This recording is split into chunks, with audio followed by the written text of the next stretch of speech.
hose. Hold on. Before you explain all We're this, alive. I'm a medical scribe. I just wanted to know if that. Well, If that. I'm gonna explain it in layman's terms. So, like, just think of a hose, a normal hose that like you water a garden with.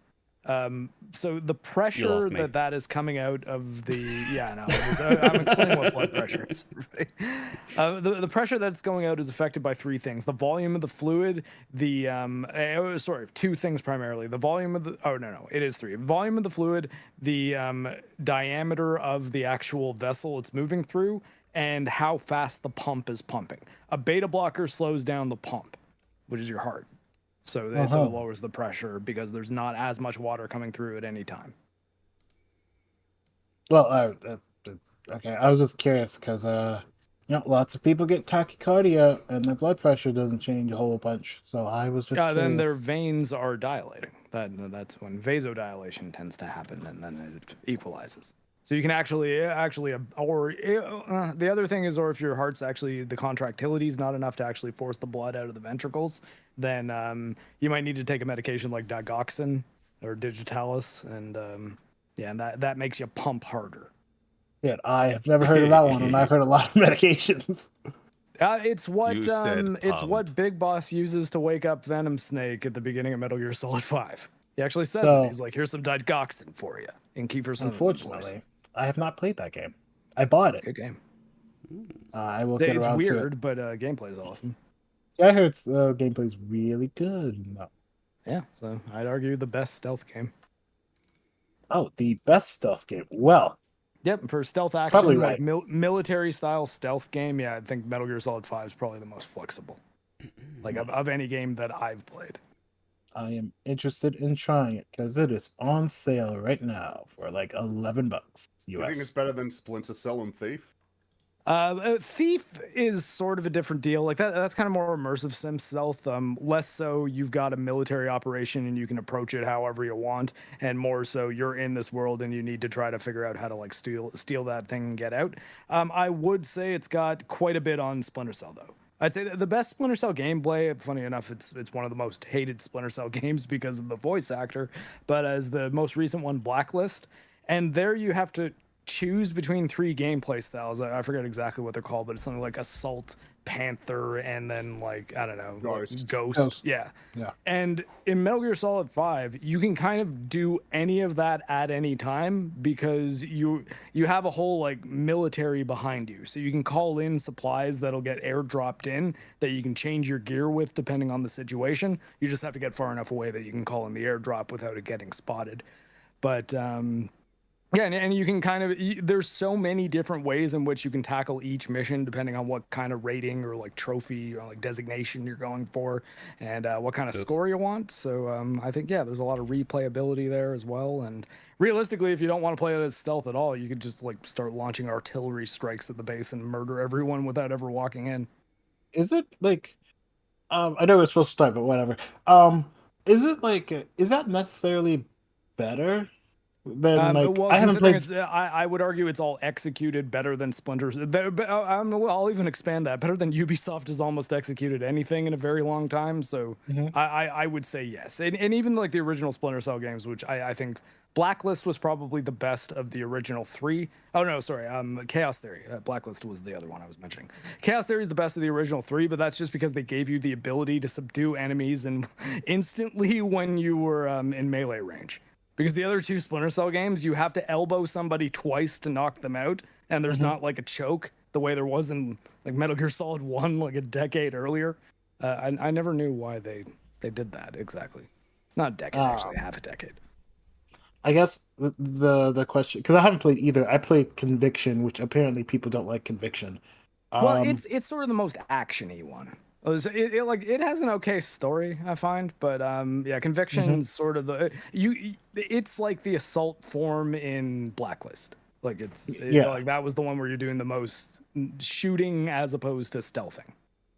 Yeah, it's got that. Like it was when Ubisoft was really into mark and execute functions, and they put it in like every game. Yeah, I remember that function. It was I liked it at the time, but I feel like I wouldn't like it nearly as much now. Yeah, I mean, like, I don't know. I still would recommend Metal Gear Solid 5. Give that one a shot. It's very good I did gameplay buy it. wise, and if you want to be tracking the story at all, you really need to be listening to the cassette tapes that you get in between missions. Most of the story is in those. That's not a great choice, but it is how you get the most out of what's actually there. Think of it like the codex in the other Metal Gear games. But yes, Metal. All right. What film are we talking about? Hello. I thought I'll talk to you on the stream. No, you No. don't. Yeah, stop doing that. Damn it! Fuck you. Damn it. Okay, I'm We leaving. did, that was Bye. the cold open. We're getting into the show. I know. I'm just trying to be funny. God damn it. What about a warm open? A warm Warm open. my heart. We're just all like singing like, or shouting or something. Coming in Always hot. look on the bright side of life. Da-dun, da-dun-dun-dun-dun. Dun, dun, dun, dun, dun. But yes, hello I feel chat. like How you you doing? I've tried to already. sing that song. Oh, sorry. Go ahead. I feel like Meme didn't even try to sing that song. That was.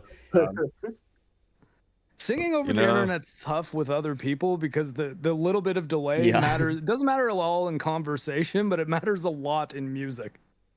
But yeah, but like I appreciate the effort being put in.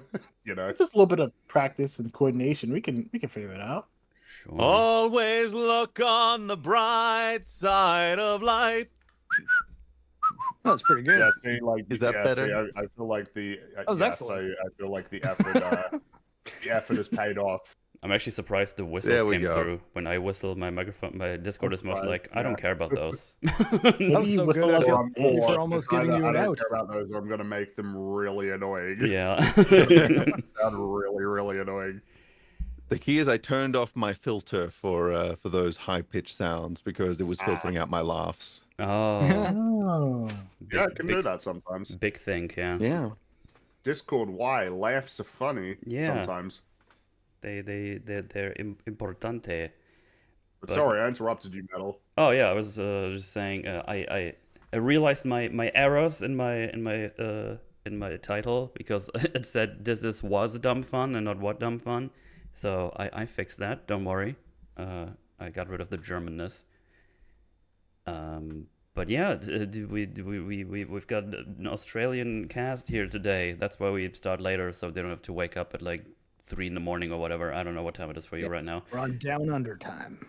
Yeah, down under time. Metal Sorry. in the morning. So yeah, that's why we're a bit later as normal, but that's why we don't have like a super tight schedule, so we can do these kinds of things. But yeah, no Elden Ring today. No, I've seen people asking us like, "What's that? Where's my Elden Ring?" Well, we haven't finished the game yet, Mark and I. I don't know. I'm in my Lord of Frenzied Flame configuration because I'm playing in my new game +2, and that was the last ending that I went for, and I just killed the Lord of Frenzied Flame. So yeah, look at I you just go. defeated my master, baby. Whoa. But yeah, I don't know. I'm definitely having a better time with it than Theo is. But once again, Theo's kind of not wrong in his Yeah. criticisms. Like I agree with a lot of it. I guess for me, it weighs less high on whether or not I'm enjoying it. I think also because I do really like kind of exploring the world, and I think the double jumping horse was just made for me though. Like, I really like double jumping, and now every time I play like Red Dead Redemption, I'm just like, man. I wish I It's could like double the jump with my horse. Reminds me of the good old days when jumping was such an important part of video games. Mm. Yeah. Compared to now where, it's like jumping. It's either you can't jump or you can't jump very high. Yeah. And a lot of the platforming in Elden Ring is luckily when you are on a horse, and it's Yeah. significantly easier just because you can course correct yourself with that second jump. But yeah, I actually pushed my New Game Plus character straight to Mog offline just now. So when I'm Yeah. done with my current run through, I'm gonna try to do a run with my mage with summoning ashes and see how broken that's still gonna be. Because I was reminded while doing that how broken summoning ashes are. It's just actually I've been in a Twitter insane. argument about that all day today. And honestly, I didn't think I was being mean about it because there was honestly the guy's his post was pretty funny because he basically said if it's not okay when I summon an Elden Ring, why is it okay when Aragorn does it? And it's like the Return of the King. I saw that with one. the, Yeah, that was a yeah. really So funny I mean that tweet. was pretty funny, but like I maybe made the mistake of like actually giving an observation as to like why you maybe should try not summoning because the game's better. Like it's actually more fun and designed better and less random than when you have a summon that's pulling the aggro in different ways. Mostly because actually of a lot of the things that Theo was complaining about on EFAP yesterday. Things like weird timings of attacks get a lot harder to avoid when you can't exactly see the preparatory animations that you're supposed to. And almost every boss in that game has like bullshit AoE anime attacks. So very often I find that if you're not getting hit while you're summoning, it's more down to luck than it is your choice. And that sounds like, okay, so whatever, you still don't get hit. I'm like, but the thing is, you will a lot. You're still going to die. You're still, like in this DLC, you're still going to die a lot. I don't believe that even Tish or a Mimic tier would be able to trivialize the bosses in this one. Like they're pretty intense. Yeah, I mean, my Okay, one second. yeah. So, I guess it kind of depends, because didn't Mahler say he trivialized Rilana, Magic yeah. Bitch? Well, I mean, again, I'm not saying trivializes in like not like you won't ever find a scenario in which like a Mimic tier will help you. What I mean is those situations will happen and you'll luck out and get in situations where they time perfectly. But the vast majority of the time, you're counting on the summon holding the aggro so that you can hit the enemy in the back. And the problem with that is these enemies specifically do a lot of area of effect and spinning attacks that aren't really going to help you all that much. So all you're doing is making it so that it's harder to actually dodge the thing that you're targeting because it's aiming at something else, so you can't properly account for the moves that the developers designed. It also It heavily depends on what build you have, right? So if you Yeah. like yeah, you and, play, again, you have that's like what- one guy. you have the pizza cutter, and then you have Mimic tier, and you have dual pizza cutter, and you just start slicing at the enemy, and they just get stun locked and they die. It's like you don't even have that problem. But I know what you mean. And like exactly, it's like, and that's kind of what I mean by like, and then when those situations happen, it's like, well, did you play that fight? Like, did you even see that boss, or did you just happen to catch it right as it was doing its first attack animation, and then all of a sudden it was gone? You know? Yeah. Like I think it's like, well, I mean, there is an element of like you're cheating yourself out of the experience that you paid for if you rely on them too much, you know. Well, But yeah, at the I same guess time, I want to be clear. I at no point said summons are cheating. I at no point said that you're not as good at Elden Ring as I am, because anyone who saw me fighting Rolana knows I'm not particularly great, but I just don't really mind dying, and I learn. That's it. That's the only way I get through these games. Well, I'm Can I gonna put that on say, your yeah. tombstone. I don't particularly mind dying. Yeah, throw that on there. Throw it on there. I'll say, I'm if you pretty use good at summons, dying and getting back and trying again. I'll say it. If you use summons, you are worse at the game. Not that I think there's much to be good at that game anyway, but you know, that's a whole conversation for Well, another I mean, time. like again, I'm not even trying, because the second you make it about skill, it becomes an attack on the people trying to defend the summons, and then it's just like, yeah, you're just an elitist. Like, stop it. Like, you don't know, you shouldn't gatekeep how people play the game. And I'm like, no, I'm not trying to gatekeep it. I'm not trying to say you can't use summons if you want to. I'm just trying to inform you that a lot of what's cool about fighting these bosses, you're taking away from yourself if you use a summon that pulls its aggro. And so I'm just like, I'm just trying to encourage you to actually play the game that was designed and not use the thing that trivializes that design. And the argument I'll often get back is, well, it's in the game as well, so it is the design. I'm like, yeah, but not all games are designed perfectly. Some games have mechanics which break other mechanics if you use them. And like, we can still talk about that, right? Like, I talk about video games on the internet, and I think that's a pretty valid criticism of Elden. No, stop being toxic. I'm a guy with a Dark Souls like quarter sleeve on my right arm. Like I'm a pretty big fan of FromSoft and their game, but that doesn't mean I can't criticize them. You know, from the outside looking in, it does seem like actually being able to talk about like From Software games is just made challenging simply because the meta of like get good in response to criticism, whether it's valid or not. It does seem like that is a common response to like any form of criticism towards the game is, oh well, you must suck at it, so that's why you're upset, you're mad, you're molding. Yeah, That Which, is, it gets kind of funny yeah, because they say that to you, and it's like, no, I beat all the things. I just think it was like overtuned or things like yeah, that. but that's the like, point. where do you go It's then with the almost like discussion? you need to. It needs like there needs to be like a thing on Twitter, like when you make the argument where the wizard says, "Nah, but like for real, he's actually pretty good at the game." Like he beat them all. Like he knows what he's up. What's going on? Well, I mean, that It's an is unfortunate definitely the deal with Theo, consequence. right? Well, Like yeah, Theo's good. He's not bad at action games at all. But so his criticisms are entirely coming from a place of I know so much about the way Well, these games I are think- designed that I'm a bit of a perfectionist when What it was, comes to them. What was frustrating, Theo, was definitely that like it's not about whether or not it's hard. That's not actually like the it's nature how- of the criticism. how the It's the difficulties design itself, not whether it's hard. It could be something that's easy.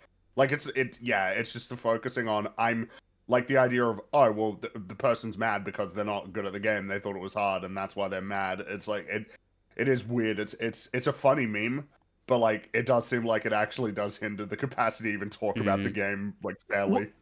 Okay, so- take this for example. What if any Souls game just released a hardcore mode and that became like the thing? It's like, oh, you got to beat Elden Ring on hardcore, and the only difference is that every single enemy, including just normal ads, has 30 times the health. No other differences. Just every enemy is super tanky. I'd be like, I don't know that that would be a good increase in challenge that would result in a good experience. It's not like, oh no, the almost attacks certainly it have wouldn't, they have more right? aggressive move sets. They don't give you as much time to recover.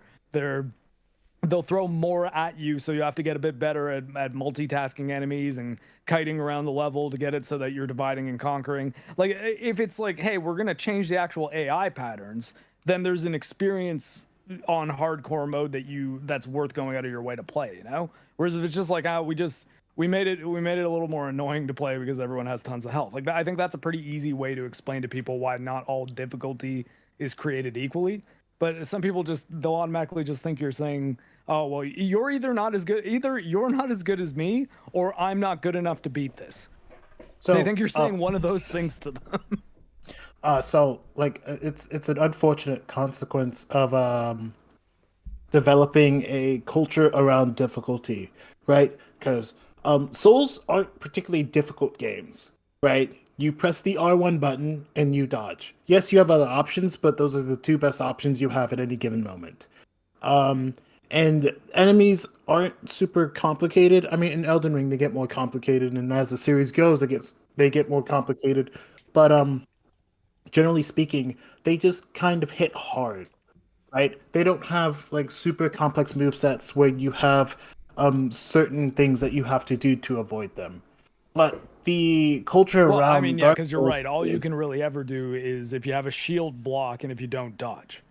Or yeah, run. and even then, like you can do, because I did this on a Dark Souls run once, where I dodged and then I put up my shield to cover if I had a bad dodge. But ultimately, dodging was still better than blocking because blocking, like it's lower risk, but like there's not really a huge benefit to blocking other than like you take a You're little not bit of giving chip up your damage. position, I guess. Like you're preserving your positioning if you block as opposed to dodge where you are moving. But I mean, that's the thing. Like with dodge builds, it's kind of it behooves you to get better at factoring in your dodge to your positioning as opposed to like needing to account for it. But I don't really play shield a whole lot, so I can't really talk about it too explicitly, I suppose. Well, just to cover that real quick, the shield, unless you're parrying, which is a whole nother topic, but like the position you have when you block is usually not great because like in front of the enemy is the worst place to be. When you dodge, you usually go behind the enemy where they're not attacking, which is more beneficial. But like the main point is the reason why people, like a lot of people, use the get good argument is because that is the culture around the game, right? If Dark Souls is the only action-oriented game you've played, you kind of think that's like the top when there's like many other games that have many other approaches. Let's say Neo, for example, and I'll keep this short because I know we have other things to talk about. But like with Neo, every weapon acts completely different to every other weapon. You have Every weapon Yeah, has it's similar different. similar to Ninja Gaiden. It's like different characters in a Souls Calibur game. A Soul Calibur game. That's usually how I describe Team Ninja combat generally. Like Yeah, as far as how the weapons change how you play. Like it's like a totally different moveset kind of. Yeah, pretty much. Like, I'll just use two examples. With the split staff, you could press the button, like you could press your combos normally, but if you hold the button, you get different properties which with each attack. So, like, and then you have another weapon like the Switchglaive, which you could play the weapon normally, but you are leaving a lot on the table because the weapon is designed to switch between stances at the end of each combo. So you have basically an infinite combo as long as you are switching stances properly. So, like, just by that, you have different options depending on the weapon you choose and depending how much you want to dig into the system. While in Dark Souls, it's a perfectly serviceable system, but as they push the limits of that system further and further, the cracks of that system appear. And the Elden Ring DLC is where it seems to be the worst at the moment, because like Dark Souls 3 is like the limit of what you could do. Now with this, it's like more anime attacks, more delays, because they won't change what the player can do, because that is the system that's gotten them like the success it has. Well, and that's also why Sekiro, I think, got as much love as it did, because that's just got a great sword fighting engine. You know who else is incredible at sword fighting? Oh, is it Blade?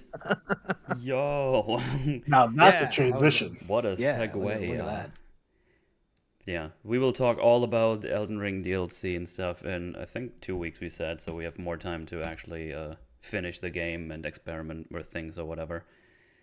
Yeah, it's probably better that we do more exploration of it than less, especially if especially if even me, who I'm probably going to be the one who's the most positive on it, or like might be some of the most negative people on the internet when it comes to Elden Ring, who aren't just saying, "Oh, this game sucks" because it's hard. Yeah, because I wanna go and try the mage out and maybe some other things. Depends on the time, I guess. But I'm scared of the final boss of the DLC because he just nuked me with one hit in the beginning when he started, so that was cool. So I'm gonna get all the skibbity blessings before I go back there, so that's gonna be fun. I'm also up to very 13 curious. now. 13, I think, is where I am. I think I'm at Skibbity blessings. 12 or 13. I don't remember. It's been a couple of days since I played. But yeah, I'm very curious to see how strong the ashes get, because those get boosted with the other blessing you can get. I think I'm at level like 7 or 8 for those, but I've not summoned once, so I haven't really got the benefit of it. I don't know how much it changes it. I can't wait to see Banished Knight Oleg just tank everything, because he's already super tanky on plus 10. I'm very curious. It's gonna be. I'm pretty positive that they're still gonna break the bosses, because you don't get aggro, and then I just hurl spells at them until they die. I think that's exactly what's gonna happen, because I went through a couple of bosses and it was just cakewalk. So yeah. So none of them have really been a cakewalk for me, but I guess Lord of Frenzy Flame's probably Well, I'm talking about one the main I've had game the right least. now. Oh, okay. The mage plus sure. Ashen. Lots. Oh, Oh man, but in the main game, tons of it. But we really should talk about Blade. yeah. I just realized, I was like, wait, no, hold on. We're about to start a whole new other topic Yeah. related to Souls games. It's a good topic to talk about. It's fun. There's lots of true. things to talk about. But yeah, Well, I guess put up a poll to see if people want next week to want to do a just general Souls talk, Forge, or Blade 2. Oh man. But yes, Blade 1, man, that was 1990. I forgot the day. It was 1998. It was 99, 98. I was 14 years old when I saw this I movie. was 7 years old. Oh, like I was 2 when it came out. But I was in high school. yeah, I mean, I don't even know where to start. It's just I watched the movie and I was like, man, this was really fun. Why aren't movies of that type here anymore? Like, just fun. And that's why I choose the title I did. This is what dumb fun used to be, in quotations. I know, should we just do like a little blurbenheimer from everybody for Yeah, like as a sure. standard. So let me just start with Fringy. What did you think of the good old Blade? Blade's really fun. It's a really fun, entertaining, stylish movie. it's a film that I find in a sense quite interesting because of its position in the meta. You know, it's like it was part of the Yeah. early, I mean, arguably the first one Yeah, it was. that kickstarted the Modern Marvel, at modern least. superhero formula, which is interesting considering how few films that came after it I'd say like emulate what Blade has to offer as a movie. It's kind of fascinating because like what it presents is like a really straightforward template. You've got a story that's like broadly serviceable. You've got like your standard like character beats, standard sort of thematic elements, all existing essentially in service of really cool stylish action. And yet it's and yet like I would still say that I mean it like holds up really well compared to a lot of superhero films, honestly. Like it's got like a lot of it's just got a lot of qualities that I like, and there are a lot of things about it that I find like really impressive. It's such an easy film to watch, and it's like it's really no surprise that it was successful. It's kind of no surprise that it kickstarted the modern era of superhero films. But at the same time, Blade is still like a very unique superhero film. I don't know that I'd say that there are many films in the genre that are quite like this one. Yes. Yeah.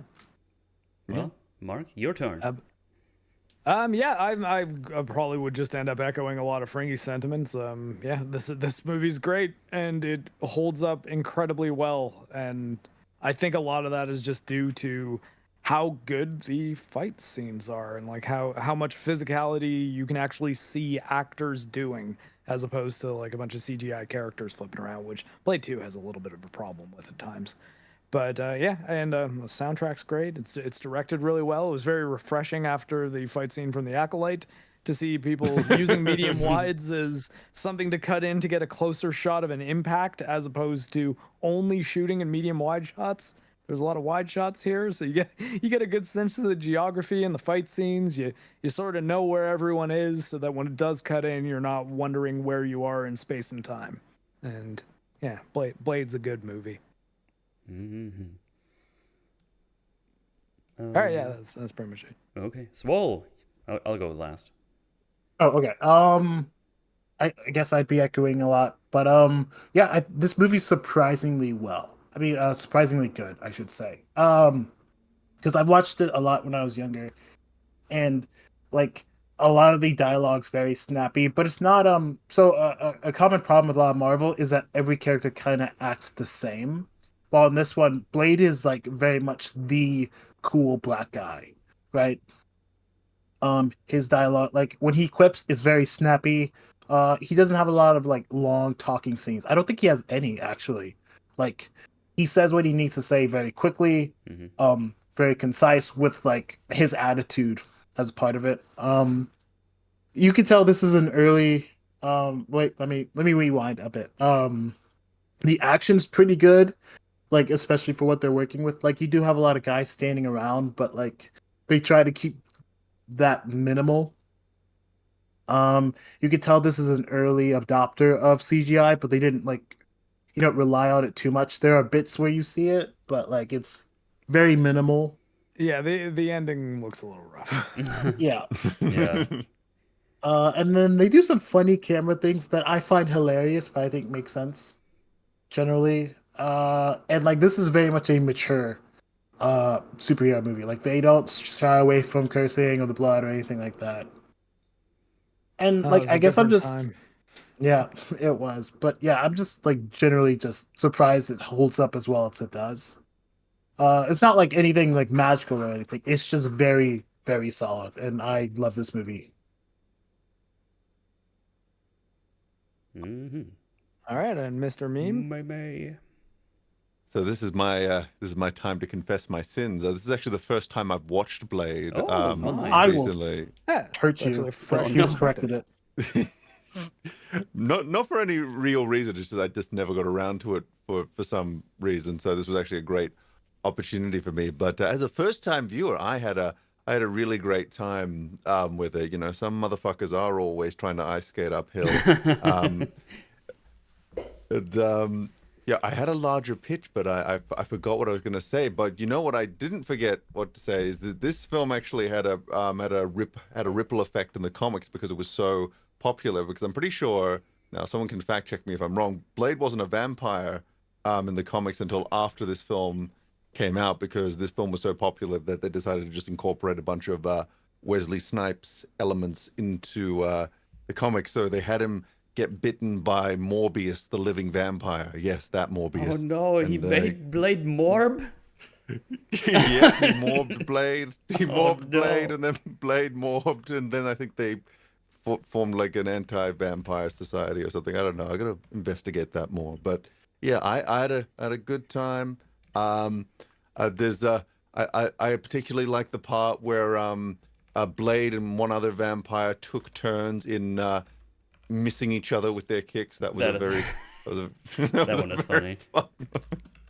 yeah, so actually something I just remembered one of my praises. It sets up a very interesting, cool sort of world where there are vampires around every corner, and there's this secret underground society of hunters trying to find them.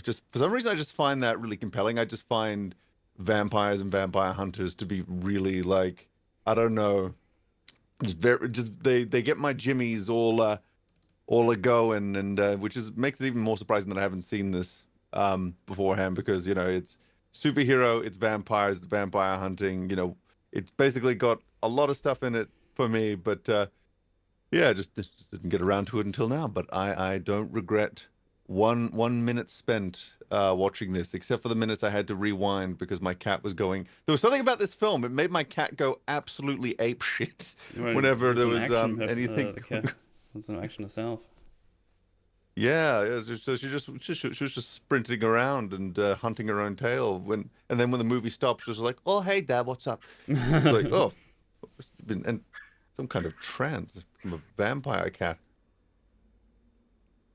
Crazy. That's my thing. Yeah. Awesome. Yeah, I mean, I don't really have anything bad to say about this movie either. I remember watching this when I was younger, and I thought it was the coolest shit ever. It's just Wesley Snipes back in those days. He had like something about him, like as an action star. Like there was something about him. He just had this aura that just I don't know. I just really enjoyed. It was really fun. Like Very remember, good charisma. yeah, like he was really cool in Demolition Man. That's what I also remember. Yeah, he's a very different type of character too. Oh yeah, we should Much do a Fortune. louder we and should do a Fortune. funny enough, scarier. Yeah, we should do a Fortune that one at some point. That movie is awesome. Yeah. It's a fun I stuff. love Demolition Man. Yeah. Yeah, the action is fun, stylish, as you all already pointed out. There's also there's just also some really strong character things happening, and especially with Wesley Snipes not really talking a lot in here. It's like all delivered without him really saying anything. There's like one particular scene when one of his friendos bites the dust, where it's like, oh shit, I know what's going on, and he didn't say a word. It's like even in those dumb action movies back then, they still had things happening. Like they they still knew how to make movies and how to direct and produce them without making you feel like a little dumbass and having to say, this is what just happened, ha ha ha ha. It just feels good watching these old movies because you feel, I don't know, respected as an audience, for lack of a better term. Yeah. What's interesting, I there suppose, was- is back at the time when Blade was coming out, the view, I guess, on a more critical sense, would have been, it's kind of why I find it interesting that you've labeled it as what dumb fun used to be. Yeah. Because really, like, what you get in Blade is like a story that's like fairly straightforward. Exactly. And plays out in a way that a lot of standard beats, a lot of like standard character arcs, a lot of just well, here's how we get to this point. Oh, well, we've got like sort of a fish out of water character who can be the vehicle through which we deliver exposition about the world. It follows like it's interesting to think that when you think about films that weren't held in as high regard as like obviously like your all-time classics, Yeah. that even when that was the case, they were still broadly following like the basic narrative beats that you would expect. That would usually be the criticism levied at them, was that, oh, well, it's predictable or it's generic, which these are much better problems to have than it doesn't make any fucking sense, Yeah. or the characters are Yeah. really stupid and annoying. These are much better problems to have. And then of course in the case of Blade, it's like, well, what's it all in service of? Well, it's very clear. It's in service of really, really, really stylish, fun action scenes. Yeah. Yeah. With like very athletic and well choreographed actors doing a Definitely, good yeah. job. Like It's Wesley Snipes is like kind of perfect as Blade. Yeah. It's like it's definitely one of those you nailed it, and it feels like such a hard one to follow up. Not necessarily because like there aren't actors who are like more talented than Wesley Snipes, but certainly that like him actually doing the fights and portraying the character and having the physicality is worth a lot. I think it makes sense how often it is with like action movies where the actors are able to perform the action and do it well. That especially when paired with the appropriate directors, that you get these really nice fight scenes with big wide shots, minimal use of shaky cam, like a ton of clarity, so that you can see exactly lots of what's camera going on with it. movement though. Like lots of camera movement, Yeah. but it's all very smooth. Like It there's is. there's a lot of rotating around the subject, like having the background rotate and your perspective shift slightly, but it's often happening in scenes that they'll only cut to for a couple seconds. But that bit of motion, your subconscious kind of feels it. It keeps everything feel more exciting. Absolutely. And it's a variety in the cinematography as well. It's not like they keep relying on the same sort of Formula. in the formula for the cinematography and the actual like fight choreography as well. They're like pretty dynamic fights that feel like they have something of like an internal story. It kind of reminds of like the sort of Jackie Chan approach to creating fight scenes. That there's like a story that's playing out. Like characters, like sort of rising tension or upping the stakes, and then like a character coming like prevailing. Always like raising the stakes of the fight, and then ending with like a really cathartic conclusion, like something really exciting and fun at the end as like a big payoff.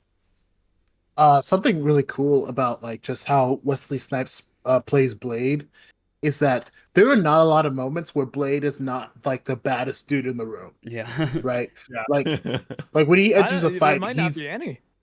there's one, but like it's usually there's a disadvantage created for him rather than like in like a lot of stories where you're the underdog and you like you overcome. Blade is usually the guy who comes in and beats everyone's ass, is smiling and joking the whole time about it, and that's just how it goes, right? Which like works very well because like Blade is like he is the baddest dude in the room, and he's not shy about it. He will tell you to your face, like, yes, I am the worst thing. That's when I come into the room, I am the worst thing in the room. Yeah. And like it's just very interesting because like he doesn't only say it, but like on the scene that you're playing right now, he's smiling while he's just massacring these vampires. Oh yeah, He's just having a great time. good time killing these guys. He's a cheeky guy, He is. He does a lot of cheeky things in the fight scenes. And this goes back to just telling us things about his character during a fight scene that we just don't get this anymore. I feel like, you know what I mean? It's like I was going to mention a little earlier, just before we move on too far from it. The cheekiness is also exhibited in where Frost is talking to his like henchman guy, and they do almost like a proto Marvel joke where he's like, you don't understand, he had the sword and he flipped it up in the air, and then it's like, yeah, he flipped it up in the air and he caught it behind his back. Yeah, I know. And then like they kind of do like a meta joke where it's like making fun of the concept of Blade, but it's not really dwelled on for too long. And then like it ends with Frost kind of taking control of the situation and be like, shut the fuck up. You're a vampire. He's another vampire. Kill him. Whereas I think like that, it seems like that is the kernel of what has been poisoned into modern Marvel humor. Right. Well, like in that scene, camera it tells winking. it tells you a lot about Frost because like Frost says like, yeah, I know everything about Blade, and like his henchman's like, I think it's Quinn. Quinn's just telling him all this shit. It's like, yeah, I fucking know. How about you do your job, basically, Yeah. right? Yeah, But good scene. it's good stuff because like the joke has more than just the joke's meaning. It like tells you about this character as well. Yeah.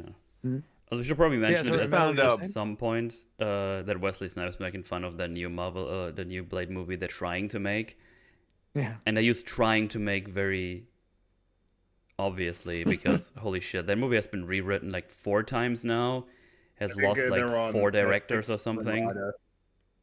It's crazy. It is crazy, isn't it? That like they're having so much trouble making a Blade movie when Blade was the movie that kicked off Yeah. modern hero film, Blade and X-Men. And then Wesley Snipes just basically saying, "Why you having so much trouble? Just have someone badass beat vampires up and have a bad vampire at the end, and then Yep. beat him up." That's Oh yeah, that's a The main it's an challenge interesting is the villain. observation. It's an interesting observation because when you rewatch something like Blade, you get the distinct impression that it wouldn't be made today. It has like it's very much of the era that it belongs to, which I find like a particularly fun era. Or something that I was thinking about as I was rewatching it is the late 90s is like kind of this point, the late 90s and the early 2000s, where you start to see feels like sort of a transition into more like what you could describe as like more modern like the modern style of filmmaking that you can see in conventions, films yeah. like The Matrix or Fight Club, and this, where it's like it's still got the texture of an older film. Yeah, older. I mean, it's not that old, but Yeah, Right. the older film. graininess, like that, Exactly. that sort of But with- grit. but with a lot of but just like with a lot of these stylistic sensibility, and I mean it's really because these sorts of films kind of defined what the stylistic sensibilities would be, you know, in films that came afterward. It's just like an interesting era for movies, that kind of like the transition between you know, like old shot on film, really practical, and you know, I suppose the era that we're in now. Yeah, and just to add on to that, this like Free said, but this movie's like extremely 90s. Like it is edgy yeah. as fuck, but Oh like yeah, in a it's good 90s as way, hell. right? Oh, Like God, I think the Deadpool 1 has a EDM, joke, man, 90s EDM is so good in this movie. right? And like I remember Deadpool has a joke about this because like you have the two bad guys coming in dressed in all black. And I think his name's Weasel something. And he's like, "Oh, are you guys late for your late night viewing of Blade 2? Because that's just like the style. Like you wear all Yeah. black, you wear glasses inside, you fucking dress like a vampire, and like this movie's just like slathered in it, but it's really charming, right? Because I have no faith in them being able to do this now because people would just call it cringe. Well, I mean, part of it is that the film is not like afraid to essentially embrace what it is. Like it, and if anything, it amps it up, right? Like Blade, like the costume design for Blade is like really cool. It's very Yeah. 90s. And it's like it relishes in it. It's like it recognizes that it's cool and it's willing to have fun with it, compared to kind of like what was indicated earlier, that the nature of a lot of Marvel humor now is like making fun of the intellectual property that they have, while, you know, essentially benefiting from it. The one that I always talk about, because it really upsets me, well, no, it bugs me more so than that, is the She-Hulk making fun of like the original Daredevil, like Yeah. yellow and red costume while profiting off of it. It's just really annoying. Yep. Yeah. I Yeah. know plenty of people who only wanted to watch She-Hulk so they could see Daredevil. I kept on telling them you're not going to be happy about it. It's like, you You're not haven't gonna seen it. like I'm it. like, no, I haven't, but trust me, man. I got a It feeling just with reeks this of one. insecurity, you know, like there's no confidence in the IP that they're putting forward, ironically, after they've had immense success from being sincere with the IPs in previous entries. Right. So, yeah. Sincerity. Also, I found that's out actually a Blade's good way to legal describe name it. is Frank Blade. Oh, it's Eric. Oh, that's his I birth think in the name, movie it's but Eric, his yeah. legal name is Oh, Frank Blade. Oh, okay. Well, okay. Yeah. Okay. Well, right on. That's fun. Hey, Frank, I can't tell you why that's not a good thing to take as an alias if your superhero name is Blade. It's like, well, it's not really a secret identity exactly. I think most people know who he is. It's just he still needs an ID. I mean, he did pull out his modified Uzi in just the street. He does not give a fuck. That's a funny thing in this movie as well. Just fires into the crowd. No one reacts to anything when It was like, To be fair, it's New York. There's something to be said about that though. Like that is a 90s comic movie almost trope that you would see in every single one, because the idea of a cinematic universe wasn't really on anybody's radar. So the Blade movies aren't really the Marvel universe, they're the Blade universe. Yeah. So it kind of has its own little rules, because I mean otherwise there'd be all sorts of other things that would have to address all the vampires. So this is one where it's like, no. Most of the other superhero stuff is not here, but the vampires sure as hell are. And they're very powerful. And Blade's one of the only superheroes that exists, you know? And Did Dracula ever turn up in these movies? Yes, in Trinity. Unfortunately. He was played by he was played by the big brother in Prison Break. Dominic Purcell, I think the guy's name is, or something like that. I know him from The Flash, and he played Heatwave, and then he went on to Legends of Tomorrow, where he became like the best character on that show when that show stopped taking itself seriously. So I mean, if we do a whole Blade arc, we can watch Blade Trinity. I will warn you, it is not a great movie at all. It Dracula's has a couple terrible. redeeming qualities, but overall, I think it was a terrible way to end a quote trilogy. And I think the only reason it's a trilogy is because after Trinity, no one really wanted another Blade movie until recently, when these movies are actually pretty refreshing. But I would temper expectations for Blade Trinity. I think I only remember Triple H in that one. Well, Ryan Reynolds is doing his first performance as Deadpool in that movie. Really. like because Hannibal King, I think is his name, or Hannibal Kane, something like that. And he's basically just vampire hunter Deadpool. I mean, like that is his deal. I mean, it's Ryan Reynolds, so you get some laughs but out of him. That's the thing. Yeah. Like Ryan Reynolds is Deadpool just normally. So Yeah. it's that, and it's Jessica Biel in the best shape I've ever seen a human being in. So Well, I mean, there's yeah, not seen a lot of nothing to humans. like in that movie, but yeah, it's no Blade and it's no Blade 2. Yeah, I think we're talking about Ryan Reynolds and Deadpool. I think it might have been on the set of Blade Trinity that someone handed him a Deadpool comic and said, "Hey Ryan, look at this. Look at this. You should play this character." And then the first page this is the funny part. The first page he opens up to, he Deadpool is literally describing himself, and he goes like, he takes off his mask and is like, "Dude, I look, I forget the exact phrasing, but it was like, I look like a cross between Ryan Reynolds and a Sharpay." And it was like, and a lifelong love affair was born right there. That's hilarious. Well, I mean, yeah, that's an awesome story actually, because Yeah, but I mean, realistically, if I was a Deadpool comic fan and I was working on Blade Trinity and saw his character, I'd probably say, "Hey man, you should check this out, because if they ever make a movie of this, you're a shoo-in." I mean, didn't he steal like multiple Deadpool suits from like all the Deadpool sets? Oh yes, he I mean, that I did. couldn't He tell you, did, and he but- bragged about it because he worked for like 10 fucking years trying to get that film made, and he was like, "I worked 10 fucking years to get the suit, so I'm taking the fucking suit home. Fuck you." Yeah. Well, I mean, you figure you could just legally work that into his contract, though, right? You're like, and I get the suits at the end. All the suits go to me, no one else. No one else. I want the stunt guy suits too. Oh yes. Oh, I found the comic panel. Why is it? You are 500 kilobytes. You should not be taking more than a second to upload. There you go. Yeah, I think I've seen this. Megabyte. If you look like Ryan Reynolds crossed with a Sharpie, you understand.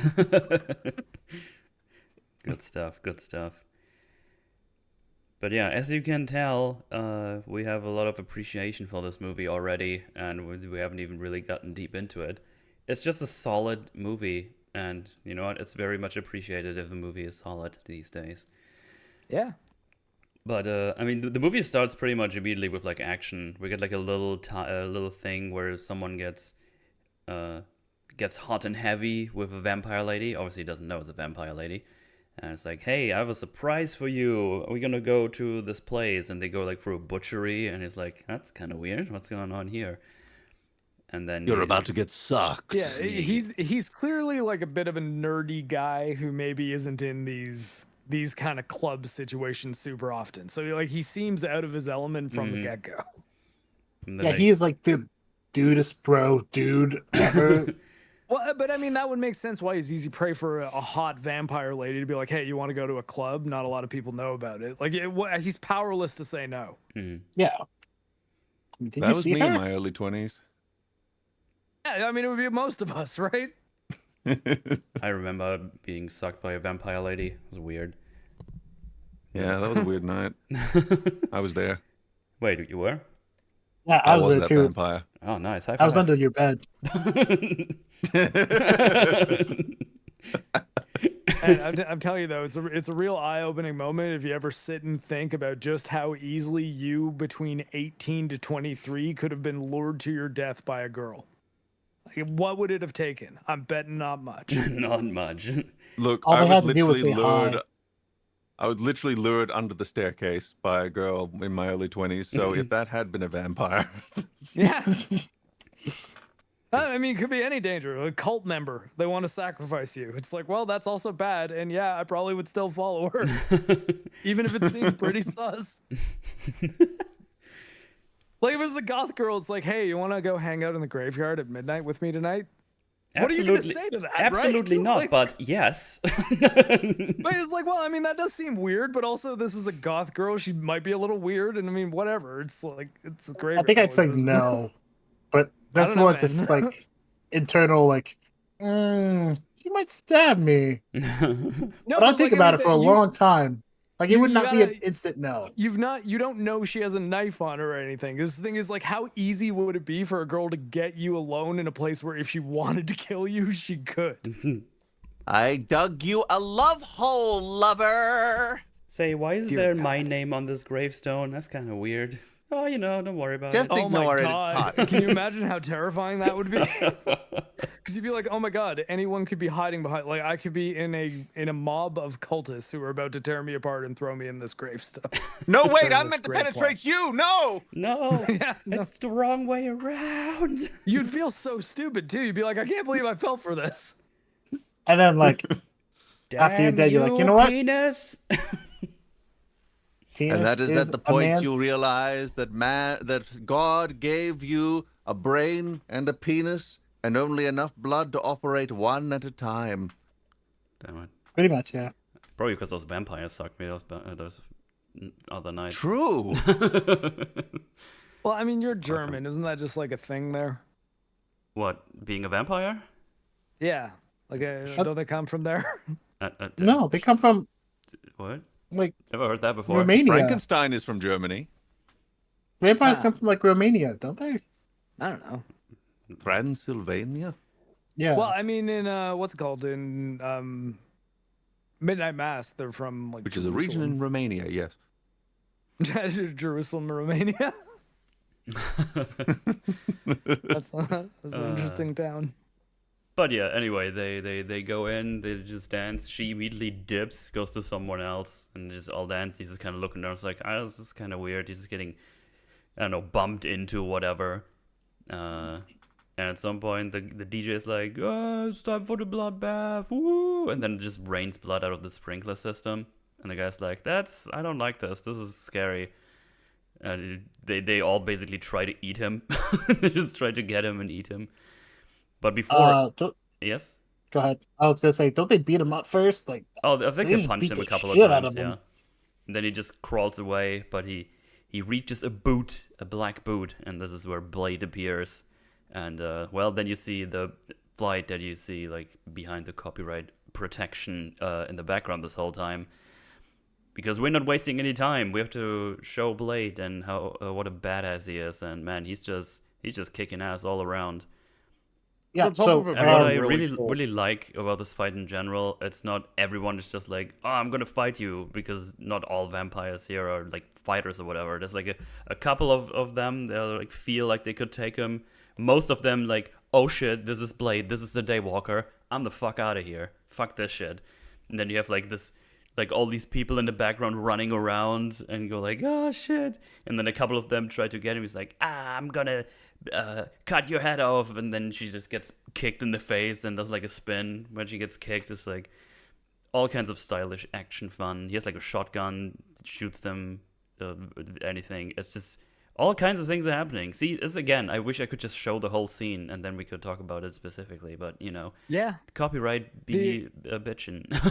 It's just a very well shot scene, despite the fact that the lighting is at times strange. There's a lot of things obscuring the view and a lot of characters moving around. But Yeah. things are still shot in a way where you understand where the threat characters are, where the protagonist character is, and what more or less what they are doing. It doesn't take a lot of mental math in between the cuts to try to figure out Yeah. what's even happening in this fight scene. And It's more just, no, importantly, you get it, and more importantly, it's just like, oh, he's probably got like he's well known. He's got a reputation of being a vampire killer, so everybody just kind of looks at him. It's like, oh, we're scared of this guy. We need to. He's the big threat for us now, and then shit starts happening. Yeah, just establishing Something things really immediately. cool, I It's just suppose, really about good. it is like aside from being a really cool fight scene, is that we basically see him use his entire arsenal in the Yes. fight scene. So there's a lot of variety. Like he uses the guns, the stakes, the blade, the glaive shuriken. thing that Yeah. the glaive that spins It's like around the room and just Buffy destroys a whole bunch of them. Like introduces very quickly just how many options he has at his disposal for fighting vampires. Yeah, it does come off that like it tells the audience that like he's been at this for a long time. Like he has an arsenal. He knows exactly what to do. He has a reputation. Well, also throughout the movie they present that information through the very basic storytelling mechanic of a character who doesn't know anything about this world at all, who needs it explained to them. And The so audience he says, viewpoint. okay, so forget what you know about crosses and holy water, and establishes the rules clearly by telling it to a character who does need to know and wouldn't know prior. Yeah. Also, we see that the vampires just disappear into nothingness when they get hit with a certain thing. Obviously, those is just going to be Buffy-nested. silver bullets and stuff because those do work in this universe.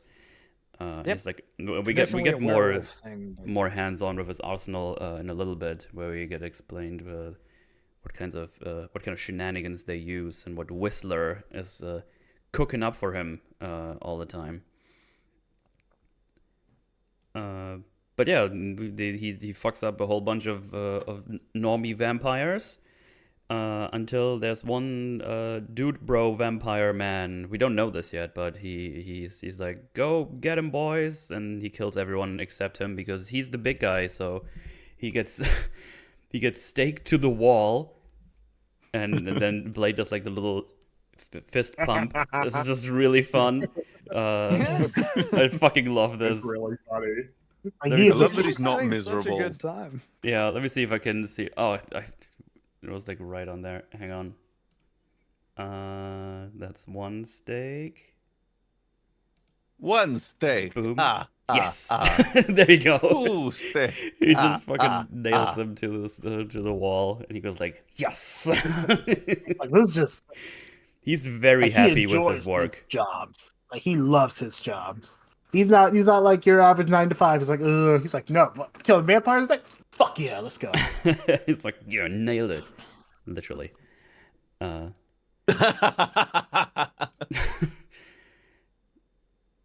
So yeah, it's just fun. It's like things like this. Like, man, he's like he just loves killing vampires.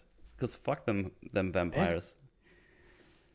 Yeah, love it's what you it's a bit do. of a lost art, isn't it? Because it feels like nowadays you either have to go extreme cringe like comedy or extreme cringe misery, Dark, and yeah. like it felt like there was a time where we knew where the middle ground was for Grim, like dark, or farce. yeah, exactly. Like we used to know how to have fun and be dark, but it's a lost art nowadays.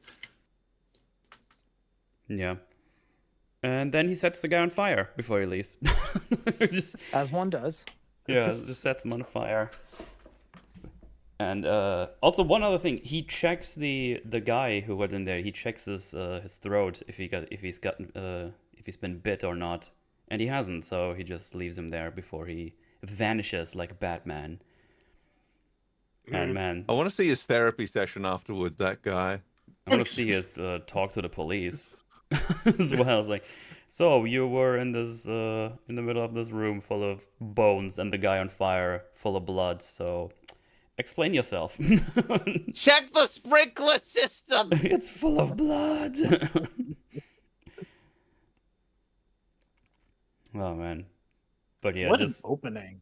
it's a fantastic opening. I love it. I could watch it over and over again. It's just so much fun. Yeah, this film starts very strong. Yeah, they're like, we gotta hook you in, because now we gotta slow down and start to build up the story. Absolutely. Well, I like that. Time to go to it's, hospital. It's very similar from a format standpoint to the first issue of a comic. You'll often have the first thing you see in a superhero's first book be just him arriving at a crime and stopping it, and just like you get a sense of what their abilities are, how they fight, or maybe not. Maybe they try to keep it a little bit more mysterious, but they give you a few hints, and that sort of sets the tone for whether or not you should be picking up the second issue. You know, we're like, hey, this is where it's going, and we might be doing some origin stuff after this, but here you go. Here's this character in action. Like once he already knows what he's doing, now we'll invest you in it a little bit more. Yeah, it's what we call the hook to get the viewer invested, and then once you have them, you can start to, they're more open to learning about the world, the characters, the story, and all that. Once they're like, oh my god, he like fucking throws shurikens and fucking stakes vampires to the wall. I want to know more about this guy. He's so cool. Oh my god, yes, just came. Oh no. Already he coomed. Actually, it's actually kind of late in the stream with the coom, so you know what? Yeah, good, for good a meme restraint, stream, meme. yes. I'm proud of you. Yeah, you sometimes you gotta wait, delayed gratification. You know what I mean?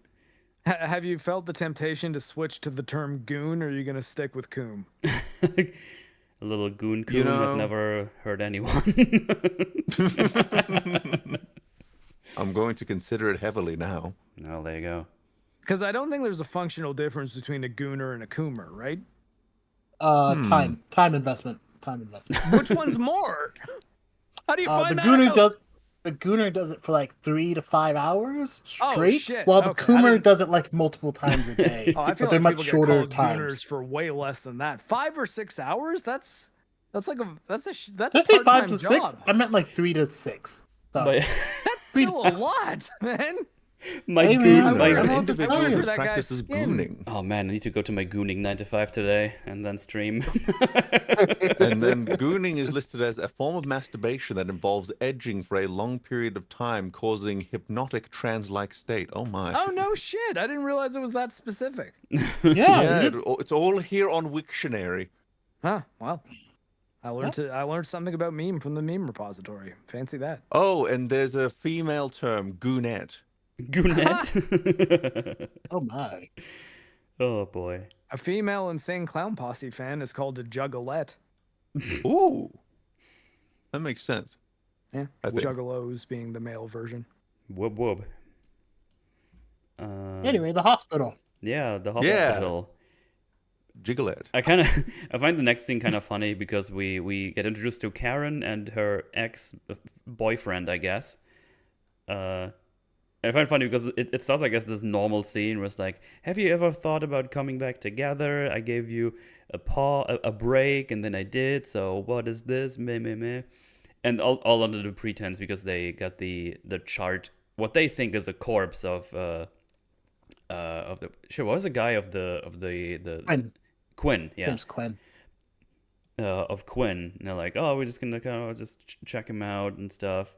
And at some point, if you haven't seen this movie before, it's like, oh, is this like gonna be some cringe love thing that's gonna go on in this movie? But then he gets bitten and basically is out of the movie.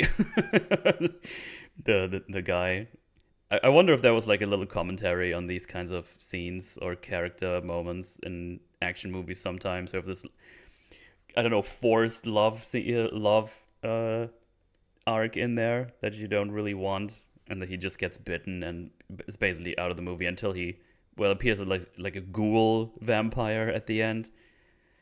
I just found that kind of funny that they did it that way. But yeah, also she gets bitten also, but not as I feel like the other one gets more savagely bitten, and she gets bitten normally, I think. Yeah, it seems like what's his face? Like he just got the full thing, while when she gets bitten, Blade is already like in the hospital and is walking towards them, so she didn't get it as bad. Yeah, that's a better way to put it, for sure. Again, Blade doesn't give a fuck about his secret identity. Oh no, he's killing vampires. That's it. His whole mindset here is, oh, there's this one guy that I know is like a bit higher up in the hierarchy. He's like he's the guy I need to get to the guy I've been looking for, which is Frost, right? So I want to get him and possibly kill him after I get my information. Or just kill him, I guess. Maybe he already has all the information. Actually, not entirely sure. He set him on fire. I don't think he would have gotten a lot of information out of him. Well, I assume he knows that fire doesn't kill them, so I think he was just torturing him a bit first. Yeah, maybe. Yeah. Impression I got was that he was kind of just trying out a new method to see if it would work or not. But right. Yeah, it could just be that he was just wanting to torture him a bit. But yeah, Blade is here in the hospital and sees Karen getting bitten, and he just punches him straight in the face. Probably he's doing some one-liner there. I don't remember which one exactly, but he always does one-liners, and they're all pretty good, I think. they always hit. They're not cringe. That the you mother what was that? No, that's shortly after. Line. That's shortly after. Oh, okay, yeah. It's okay, yeah. It's probably my favorite one. Because so he cuts off the arm of Quinn. It disappears, and then two police officers get there, look at him, and just start blasting him immediately, which is already funny. They don't even ask questions, and he wears body armor, so he just goes like bling bling bling bling bling, and just goes, "Are you out of your goddamn mind?" Motherfucker, you out of your goddamn mind? It's so, and what's it's an appropriate reaction. And the funniest part is actually after, because they do this, look at him, and just run away. I mean, what would you do? It's like, I'm really not expecting him to react that way. It's not even great. being knocked over. No one ever stood up to me before. Oh. Are you out of your goddamn mind? It's so good, dude. I love that scene. They don't usually stand up after we shoot them like 8 times. Yeah. And then yell. I want to run away. Fuck this shit. It's just that he genuinely seems taken aback by the fact that they just opened fire. He's like, "Are you kidding me?" It's so great. I love that scene. It's just fantastic. But yeah, he doesn't get to finish off Quinn or get information off of him because there's more policemen coming up there, and they're like pretty heavily armed. They have like SMGs and stuff. Like they're not fucking about, and they are trigger happy. Like holy shit. Well, it is the 90s and he is black. So. Oh yeah, again, just a couple of warning shots in the back, you know. Yep. And it's New York. It's New York. It all comes back to New York. But yeah, he looks at Karen. Is like, oh well, that sucks. She got bitten, but not really my problem. But then he gets reminded of his mother. You have like a little flash from from I guess when he was born. Is the idea? I mean, we see the scene in the beginning where she gives birth to him before apparently dying. So he's like, okay, I'm gonna save her. She reminds me of my mother too much. And then the way he gets her out of the hospital while being chased by these police officers, he just tosses her to the other side on the other roof onto some cardboard boxes. It's like man doesn't give a fuck, man, because she could have very easily just died. Yeah, it's really funny. He just tosses her and is like, "Ah!" And he looks back at the police officers. He smiles and then jumps over there as well. It's really much. It's really funny. And she actually gets injured on the way down. Which Yeah, is, her shoulder gets so rare dislocated. nowadays. Yeah, at least a little bit of consequences for that. Not overall, but it also sets up a little scene later on when his shoulder gets dislocated and she's gotta locate it back for him. So yay. This movie's a little over the top, by the way, in case you couldn't tell. Oh my yes. It's Relishes in it. he just yeets her, and he jumps over there, and it's really funny because as I said, those police officers are really trigger happy. So he got her like propped up to get her away, and they just start blasting. They could have easily killed both of them. It's just kind of silly and fun. I don't know. I mean, they explained it a little bit later. With the whole when she's like, "Go to the police," and he's like, "They own the police." Oh yeah, they probably knew he was Blade. That's actually a good point. I didn't think about that. That's fair. Yeah. I did like that one of them just pulled out an assault rifle. It's like, excuse me, Yeah, just an SMG. how do you need that? Or an MP5 or whatever it was. I don't remember. But it's like. I think it was an FAL.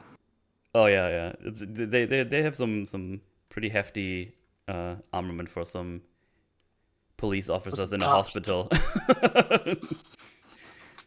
But yeah, fun. You know, my memory of the FAL is getting it in Call of Duty, not realizing it wasn't a full automatic weapon, and then pressing the trigger once, firing one bullet, and then immediately being turned into Swiss cheese by the other guy. Yeah, that happens. The FNFAL was actually the Canadian service rifle until I think like 1992, something like that, or maybe late 80s. But yeah, then we switched to an M16 basically. ARs are standard in police cars? Oh really? I was thinking maybe like a shotgun or something. But okay. This is New York. Yeah, I think they have one in the back for like if shit gets real bad, they can Blade turns defend up, themselves. Well, yeah, that is shit getting real bad. The vampire dude with the sword. I feel like, shit's bad at that point. Right.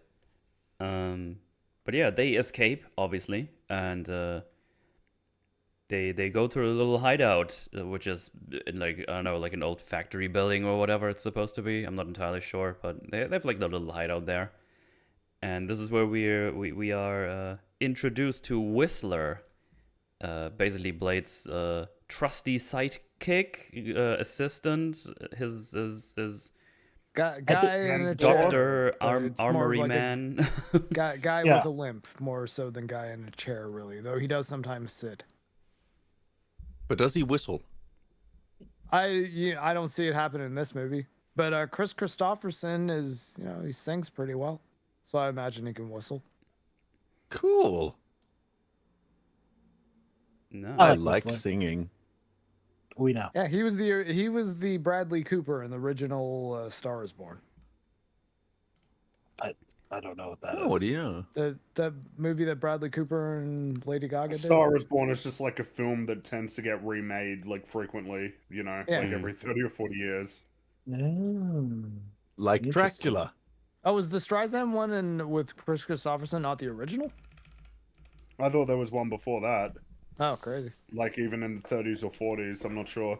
Huh. Well then. Even the first Wizard of Oz wasn't the first Wizard of Oz. Like there was one in the silent era. Oh, really? Ooh. Spooky. Hey, some silent films are pretty good. I recommend The Cabinet of Dr. Caligari. I feel love like the Cabinet of Dr. Caligari. Yes! Woo! This is getting pretty film dorky. Oh yeah. What? I just like We don't Blade. watch movies. I think Tim Burton owes his whole career to that movie. Or at least the whole first half of his career. Goth Tim Burton. Not But I mean, this Disney Tim when you Burton. think about like this pairing of these characters, it reminds you of just like yes, the fun sort of dynamic duo, two guys who are ultimately aligned on the same goal, but they have very different roles and temperaments. Yeah. It's like an interesting pairing, especially when you add in the like the world of the vampires and like all of the gadgets and tools that are part of it. It's like an pretty straightforward justification for all of the crazy gadgets that he gets to have. Yeah. Yeah. You know what else was the silent film? Nosferatu. Oh, Yeah, new one's coming out this year. Mm.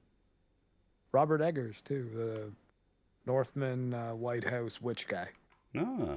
Vampires. I believe enjoyed The Willem Northman. Dafoe It is was a playing enjoyable Nosferatu, which movie. is like the most perfect casting ever. Where was I? Speaking of Oh, vampires. right. They got to the hideout. Yes, and Blade puts Karen on the thing, and it's like, well, I brought her here, and was like, well, great, now you bring like strangers here or stragglers, so you really shouldn't. It's like, well, yeah, but I did, so deal with it. And it's like, oh well, I give her a 50-50 chance. She's pretty far into the into turning into a vampire, and he just straight up puts garlic in her veins, like a garlic solution. And he tells her, well, I hope you can make it because this is gonna hurt a lot. And yeah, straps her down and let the garlic do its thing. And that's just the scene. That's the scene. Yep. Garlic is the ultimate ingredient. Yeah, garlic is very effective in this universe against vampires. And, Oh, yes. They just tell us about their relationship because, like, it's a good relationship, but they give each other a lot of shit. Oh yeah. Like, obviously, Winsler's like, yeah, you shouldn't have done that, and Blade's like, yeah, well, I did, so shut the fuck up and do something about it, right? And like, you'd imagine they'd fight about it, but it's just like, no, that's just how they talk to each other. They are rough dudes. Yeah. Yeah. Oh, yeah. Not soft. I like boys. how they give the scientific name for garlic first before specifying it's garlic. It's almost it's a nice bait and switch. It's like, it's garlic. Yeah, that even got me. I was like, ooh, what's that? It's like, oh, it's got I Oh, guess that makes sense. I've been bamboozled. Damn you. Oh, good. But hey, it's time for a big bad boy of the Deacon movie. Frost. Good old Frosticus. And it's so nice and simple, and I understand what his problem is. Like they have like this big vampire council going on. They look at the footage of the party. It's like, oh well, yeah, that sucks. Anyway, moving on. It's basically they don't really care that much that Blade just fucked everybody up. I think don't they like shit on Frost? They're like, hey, stop having these fucking parties. They Yeah, keep getting... You they do not like the way he's conducting himself at all. Yeah, because apparently the whole thing of the vampire society is, oh, we operate like basically in the dark underground and under the radar, because we don't really want to give them too much attention, the humans. So we're just gonna do our thing, and you know what? It's been working out for thousands of years. Might as well stick to it.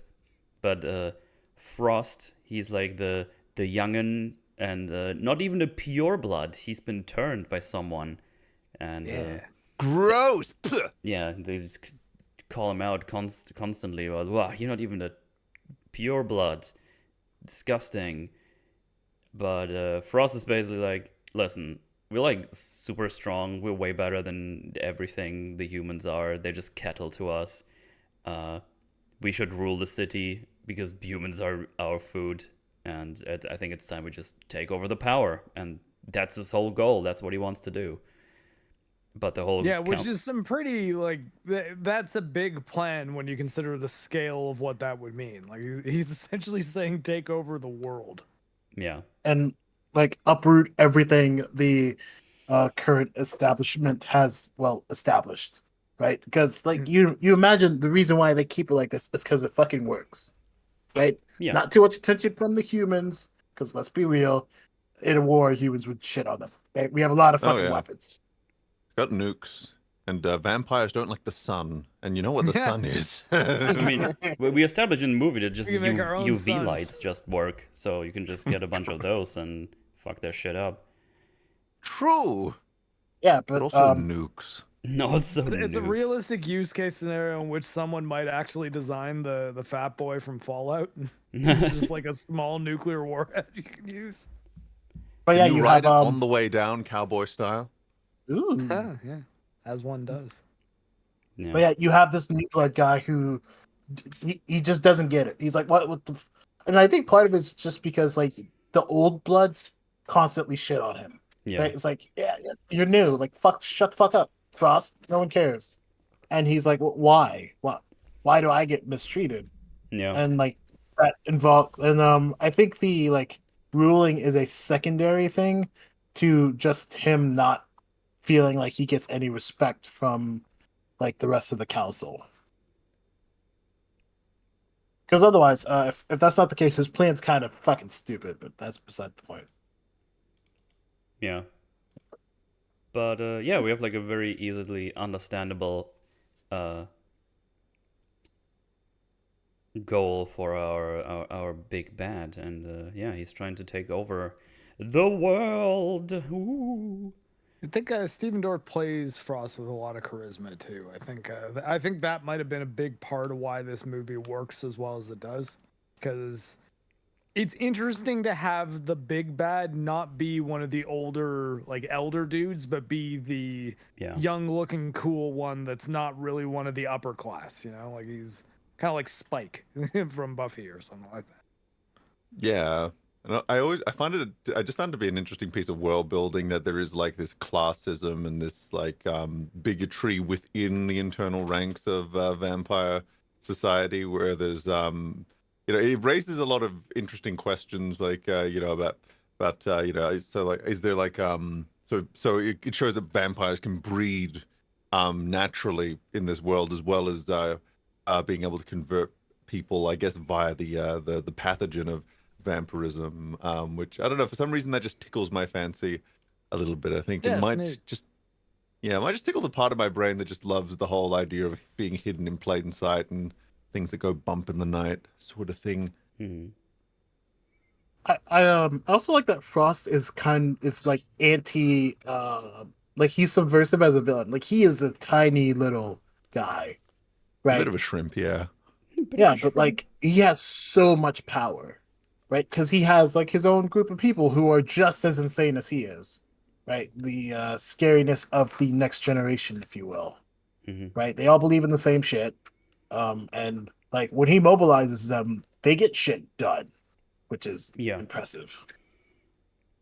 And he can grow his fingernails to be really long. He can. And he also just doesn't randomly kill his underlings, which is also nice to see. Yeah. That is nice, yeah. Because that's like a tool that's been used a lot these days. Like, see, he kills his It's own such men. He's a really trope. evil. It's like, no, he's really It's stupid. so dumb. Yeah. Yeah, no that's reason wasting that assets. They all Those want people... it to be, they all want it to be Darth Vader, and they don't even realize that Darth Vader did it when people failed him consistently and repeatedly. Mm-hmm. He gave warnings, that Vader man. Yeah, He also, and then like- obviously instantly replaces the position that he removes because Yeah. he's got a whole bunch of people that. But it's just such a. There's it's such a an annoying command trope. structure Yeah. that can easily replace one person that's removed from the command structure. Just It's- okay, it's so one of the guys dumb below because, you like- that knows your job is taking it now. Like genuinely, if you create like a villain and they're like a pretty normal villain, and you even showing them having like a degree of appreciation or respect for like their own underlings, that like instantly makes them more interesting to people. You don't even have to do that much work. Just having like Yeah. the bad guy care about his own men, like that already. Now, of course, in this case, I wouldn't say that he like particularly cares about his own guys per se. It's more so just like, yeah, he's I guess what you would call like very pragmatic. Yes. I do kind of like- like it when he screws with Quinn towards the end too, with Yeah, Blood's sword. it's amusing. I find him entertaining. Oh yeah. I Yeah. hate that they so like Disney Star Wars stuff, right? They're willing to steal Thrawn, right? But they're not willing to steal the good scenes from his book where he actually deconstructs the whole trope of like the bad guy killing his own men thing, where there's actually an entire scene where they have a conversation about like who should be punished, what sort of punishment should it be, who is actually responsible. Is it the the grunt who's just following orders, or is it the higher up who gave the order? Like, there's a whole. You can do a lot with that trope if you actually have a brain, but there's no brains in Hollywood. You get them sucked out upon entry to the Disney Palace. Unfortunately, they serve it at Disney World. It's a delicacy there. It's at the secret room next to Walt's cryogenic chamber. But yeah, we just unfortunately no brains anymore unless you're making Andor and you're many miles away from the brain sucking machine. Such an Yeah, like although I'm happy that Andor is on 4K Blu-ray. Everybody, there's a nice steelbook set out there too. Yeah, and you still need to order it. It exists off of Disney Plus. I'll have to get it at some point. But just like on a side note with the villain thing, like you could use killing your own men to like give you so much character, right? So you have someone who has like, say they're like a special forces like person within an organization, right? They treat their men really good, but the people outside of like their special forces thing that they have to work with, they just can't fucking stand them, right? You can use that to create a contrast, or like you could just not kill your own men, right? But like so often it's just to be like, ooh, they're evil. This is almost never interesting anymore. Where like you could use that as a tool to explain the character, or like they do it because it makes sense. Like maybe there's a fucking mole and they don't know who it is, and so they're a bit gun happy with people who they are suspicious of. You know what I mean? Yeah. Yeah, I was thinking about this in relation to fight scenes yesterday. Like, we have so many bad fight scenes, but nowadays, and a lot of it is, not always like a strict choreography issue, but instead the fact that they're kind of just putting in generic fight choreography, and they're not thinking about how would the individual characters react in a given situation to a threat, because a character who's going to be playing with their food is going to fight much differently from a more pragmatic fighter who just wants to get the fight over and done with as quickly as possible. So you could technically have the same choreography. You could have two different films with the exact same choreography, but one would be good and one would be bad, and the distinguishing factor would be the fact that one film justifies why the choreography is the way it is through the characterization, and the other one just like slapped it in there because, oh, that's the popular thing to do, all the spins and doop. Yeah.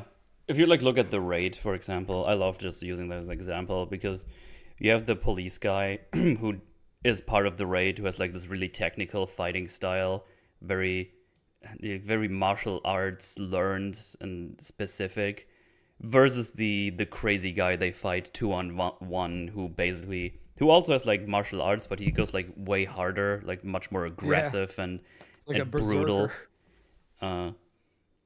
Which Yeah, also because it's just God, I need to watch a raid again. That movie's awesome. Raid Forge when. yeah, because fight scenes are just another like chance to show character, or like explain the world or something. Like if you have a let's say you have a kung fu movie, right? You just have two different characters with different kinds of kung fu. That tells you about the world where like maybe this person from the north fights like this, and this person from the east, they have a completely different style. Or you can use it for character. It doesn't just have to be a fight scene, right? But like a lot of it seems like a lot of storytellers don't use that to their advantage. Like even a gunfight like tells you a lot about character. I think Fringy, you bring up like Saving Private Ryan a lot. I've only seen that movie like twice, but like I remember the sniper scene like very clearly because like it tells me a lot about who that character is. Well, yeah, because the last thing that Jackson does before he dies is yell at his fellow soldier to get out and get safe. It's the last thing he does, which just says so much about who he is. And it's such a small moment. It only lasts like 5 seconds, but it's worth a lot, which is kind of, it emphasizes the nature of how like a really small, much the same way it's been pointed out that a really small thing can destroy a character.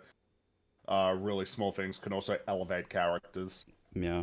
Exactly. Yeah. The devil is in the details, as they say. Oh, yes. And I mean, it's not like we're just. I always love when people say, "Oh, it's like, yeah, well, different people have different writing styles, and like it's subjective what you like." It's like, these people are doing it at the highest level. This is pro, so we should expect a lot of. there are just things that work and don't generally. Yeah. That's worth Yeah. bearing in mind. And you'd figure Yeah, that but like people working at the like Hollywood level, which is you could say it's the major leagues of entertainment, or at least was for a long time. Wait, why are you not the Yeah. best of the best at the simple stuff? Yeah. Yeah. Well, Oh, it's if like only they internal wouldn't fuck up some consistency. stuff, yeah. Yeah, internal consistency is just like it's pretty universal. It basically transcends writing style because it basically it establishes the very reason your audience should be invested, which is to say you have a world that follows rules, you establish a piece of information, and either you follow that information, or if there are contradictions to that information, there's an in-universe reason, because of course there's unreliable narrator and people can just be straight up wrong in universe, but there's a difference between that and just the writer just straight up fucked up and contradicted something, especially if it's like contradicting a word of God moment sort of thing. Like if you contradict the opening crawl to Star Wars, for example, that's probably a bit of a no-no because that's objective information about the universe being conveyed. Unless the opening text crawls are like T canon or something like that. Yes. I mean, Speed. and just another thing about like fight scenes, like you don't have to have them like exactly like be specifically like for your story, but like so many of them don't do anything with the fight scenes. I think it was on the last EFAT where it was like who's winning is who's pushing the other person back, right? That's so lame. Instead of like, this one gets like praise all the time. And like it shouldn't because it's so basic, but it's never done anymore. Like two guys who aren't great at fighting, they're just fighting and they get exhausted and like they just slow down and like, eventually they have to catch their breath because like fighting takes a lot out of you. It is probably the most physiologically draining thing you can do, especially if you're not trained for it. Because like there's no holding back usually, because if you hold back, especially if it's life or death, you just fucking die. So you usually tire out very quickly. It's like, Yeah, it's like, actually, the 1%er, we talked about this on the Forge as well, which overall was not that great, but had like a really good ending fight where exactly that happens. Like two people who are like really good at fighting, and they just go back and forth, and they're like super fast, and then they just stop at some point and just have to catch their breath a little bit and stuff. It's like always nice little touches that's going on. Also, hi Daph, how you doing there in chat? Hi, Daph. Yo. Canadians are taking over. Boy. Man, 2 Australians and 2 Canadians. God damn. Fuck. We need another American. Really? Yeah, the Americans On a German stream. That's disgusting. That is disgusting. I hate Germans. Huakte.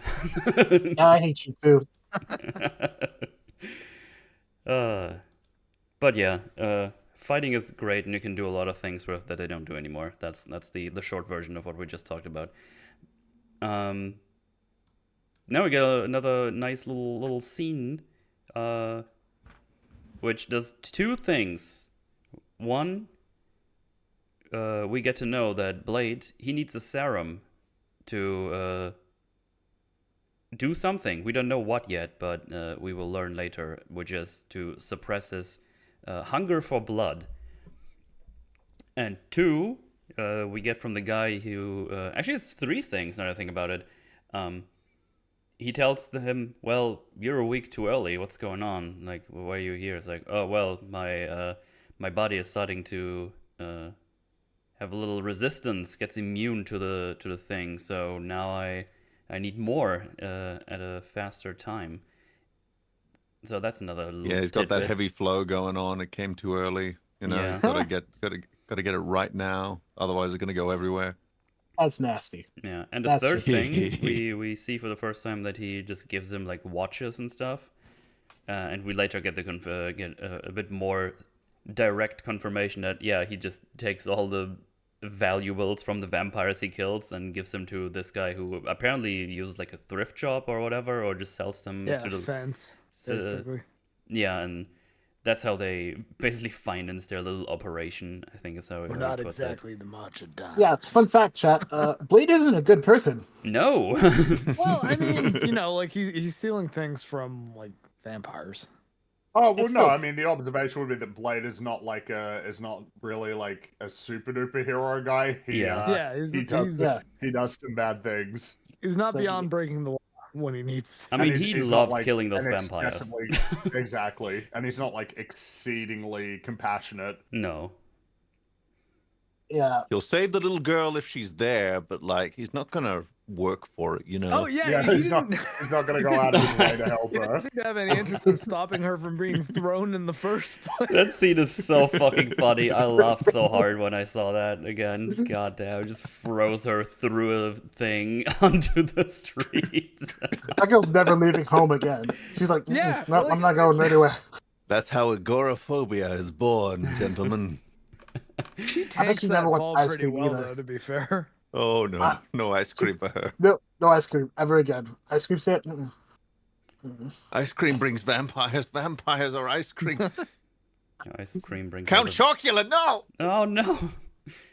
Oh Just, man. I guess it is interesting that the film that kickstarted modern superhero films is about an anti-hero Yeah, that's like- true. That's Oh, true. yeah. Yeah. rather than a much more archetypal hero.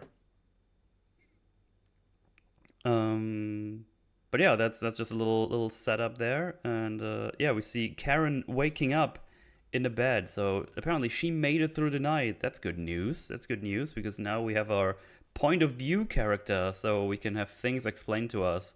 But they do it in a way that's not cringe and stupid, so that's nice. God, just make like every time I think about this stuff when they.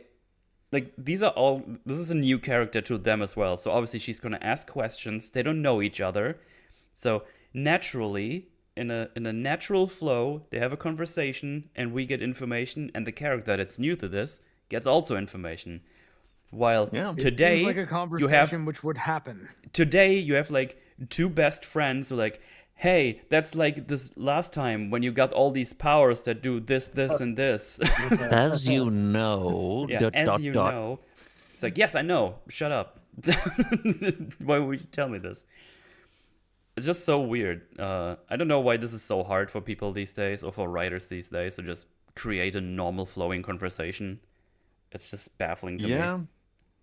I don't know, like it does. There's like an element of like there's a fear. Like I fucking hate that when people are talking about good writing versus bad writing. What's one of the first things like a layman or even like a lot of Hollywood level writers will bring up is it's like, oh well, it can't be. You can't have your story be too predictable. Yeah. And it's like fucking, you know, predictability can sometimes be frustrating, but you know what other things are predictable? A story that fucking makes sense, my dude. Yeah. Yeah, it's kind Maybe. that is kind of a problem that happens where, like, you know, if you have like a story that's long running and then everybody starts to make accurate predictions about how it's going to go, it's not necessarily a good idea to like change it into something that makes less sense simply to surprise people. Sure, maybe it will surprise people, but when they look back on the story, they're probably going to think, that's kind of like dumb, really. It probably should have played out this way. Like, if you can surprise people while having it all make sense, and retroactively people look back and go, oh, okay, yeah, that makes sense, then that's difficult. That's the reality. It's difficult. Yeah. Rather than, you know, but like predictable is not a bad problem to have necessarily. No, you can do predictable stories, but you can still do them well and make it worthwhile to watch. Yeah. Like, you know, Godzilla -1, you know, I think when we came out of the theater for that one, my friend was just like, you know, that was one of the most predictable films I've ever watched, and I really miss it. I really miss just this simple, honest storytelling. I mean, that's what we've been complaining about Marvel for years now. It's like, just give us something simple once in a while. You don't have to. It doesn't have to be like mind-shattering, world-destroying, quantum physics, reality kind of storylines that just break every rule and everything we've established. And it's like, oh, if this happens, all the multiverse is gonna implode or turn into green dust or whatever. You try so hard to be fresh that you forget to be good. Yeah, just Like, when was the last time we did a normal like neighborhood?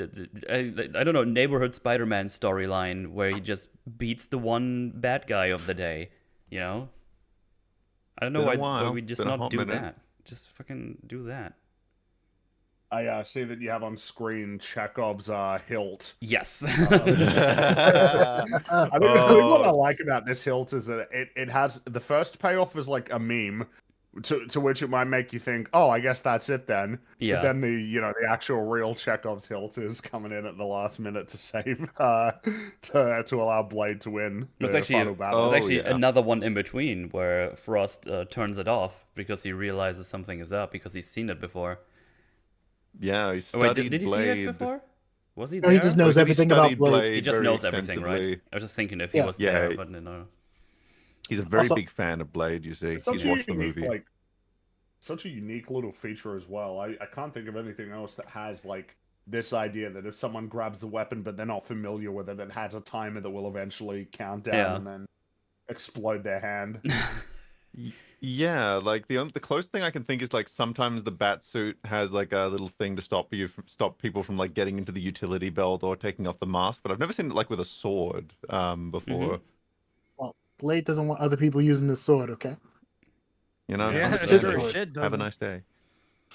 Because normally if you have something that's like a little electrocute thingy or something, but this is just straight up, no, this is just gonna explode your hand.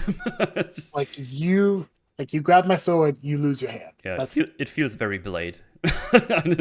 Oh yes, there's something I wanted to quickly bring up about the obscenely high stakes of like shared universe films nowadays. It's just like, why do you have a shared universe if you're going to just have the same level of stakes, the same kinds of stories again and again and again? Because the whole appeal of it is that you can do a really small story, then you can do a really big story, and then you can do a medium story, and then you can do just like a character drama, and then it can be like, oh, we're in space and space opera, but then oh no, we're back down on Earth, but there happen to be an alien outside. But it's like there's so many.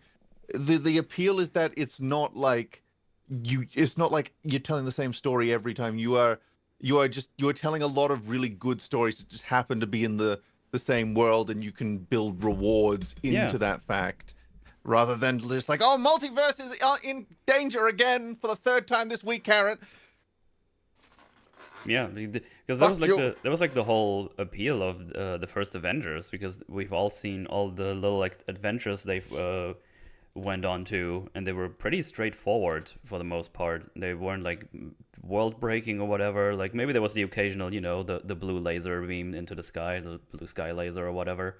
And it's like, the Earth might do a little explodey blowed, or they're gonna try to take over the Earth or whatever. Which was mostly Thor, I think. I think Thor had probably the biggest stakes out of the first couple of ones, right? Fringy probably knows the best from all of us, I think. I don't know. Wait, sorry, what was that? Yeah. Which of the towards the first Avengers movie, I was wondering if Thor had like the highest stakes in terms of storytelling. Yeah, probably, because that one dealt with the potential destruction of like a few places, like a few worlds. Mm-hmm. So that probably was the highest stakes one, because obviously Iron Man 1, fairly low stakes in a certain sense, you could say. Iron Man 2 is kind of the same situation. It's more localized. Absolutely. Captain America had big stakes. That was end of the world, but again, the situation in Thor was the end of multiple worlds potentially. Yeah. So, I mean, really, like the lowest stakes story in the MCU, like in terms of films, would be Homecoming. Homecoming is the lowest stakes one. It's not like end of the world or end of a city or anything. It's like a pretty small localized thing. Yeah, that's true. Which is so fucking rare in Marvel movies. Yeah, For 'cause an I feel like world. they upped the stakes in terms of the power level they thought they have at the time. Because Thor as an Asgardian, they were like, we can't just do like a localized thing. It's probably going to be weird. So let's go high because they're like all gods or whatever. So I guess that was their idea there. The thing is that that's still like I guess legible as stakes. Yes, like absolutely. the destruction of the frost giants and the destruction of Earth, the things that are compared to the destruction of the multiverse, which is very like okay. All right. So Yeah. just like the end of all universes across all time and space, huh? All right. Yeah, but what I'm basically trying to go to is like, so you had all these adventures, you know their powers, you know what they're up to, and then now, oh shit, we have like one big thread, like a really big one, like a Thanos, right? It's like, oh, now we gotta all put our powers together and work together, maybe in a little unlike scenario, but it happened. We have the Hulk, we have Thor, Captain America, all the lads and lasses, and yeah, it was exciting. I mean, it was like super hype back in the day. I mean, it was. I'm pretty sure the first Avengers movie still holds up pretty well. I haven't watched it in a while, but yeah, it's a good movie. It's Yeah. a really good movie. Oh yeah, and the thing is, right? Like, what you're describing there, Metal, is something that I often think about. Where like when you do the shared universe thing, right? You build in the opportunity to put characters into situations they wouldn't otherwise organically fall into, and it becomes this interesting kind of it's a subversion in a good way. So it's like, let's say Blade was in like the MCU, or at least this version of Blade, not the one they keep failing to make.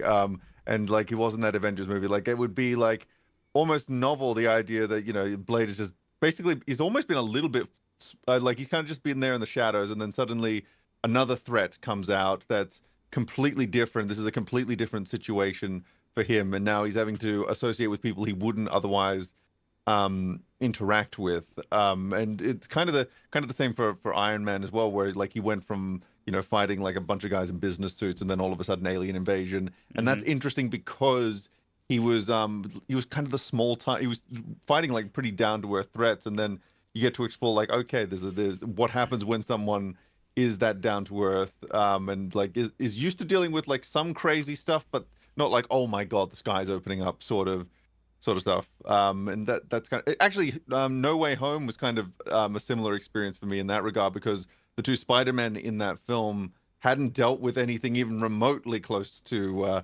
earth-ending stuff, or I guess Toby had technically fought an alien before, but like they'd basically dealt with like weird science experiments gone wrong and things of that nature, and then all of a sudden it's like it becomes interesting. Like, how do they react to the existence of magic? How do they process, being torn across time and space, and Being like there's a lot to of an absurd amount of existential dread.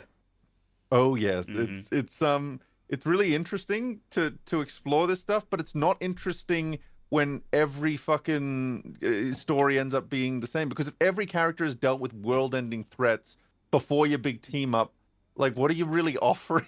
Yeah, that's kind of yeah. different with your team ups, It gets really awkward. I think just thinking back about Loki, because you're talking about like existential dread. Like in the Loki show, he was like in this one loop for, I don't know, hundreds of years possibly, and his character did not change at all, which is insane. Like he's been doing the same thing over and over again, trying to save the whole fucking multiverse basically. And there's nothing going on there. It's just like, yeah, here's a little montage. Like, see, it's kind of funny because he does all the things, and then they make it somehow, and it's like, okay, cool. Now he has powers. There's always an annoying trope when they when they go have a character go through like a simulated amount of time, so like for them like hundreds of years have passed, and then they emerge out the other side, and it's like, I am the same character as I was before. Hundreds of years, I lived several times my own lifetime since I last saw you, but no, the writer is slamming my head into the reset button, so reset I shall do. Yeah, it's lame. That's like a whole thing for the current Marvel stuff. It's like there's so many things that could be interesting in a way, but they just don't do anything with it. It's just so boring. Oh well. Yeah. But yeah, well, time to go back to Blade, because we see him getting some good old serum put in his veins, because Karen woke up. We established the Chekhov's hilt. Now she's kind of like skedaddling through their little factory thing there, because she doesn't really know what's up. She could be kidnapped for all she knows. So I like the little tidbit that she's like kind of sneaking around, because she probably thinks she might still be in danger, especially after seeing all those weapons on the wall and the Blade doing this crazy stuff. And after Yeah. getting bitten. And after being bitten, exactly. What I find interesting about the serum, just from a trivia point of view, is that I think this is this might actually be an example of like a third generation adaptation, because I think the idea of the serum actually came from the Spider-Man animated series when Blade appeared on that because Morbius was in that show, and that was at a magical time when Marvel was actually allowed to use other characters in their Spider-Man shows, and because that show takes place in the same universe as the X-Men show. Mhm. So Blade shows up, and that was actually, I think, the first time Blade had appeared as like a proper vampire and not just like a vampire immune vampire hunter.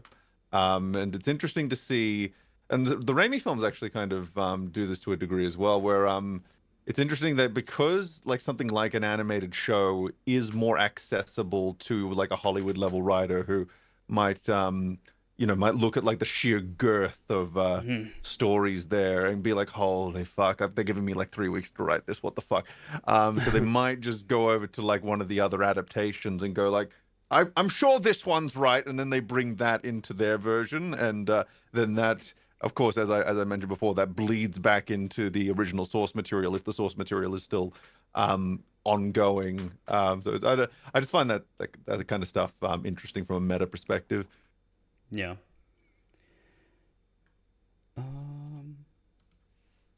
So yeah, Serum. He gets flamed with it, and he's just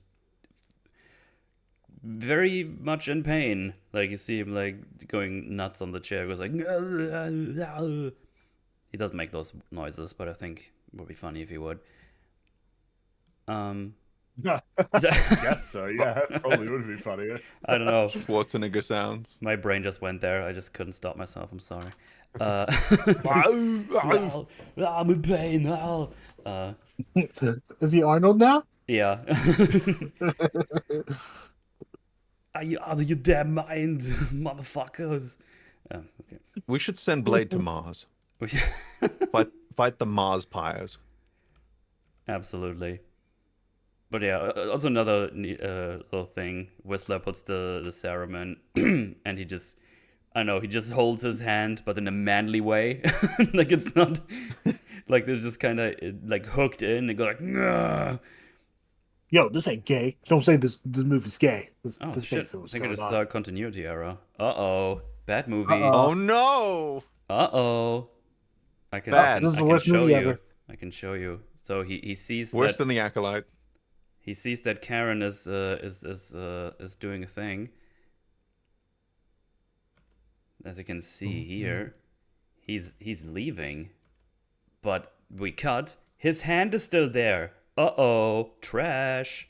In the dumpster with it. Boo.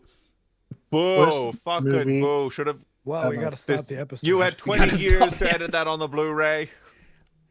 Wow. Actual garbage. 0 to 10. Unplayable.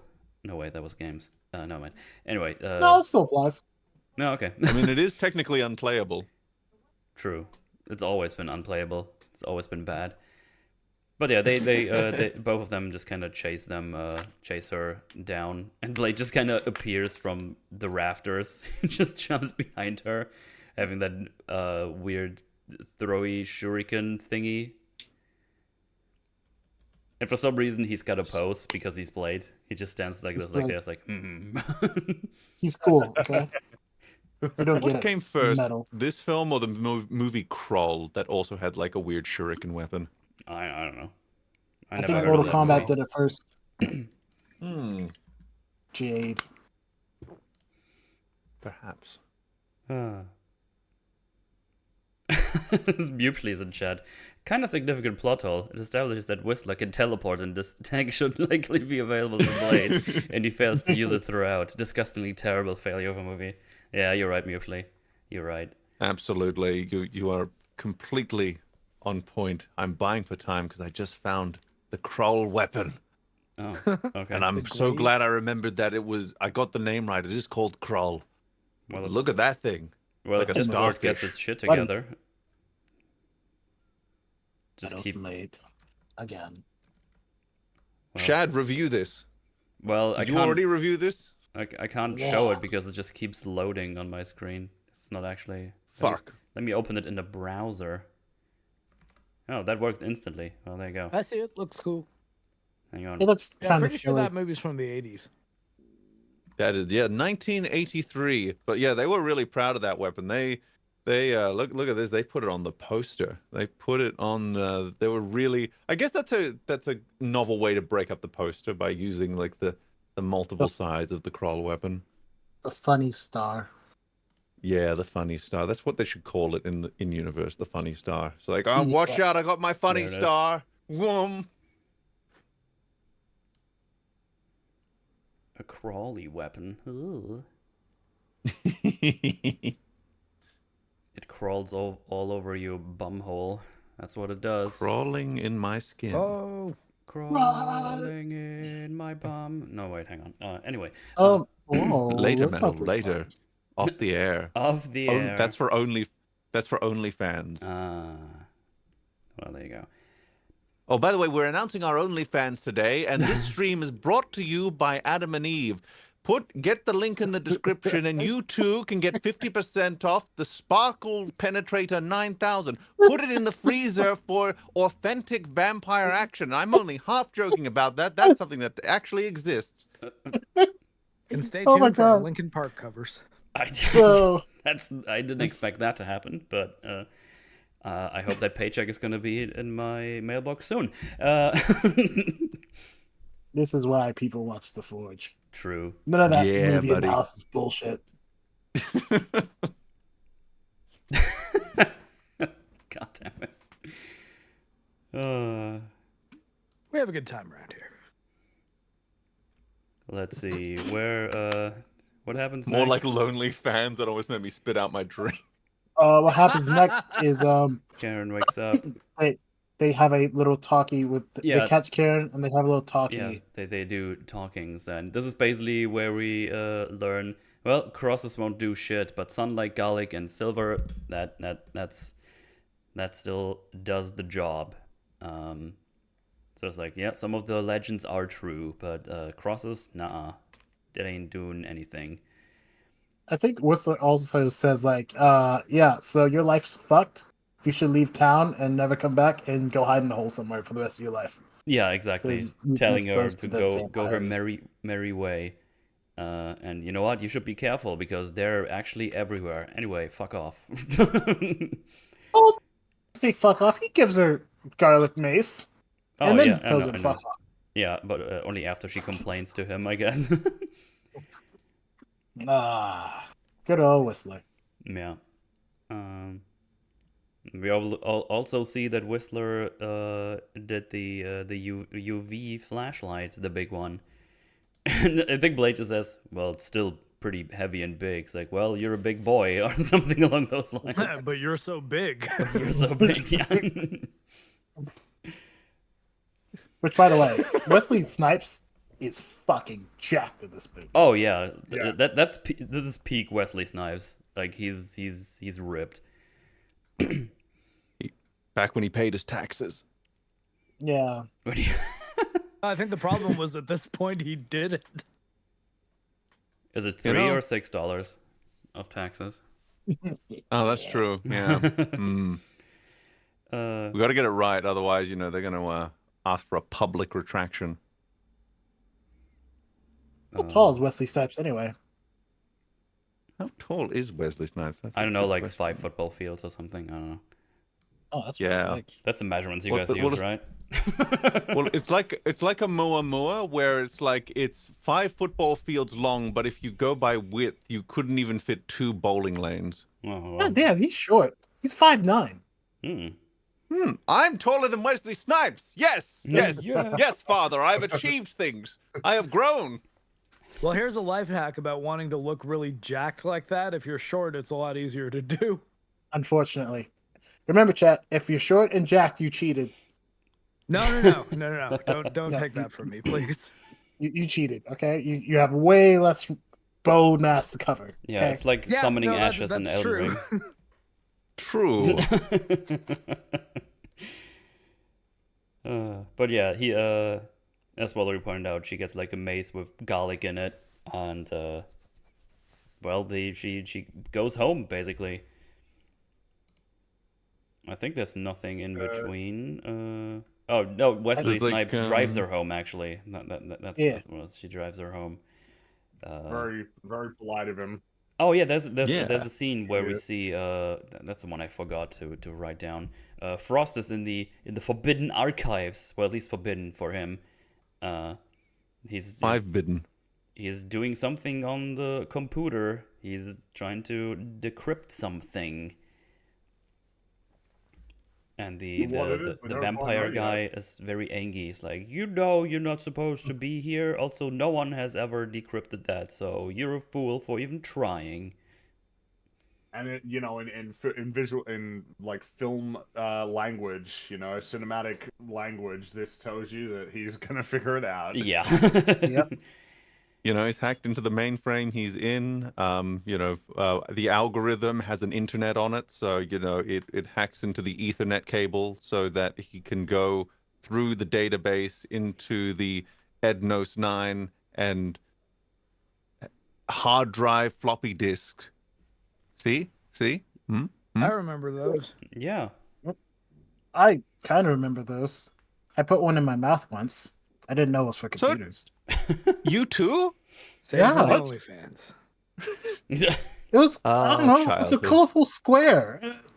It seems like something Okay, you're supposed to eat. Colorful square, eat it. There's a lot of colorful squares. As a child, that made sense to me.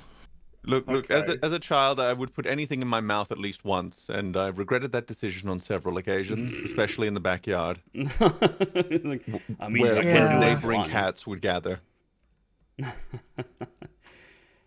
But yeah, he's decrypting something. boy. The guy is not happy. He slaps him across the face for being insubordinate, and then he leaves because he's bored by him, as he puts it.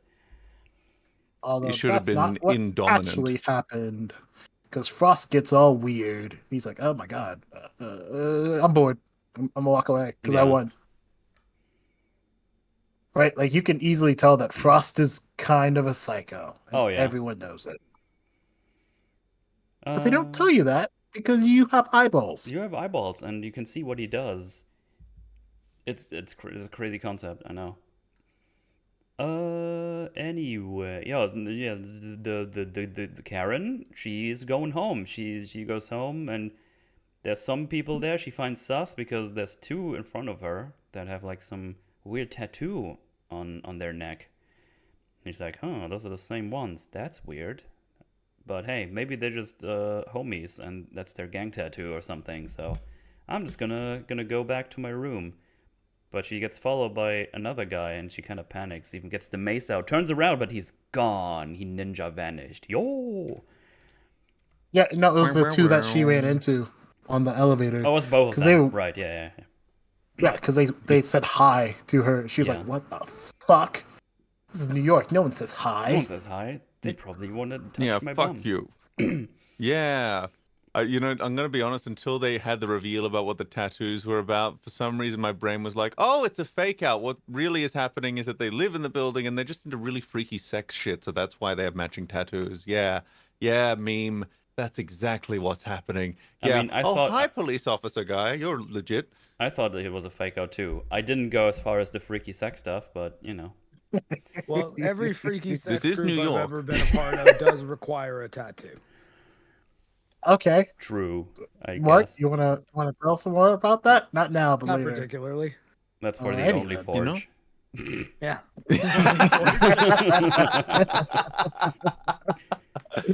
Oh, you have to start that now. Oh That god. might have to be the new name. Only forge. That's the 18 plus show where instead of a face cam, it's a feet cam. Only feet. Only feet. But Forging yeah, as you already said, she's in her apartment now. She starts to pack out. Metal's and feet. all of, all of a sudden, a ninja cop appears. He was in here this whole time. And he's like, no, I'm And just, naturally, it's like, okay, weird. that's weird. Why didn't you say anything? I've been packing up my stuff. Yeah, he says like, "Oh yeah, your door was open." It's like, excuse me, that is the most sus shit I've ever heard. Yep. Where's my gun? Where's my gun? Yeah. Well, she expects him to be a vampire, so she gets out the mace, and shoots garlic in his mouth, and he's like, "What the fuck Which is is that garlic? unfortunate. What's Yeah. that?" Because he goes like, "Well, fuck you. You're not gonna go back. I'm gonna kill you." And it's like, "Is this garlic?" This feels like yet another instance of kind of like doing something fun with the Chekhov's garlic pepper spray. Yeah, Garlic spray of it gets introduced. The first time it gets used, it doesn't like Is really on a work. human? It's kind of a funny meme. So it's like amusing. But then of course it's not the last time that we see it, and it's actually gonna Yeah. come through in the end. Like it's kind of interesting. It's actually interesting, like that happens a few times in this film. We've set something up. First payoff is a joke. Second payoff is the consequential one. yeah, Yeah. it's pretty kinda neat. cool. I also I love the idea that this is not the first time this guy has gotten maced before, so it's kind of just a conditioned response to being sprayed in the face, and then as soon as he realizes it's garlic, it's like, oh, I'm not burning. Oh, Cool. that's great. I feel like that would still burn, man. In the eyes it for does. sure, But yeah. not as much as garlic me. juice in the your face, eyes, like in the yeah, that eyes, would that's not be a good awful. time. No. It does Chekhov's match up garlic. that he is a fucking creepy guy. Oh yes. This is a creepo dressing up like a police officer. Fucking maybe he is a police officer, but like a Oh, whoops. skeevy police officer. I The just kind you'd read- find at adamandeve.com. Link in the Oh god description. damn it. I just randomly We need to flashed get a that weapon guy. sponsorship if we're gonna keep doing those spots. I'll get that sponsorship eventually. Yeah, but he's just a human, but we learn he's a familiar, I think is what they call it. Yeah. And he's Blade calls him a wannabe vampire, that if he does well enough over time, he might get turned by his master, and that makes him very happy. So he's a cuck loser, really. Is Yeah, what's he's a little being- cuckoid. Yeah, Exactly. Pretty much, Yeah, obviously Blade is here because he used her as bait. A vamp cuck. A vamp. He used her as bait, and he beats the ever-living piss out of the He guy. just keeps beating him up. He Yeah, just throws him just around, won't stop throws him destroying into. all the furniture. Yeah, it's like, is this really necessary? I think she asks as well. Yeah, it is necessary. It's also fun. great. She's like, "So you just used me as bait," and Blade just says, "Yeah, get over it." Look, I love Roddy's that the been property there. damage in. I love that the property damage in her apartment is more acknowledged than like the majority of like destroyed and bombarded buildings in most superhero films. Well, yeah, man, No, that dude. shit's expensive, to replace. Yeah, and then he's Oh like, yeah. This is my apartment, man. yeah. Which is also great, a nice funny bit. It's like he takes his watch, looks at it, no, it's fake, just throws it away. Yeah, that's The when we table learn wasn't that. fake, motherfucker. That's when we learn that Blade steals like shit. Yeah. Okay? Like we gotta pay for the operation. Yeah, it's fun stuff. That was teak wood, motherfucker. Yeah, and we learned that he's been doing a blood run, but he won't tell him where to. So he gets beat up a little bit more, hopefully getting the information. So he gets out his gun, but Karen's like, "No, you can't just shoot him." It's like another instance of they're beating up this policeman, and everyone just standing around and still going over his day. Which I guess it's New Well, York. it is New York.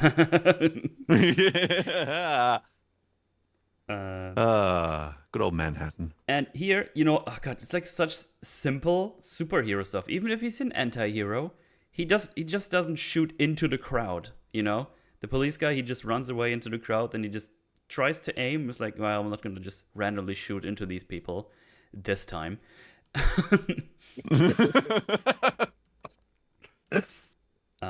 Oh, it's great.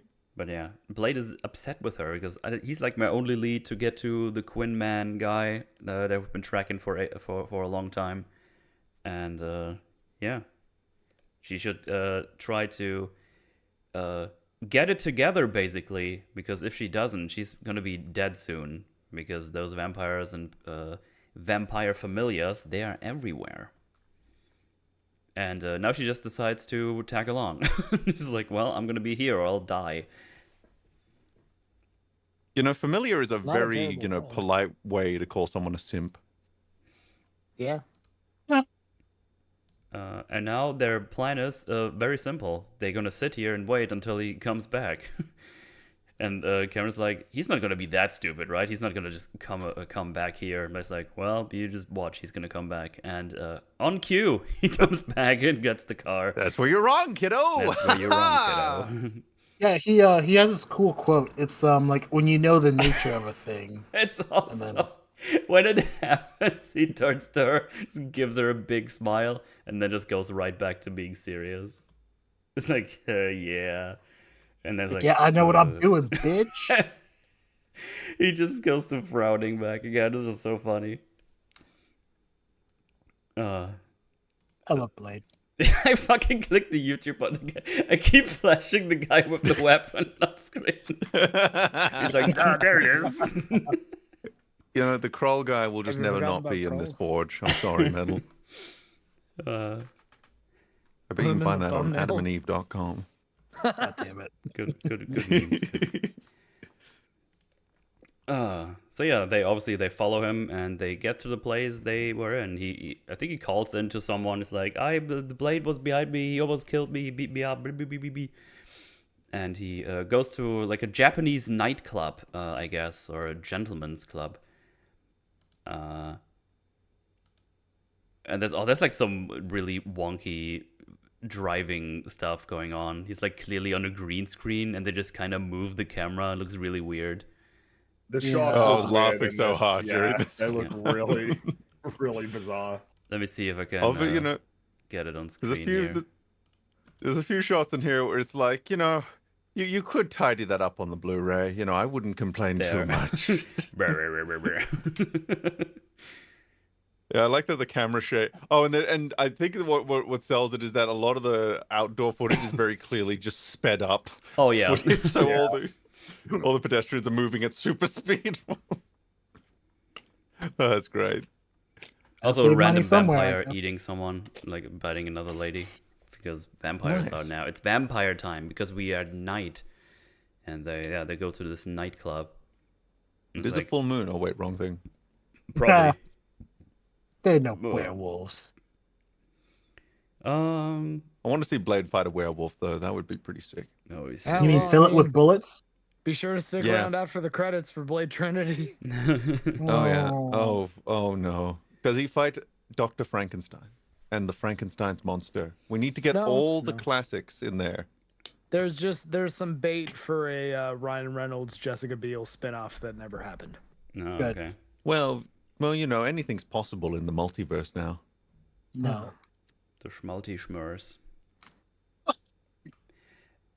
Anyway, Oh, James Remar is in Blade Trinity? How can anything with James Remar in it be bad? You know, like Mortal Kombat Annihilation and... I don't even need to go further. Yeah, you can stop right there. Yep. Is that Dexter's dad? Yes, it is. Yes, Okay, it is. yeah.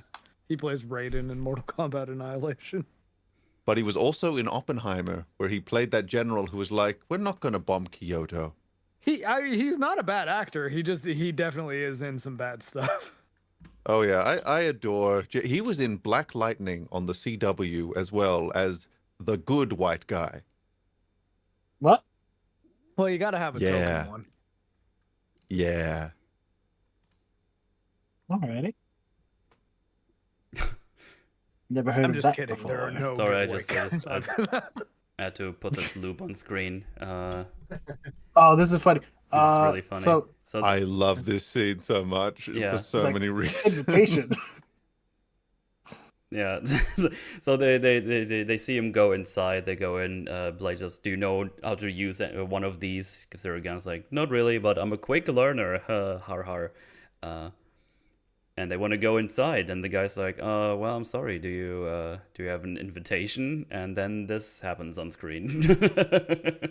Like Yeah. just a big smile, getting rid of the glasses, and just fucking It's just throws like, them through the the wall. answer is no, but I'm getting in there. Yeah. It's Well, like, the answer is here's your yes. It's invitation. just anything can be an invitation if you shove hard enough. What I love about this scene, especially, is that Blade is just he's not whispering when he's talking to Karen. He's just kind of talking at a very regular volume, very clearly probably an earshot of the bouncer, and then the bouncer's like, "Oh, you got an invitation." I just love that.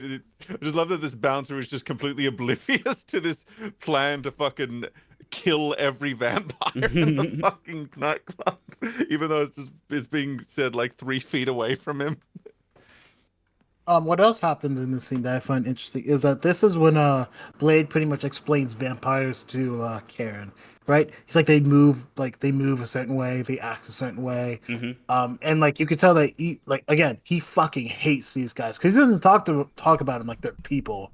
He talks about them like they're like science experiments. It's like this is what they do, this is how they do it, and with the gun scene when he's like, "Do you know how to use this thing?" I really like when he's like when she says, "No, but I'm a fast learner." He's like, "Yeah, you better, or that's your ass." And yeah, I like Wesley Snipes a lot. But the exposition's real tight and snappy, and you get what you need, and we get back to action very quickly. Yeah. Very. And as you nice. said that, the policeman is getting beat up more. He's not having a great day. Because Blade finds him immediately and just starts pushing him around, kicking him and punching him and everything. And it's like, "Where's the entry?" He's like, "It's at the fridge." And he just beats him up more because he doesn't trust it. It's like, "No, for real, it's right there." The opens and is like, "Oh, yeah, oh, there it is." Yeah, that part's funny too, because he's like, "Are you fucking lying to me?" Okay. He's gonna lie to me. Yeah, then they go downstairs. By the way, it's just a small thing. I appreciate what they've done here just for the set piece. Because they make sure, like, it looks like the left part, if we look at the picture, the left part looks like it's just a normal fridge, but with, like, a glass backing. So we can see, so they probably use this side for, like, an actual fridge, so it looks like this is, like, all an actual fridge, while the right side is just a door. I just appreciate that they did the back side the way it is. They could just let that be in, like, I don't know, dark or with nothing, but you can actually see there's something in there. I don't know, it's just kind of nice. I like that. You know, yeah, it's very good attention to detail. I agree. Mm-hmm. I wonder what's in those pieces. Probably some delicious pasta or something, some lasagna. Probably some blood pudding. I'm kind of hungry. Yeah, now I'm hungry. Thanks. Sorry. That's okay. Everyone can be hungry as long as you now are. we feel like Blade feels for a good chunk of this movie when he hasn't had his serum. Yeah. Yeah. And then he does suck neck at some point, and it's yeah, that was quite the scene. We'll get to it. Pretty long, yeah. Yeah, it was quite the suck. It was the long suck, the suck of the century. I think it's got Time's world's best suck award. You know, it's yeah, followed by the best incestuous undertones. Yeah. True. Anyway, they made their way into this. Yeah, it does make it a bit weird that he kind of it says like, "Yeah, you reminded me of my mother" at the beginning of the movie, and then this scene happens. Ah, yes, but there's also other motherfucker stuff in this film. Yeah, no, absolutely. We'll get there. Definitely fucked his mother. That's why they call him the motherfucker. Anyway, technically, we've all been inside of our mothers. Oh, I guess, yeah, no, I have no argument against that. No. Sounds horrible. We all want to return home, right? Go back to where we came. I missed you, meme. I want to go to bed. Oh, it's good to be back. We're destroying metal. I mean, he's out of line, but he isn't wrong. That's the only good thing that came from that show. That was a good one. The best part is Fringy's going to come back, and he's not going to know any of this happened. Oh, yeah. Good on him. Good on him. Anyway, they made their way to the library, and they're just kind of snooping around. Someone super chat, so he's reminded.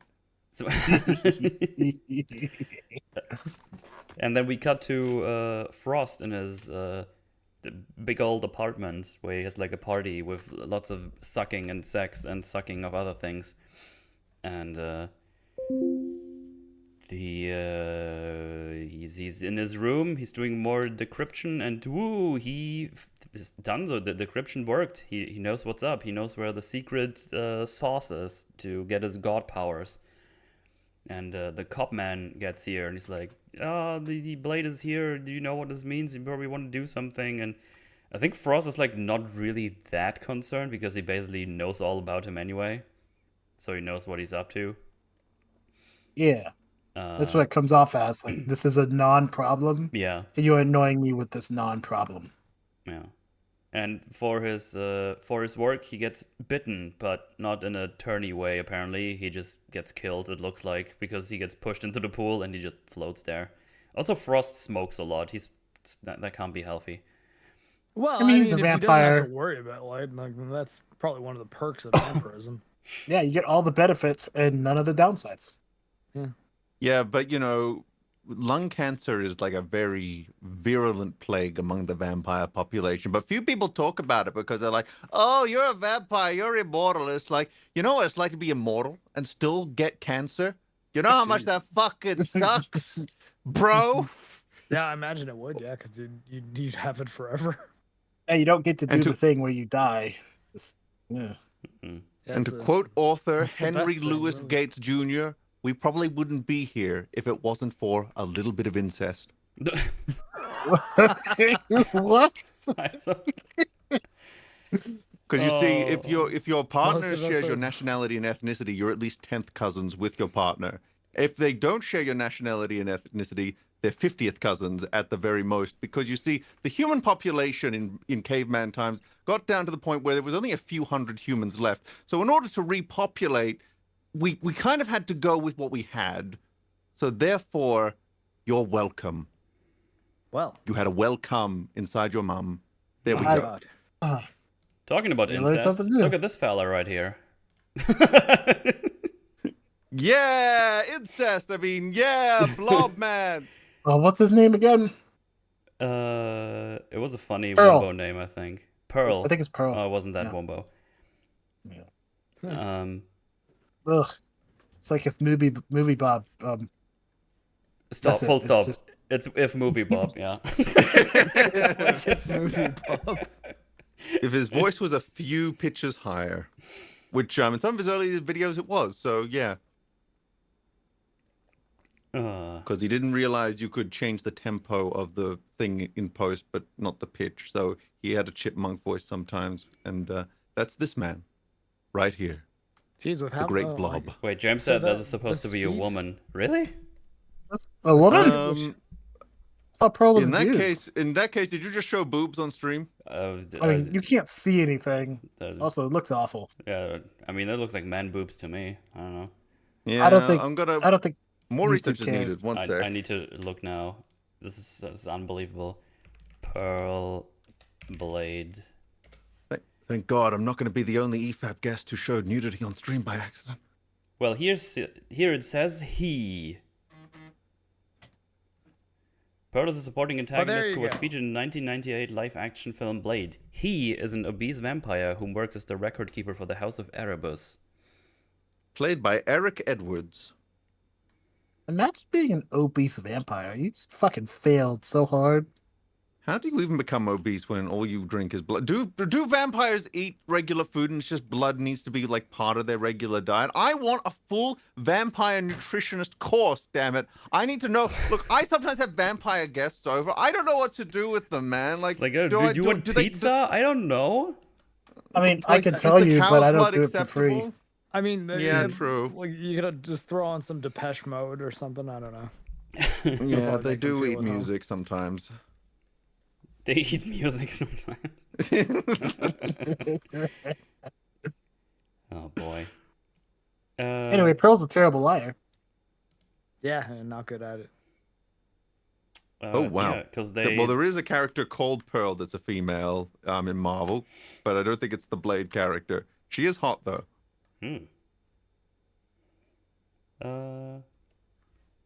But yeah, they basically torture the big lad with the UV light. And moved. he's been responsible for the decryption stuff. It's like, yeah, without me, you wouldn't even have done this. Like, yeah, but you did it, so whatever. I don't care what happens to you. It's basically Frost's reaction. And they have like a little face-off via Skype. They do call it a he when they're torturing him. So that probably Wow, probably James just definitive. lying to us like that. It's fucked up. I like that on the Marvel wiki when I go to the Pearl for the movie, like it has unusual features. And what is the unusual feature? Grossly obese. Well, I mean, you didn't. Most people don't start that way. Yeah, especially most vampires. Probably not. But anyway, Could you imagine if this was just how he looked when he was bitten? Oh and they just put him down in the server room. That's where he's been this whole time. It was just the IT guy for the club, and then they bit him. It's like, you're a crypt keeper now, or a librarian. It's like, okay, can I stay here? It's like, yeah. I'm not even a vampire. I just work here. I have a skin condition. I am a Bjorn just said, Mauler shows my milky memes all the time, so you're safe. Okay. Well then. And we have done... Remember that Gardic phone game where I did a drawing so bad you had to put the sensor bar over it? Oh, funny tidbit. There's one highlight video I made on the other channel that got taken down, and I got a strike for it. Apparently, because it was like I don't remember what it was, but they made me do like the weird "is this okay or not" thingy and everything. It was like I don't know, insensitive or whatever. Like, with the Happy Tree Friends cartoon? It was like hateful conduct or hateful crime or whatever. I don't know what it was. And I genocide again. I looked back at it and was like, friends go hard. What happened there was nothing. Like, there was just a picture of a unicorn with a dick. That's all. Oh. And I think Meme drew it. I think. Yeah, Maybe I'm thinking of the Christmas. That sounds like a thing I would draw. I like penises. And then I appealed it and was like, hey, whatever you've written here, that didn't happen. And then just say it was Meme's fault. Well, then 1 minute later, it's like, we looked at it and we still not gonna give it back. It's like, no, you didn't look at it. But whatever, go fuck yourself. Just like, I like to think they looked at it for 2 seconds. Like, ugh, no. It was clearly an automated response. Sorry, I had a little stroke there. Well, I can't tell you what prawn is, but I know it when I see it. Well, you got to take it to court now. You got to get the lawyers. Everyone, donate to Metal's GoFundMe page. It's at @adamandeve.com/metalcommander/legal funds. Wait a minute. And if you purchase the dragon shooter dildo with rainbow wave jizz, you can get 50% off your donation. Wave jizz? Go now. What the fuck? Yeah. I did not condone this. I did not say yay to this. Yeah, that's why your friends have to fight for you. Make the decisions you would never make yourself. That's what friends are for. Damn it. Anyway, let's go back to this fat ass over here.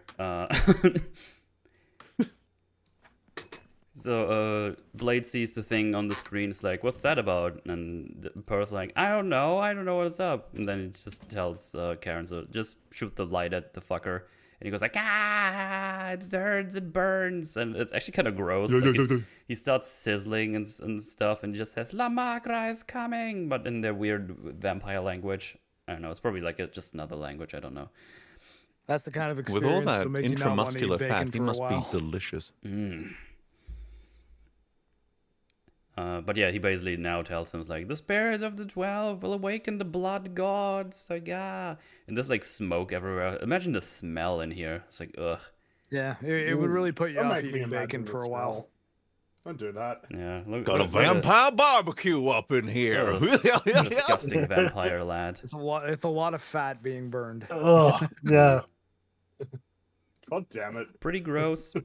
Enjoying your coffee, Fringy? I'd probably No. I'd probably eat it. No, you wouldn't. Got a good solid narrative. I try anything at least once. Like I said, I put anything in my mouth if you pay me enough. Mm. Oh my! Time Yeah. to find uranium. Then he takes away the hard Yes. drive, and they are about to leave. He's like, "Oh, what's behind this door?" He's like, "Nothing, absolutely nothing." And he's like, "Well, then you don't mind me having a look." See, and just puts like explosive stuff around it. And the Pearl goes like, "No!" And Karen just blasts him more with UV lights. And Blade just turns around and is like, "What did you do that for?" It's like, "You told me to do it when he moves. He moved." Metal, I need you to read Chris's comment before we go any further. Hey, Fringy's back. Meme, talk about the incest again. Oh no. Oh, good times. But yeah, they blow up the door and they get to the place where Frost was doing illegal decryption where he wasn't allowed. And this is basically their hall with the, I don't know, the banners of Erebus or something. It's basically their vampire Bible, how Blade puts it. That's what Frost has been decrypting this whole time. And then they get ambushed and beaten and captured. So even though badass Blade has a low Like point, my childhood. yeah, because he sees something womboing around in this area, and he's like, "What's that?" And then he finds like a little child. Basically, it's like, "Oh shit, I'm not gonna do anything to the child. I like killing vampires, but I'm not a fucking monster." And turns out she's a vampire, and he's in it. And then they capture him. Destroy the UV light. She kicks him hard. Well, she tries to kick him hard. He doesn't really react, but he just blocks and blocks and blocks. Yeah. It's like a little believe they fight, but he destroyed gets the Vamp overwhelmed. They take his sword and they kind of nail him to the wall with like a I don't know what it is, like a cord or whatever they use to have it around his throat. The technical term is garrote. Yeah. Huh? Oh, okay. Well, Yeah, there you go. sure. That's a word. Yeah. Like This is garrote also someone. the first time his mechanism comes into place, because one of the guys took his sword and he's like, "Look, I got his blade," and then it explodes. Like Blade even has like a little smirk on his face when he sees it, like he has it in his hand, and he goes like, It's a "Ah, good meme. yeah, look, I got his blade." Like look at Blade's face. He's like, "Yeah, I know exactly what's gonna happen." And then boom, it just explodes. Look at the guy's face, like, "Ah!" Dumbass. It was really fun as all his friends go like, "Ah, look at that dumbass, it's exploded his hand." And the guy himself is also like, "Ha, I'm a dumbass." It's We're all... talking. I know we haven't talked about it too much, but I guess now's on my mind seeing that explosion of his hand. Like, it is interesting to think that Marvel have probably had conversations about whether or not Blade should be R-rated or like PG-13. That they probably have sat around the, like their big old table that they have in those boardrooms. Oh yeah. Seriously considering like, yeah, but do we need, like, is there some way that we can do it, like, and we don't have to show any blood? Yeah. Meanwhile, Yeah. obviously, this film is unashamedly, unabashedly violent. Yeah. Yeah. Oh, yes. Fun thing I noticed, because see Quinn on the screen. I didn't know that was Quinn when he showed up the second time because his face was so fucked up because he was lit on fire. Yeah. And it shows that like vampires don't heal immediately, they heal fast. But it's still like depending Not on the severity of Wolverine the fast. Yeah, depending Yeah. on the damage, it still takes quite a bit. Remember in The Wolverine where Wolverine got like scorched by the atom bomb that was dropped on Nagasaki, and then he grows his hair back completely fully formed and perfectly groomed. Nice. Yeah, that was the weird movie. But yeah, he gets beaten up a little bit.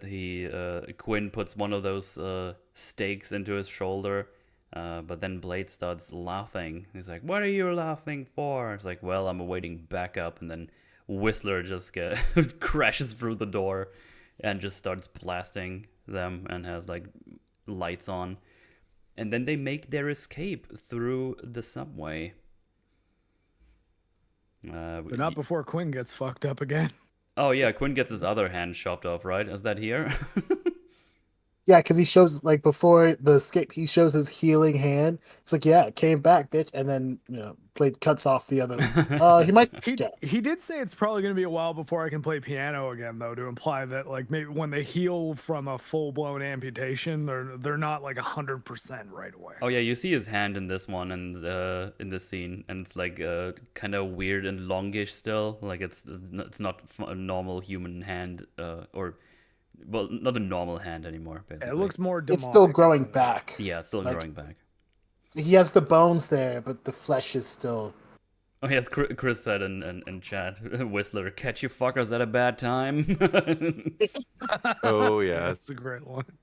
I'm not gonna lie. I thought that because the hand was so fucked up, I didn't actually put the pieces together that it might have grown back. I thought it was. I thought he might have just found some dead guy's hand that was really fucked up, and then he just stitched it on.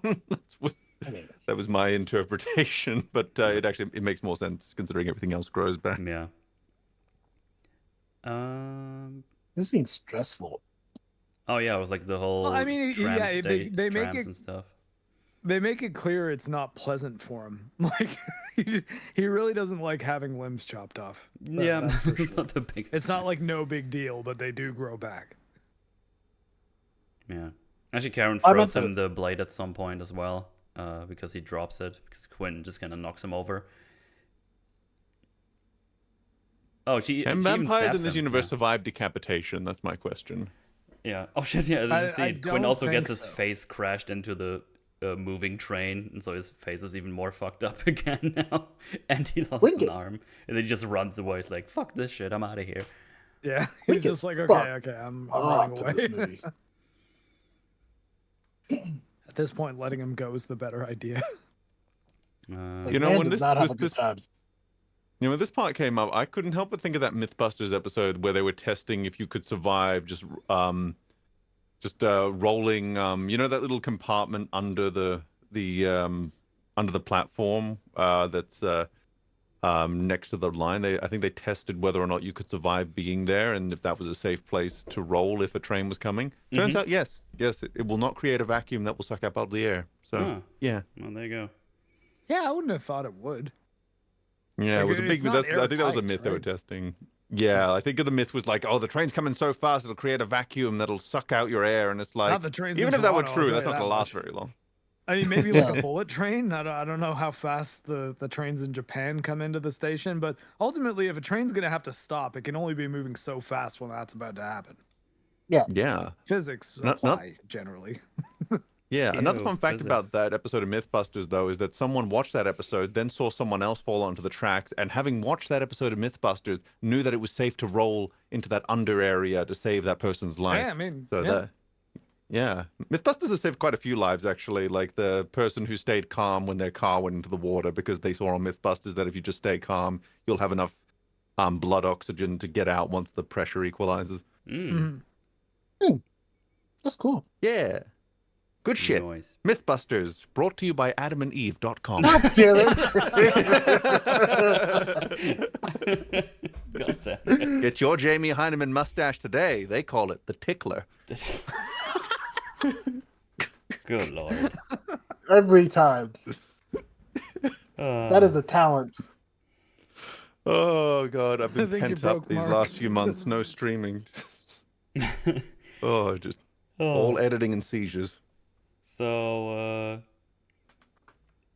yeah, they make it onto the train. Blade's shoulder gets dislocated here, so now Karen has to put it back in because he just kind of grabs the handrail and he gets like pushed in, which is kind of funny that this has actually repercussions to a degree. Because I just think of today's standards and it's like, no, it's fine. We don't care about physics. And this is also where she realizes, oh shit, you're also a vampire man, because he needs to put in the serum. And he's very defensive. She wants to help him give it to him, but he's like, no, I gotta do it myself. Don't do that. And Yeah, he's got all those walls up around him, doesn't Oh, let yes. people in. Oh yes. Also, Whistler early escaped for like a tunnel. You see that quickly. Just a nice little thing to as a detail Well, that to you. remind you that he'll be back again. Yeah, it's like he doesn't. Yeah, because they get separated a bit because he stumbles like somewhere at the tracks or whatever, and then you just kind of see him getting away as well. So they accounted for that, is what I'm trying to say. They don't just say like, no, he made it out somehow. Whatever. Don't worry about it. It's like, no, there it is. You saw it right there. Somehow Palpatine made it out. Somehow Whistler is back. But yeah, now we get a little backstory on Blade, or not backstory, more Karen gets to know what he is, and it's like, yeah, he was born while his mother was bitten, and this gives him special genetics, like being able to walk around during the day. He gets all the vampire strength, withstands silver and garlic and all the sorts, but he still ages like a normal man. And he has the hunger of a vampire. Which, So, like because it was mentioned before that this was a change from the way that Blade had been, like I guess the mythology of the character up until this point, and that it changed afterward. I'm not sure. I'm not sure whether it's something that they were like fully aware of in terms of the importance of that change. But I mean, I think it's a good idea. yeah. Like as a sort of a core problem for a character, because it's something that gets mentioned earlier by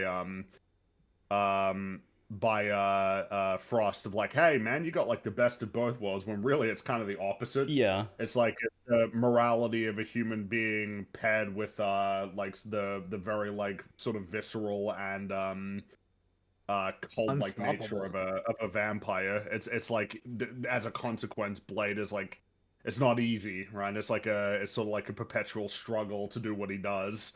To the point that it becomes kind of like a thrust of the film of like, maybe there's some way to cure him permanently, as like a sort of like maybe the carrot that's dangling in front of, hey, you know what, maybe I can get that, maybe. I think it's just a good idea. Like it's like a strong sort of it reminds me a bit of Angel, in the sense of, like the vampire with a soul as a thing of like binding. So it's not like it's, oh, you just get like a bunch of awesome abilities. It's, well, yeah, but this creates like some serious internal strife for you. Yeah. This is just kind of a problem that you have to deal with perpetually.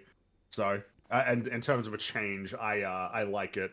Yeah, because the movie goes yeah. into that as well, because she tries to talk to him. It's like, well, you don't really know me. Because she's trying to tell him, it's like, well, it was a long time ago, and you've been like not doing it for a long time, so maybe you should just let it go. And he's like, no, I will not let it go. Like, this was like a horrible thing. Because he drank blood. That's how Whistler found him. He was just like sucking on like a homeless person or something. And he basically says, every time I kill a vampire, it gives me a little bit of my humanity back. That's basically the gist of what he's saying. In this I scene. mean, he certainly treats it that way. Like, Yeah. he enjoys it a lot. It's edgy, but you know what? It's funny. I mean, oh, like, yeah. Interesting. he kind of like the scene comes off as like, yeah, he enjoys killing vampires, but like he sees himself as a monster because like he's in between both, and he kind of lacks on both sides. So in a way why that he closes himself off to the world. It's it's obviously stems from that, essentially, that like his very nature is offensive to him. Mm-hmm. Yeah. yeah, and he hates the vampire who turned him this way because like obviously he didn't ask for this. Which, of course, Yeah. kind of sets you up for what is like a pretty straightforward and solid arc of, I mean, obviously, spoilers, but eventually, just spoilers for a nearly 30-year-old movie, of like eventually destroying the guy who created him, but then also like embracing his nature instead of running away from it. Mm. It's like pretty straightforward stuff, but definitely like But it works. works. Yeah. It works. It definitely works. Mm-hmm. Yeah, it's like it's a very novel concept as well. The idea that it's a vampire who is also a vampire hunter that that has to wrangle with that nature and doesn't just accept the vampirism and has a very unique perspective on that. Like, have they ever done a story where like Van Helsing became a vampire? Surely someone that would have had to have done that at some point. Surely. I mean, Maybe. if It's some, just I that- think I think Hugh Jackman may have been in a film called Van Horten or something like that. I'm kidding. That sounds like the Dr. Seuss version of Van Helsing. Van Horten. Van Horten hears a hoot in Transylvania. Well. But yeah, we got this little thingy, and then we go back to Mr. Frost, and Quinn. He's like, man, I got beat up again. The lady gives him shit for it. It's like, well, you fucked up again. You suck. And then the other vampire lady who's like kind of putting like bandages around his arm just kind of can't help herself and just starts biting into the hand because there's blood there. It's just a fun little detail to put in there. You know, if you had a Blade video game, you should have a humanity meter, and it goes up every time you kill a vampire. Sure. I guess we'll see if Arcane does that in their Blade game that's coming up. Nice. I don't want that game. You know, for a second, I thought you were telling me that the Arcane Dishonored. television show was making a game about the Marvel character No, Blade. no, and Arcane with a K. The Arcane of Dishonored and Deathloop. Yeah, they're I making a Blade eventually. game, Sorry? which, Yeah, Marvel's making a Blade Blade, I game, think it's yeah. called. Yeah. Yeah. and it's going to be a third-person game, which is different from what they typically make. And also, there's actually nothing for it other than a trailer that I guess has got like a cool art style. But Yeah, it's a CGI trailer. It doesn't I tell don't you know. anything. Yeah. I do, you know, not to detour us significantly, but that Marvel 1943, the Captain America Black Panther game, my impression is that game's not going to be particularly like interesting mechanically. That is Yeah, a it does distinct not, sense I that get didn't from look that good to me at trailer. all, personally. Now, of Yeah, course, the- I'm gonna be like, well, there was no gameplay in the trailer. It's like, yeah, that tells me something. Mm-hmm. Yep, exactly. Well, because it's no gameplay in a trailer where they showed a lot of in-engine cinematics, so it's like I know they have the gameplay. Well, yeah, the tech is impressive. Like, I would certainly agree that the tech, not because it's Unreal Engine 5, and yeah, the tech is really impressive. But leading with a trailer like that with no gameplay, and I don't know. I hope it's good because Amy Hennig's making it. She hasn't made a game for like a decade, so it'd be nice if she made a game that Yeah, her Star Wars actually game got gets released. canceled. Yeah, and then we got Star Wars. We're getting Star Wars Outlaws instead. Ooh. Yeah. Great. Oh boy. Yeah. Well, yeah, it does come off as like it's really impressive and it's really cool that you know, like could someone at home could probably make something that looks as good as 1943 because Unreal Engine is free to use and everything. So that's that's the thing, like it does come off more it reeks of tech demo rather than like gameplay experience. Well, So I think though, we'll see. Sort of what I was saying is due to the nature of that trailer, as opposed to being a fully CGI trailer like the Blade one is, where it's really just kind of showing you what the art style might sort of look like, and not Basically, really. otherwise saying this game exists, we're making it. Yeah, and but seeing we don't It'll have look good. anything That's all they to can show. tell us. Whereas full-blown, fully rendered and animated in-game cutscenes, I'm like, you have gameplay to show. You're just not showing it. It's a different sign, I think. Yeah, it's it's certainly, I didn't even know it. I actually had to go to the Wikipedia page to even figure out what genre it was. It is action adventure, so that's. Well, I that'll guess be- it's going to be like a cinematic third-person action adventure No. game. That'd be my guess. Yeah, something But probably like especially Uncharted. when you say 4 playable characters, which is what they've said, like the more playable characters that a game announces, the more concerned I think I tend to get. Because Yeah. my Which is impression fair. kind of, they're probably not going to be that interesting each, right? Like that's what that means. Instead of well, it's the one the really art- good Captain America game, it's going to be like, well, we got Captain America mechanics, and then Black Panther mechanics, and then the other characters. and Yeah, two like other we- characters that I think are just like spies. Just the Howling People, Commandos, basically, yeah. regular people. Yeah, It's gonna Yeah, be it's- And people. we know We're- how we're much not people love yet- playing as regular people in Marvel games. Yeah. Like, Yeah, Yes, game- Mary Jane missions. What? Yeah. I don't know what they were thinking, bringing those back. I don't know what they. Well, I think I know what they were thinking. Well, this is how Mary Jane can be an active participant in the story if she has stealth missions. yeah. And Hooray. we'll God, give her a those taser missions that suck. we'll give her an OP taser that trivializes symbiotes as a threat. That actually happens. She gets a gun that has unlimited ammo, which can one-shot a symbiote. It's Yeah, crazy. look, Oh, alright. Yeah, God. like Spider-Man, it's got some really great writing. Okay, really great writing. Oh I'm sure man, the I've Wolverine game is. They also give Venom I'm sure we're all wings. very optimistic about that one. Yeah. a lot from that game is leaked now, so people can get a little preview of. Apparently I'm there's not a a fan of the playable- voice that they've got for Wolverine. If that's the final voice they're using, I'm just gonna. That's my initial impression. I think you could download a playable build of the alpha on PC. Oh, nice. Like you can actually play it. It's yeah. But Yeah, I mean, think it that's how looks people are kinda getting the shit, though. footage, and yeah. And we have not. Or the lesson here is that we have not. Game design has gotten much easier. It's not gotten so easy that you can easily create 4 distinct playable characters and not have some concern. I think that is that's a good takeaway here. Especially At for least a in that kind of single-player game. Oh yeah, still got a ways to go. Fun times. Well, I mean, I hope that Arcane's Blade ends up looking a bit better once they do start showing some stuff with it. But I don't know, because this will be the Arcane that did the Dishonored games in Deathloop, whereas the other Arcane, the one in Texas, is the one that did Redfall and That no longer Prey. exists. Yeah, Yes. they're the ones who got shut down. So this is the only remaining Arcane studio, the one in France. Oh, Yeah, And, if this game yeah, fails, that'll be the end of them for sure. Yep. yeah. Especially under Microsoft, because Microsoft seems to be cleaning house as far as video game department goes. Yeah, rooting for you guys. Yeah.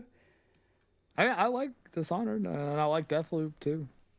I didn't really Yeah, get I into need to Prey, play though. A lot of Dishonored people too. I love never got Prey, around and to it it. didn't really click with me. I tried Deathloop. I found it was boring as shit. Oh no. I don't know. Deathloop. Which one was I that? tried like an hour and I was yeah. like, It's- nah, fuck It's this. the kind of Bioshock and spacey one. Okay. Well, Well, that's Asian guy. Prey. Deathloop is Deathloop is the Deathloop, one yeah. where it's in a loop, so you repeat like over and over and over again, right? It's- to optimize. It's sort of like a blaxploitation grindhouse movie, but you're in this like as far as its tone goes, there's a lot of like funk sounds and like cool one-liners from the main protagonist. But you're living the same day over and over again, so it's kind of like a roguelike, but it's one in which you just have to gain the information necessary to kill all the targets on the same day. And because you can only be in one area of the island per time of day, so you have like morning, afternoon, and nighttime. Because you can only be in one area of the island at that time of day, at each time of day, you have to find a way to sync things up so that the ones that you can't be around get automatically killed by traps you've set up or something like that. But it's got some good mechanics, got a similar sort of power system to Dishonored. It's not bad. Yeah, it sounds like it'd be an interesting thing to play for sure. I'm always interested when they play it was one of the appeals of Binding of Isaac for me. It's just the permadeath system where you do have to get really good, and it's almost like a half a memory game where you've got to like really understand all the bad guys and tactics and be very flexible. Yeah, if you will, understanding very which adaptable. tools do what and how you should craft your And pray you get brimstone. strategy. Always pray you get brimstone. Always. It's like Artemis and And mom's knife. Brimstone, mom's knife, instant death, Super Satan. Done. You did it. Yeah. Yeah. Let's kill some vampires. Well, frosters at least. Yeah. Frosted flakes. We got a small scene in the apartment, as I said, and Quinn is actually kind of panicking because he thinks he's probably gonna getting rid of because it's been failing so much. But Quinn basically says, no, don't worry, relax. I do need you in my team, so just go on. It's fine. Like, he doesn't just fucking kill him, because I thought this was gonna happen here because I haven't seen this movie in a while. But you know what? Again, nice when they just don't when they just kill their goons and actually care about them. Pretty nice. Anyway, they go out of their way to get the big vampire lad that has been talking shit this whole time. And they basically tell him, well, I'm going to do what I planned. And yeah, fuck you. We're going to kill you now. And they kill him in a way that's kind of fun, I guess, as an idea. Mm-hmm. Because his crew, Frost's crew, I think they're all half-bloods, right? That's the idea. So they all put on their sunscreen and stuff. And I was like, yeah, we can actually, we can kind of be out in daylight. We just have to put some cream in our faces and protect ourselves. Oh my. So they can move around, unlike the full bloods, the pure bloods.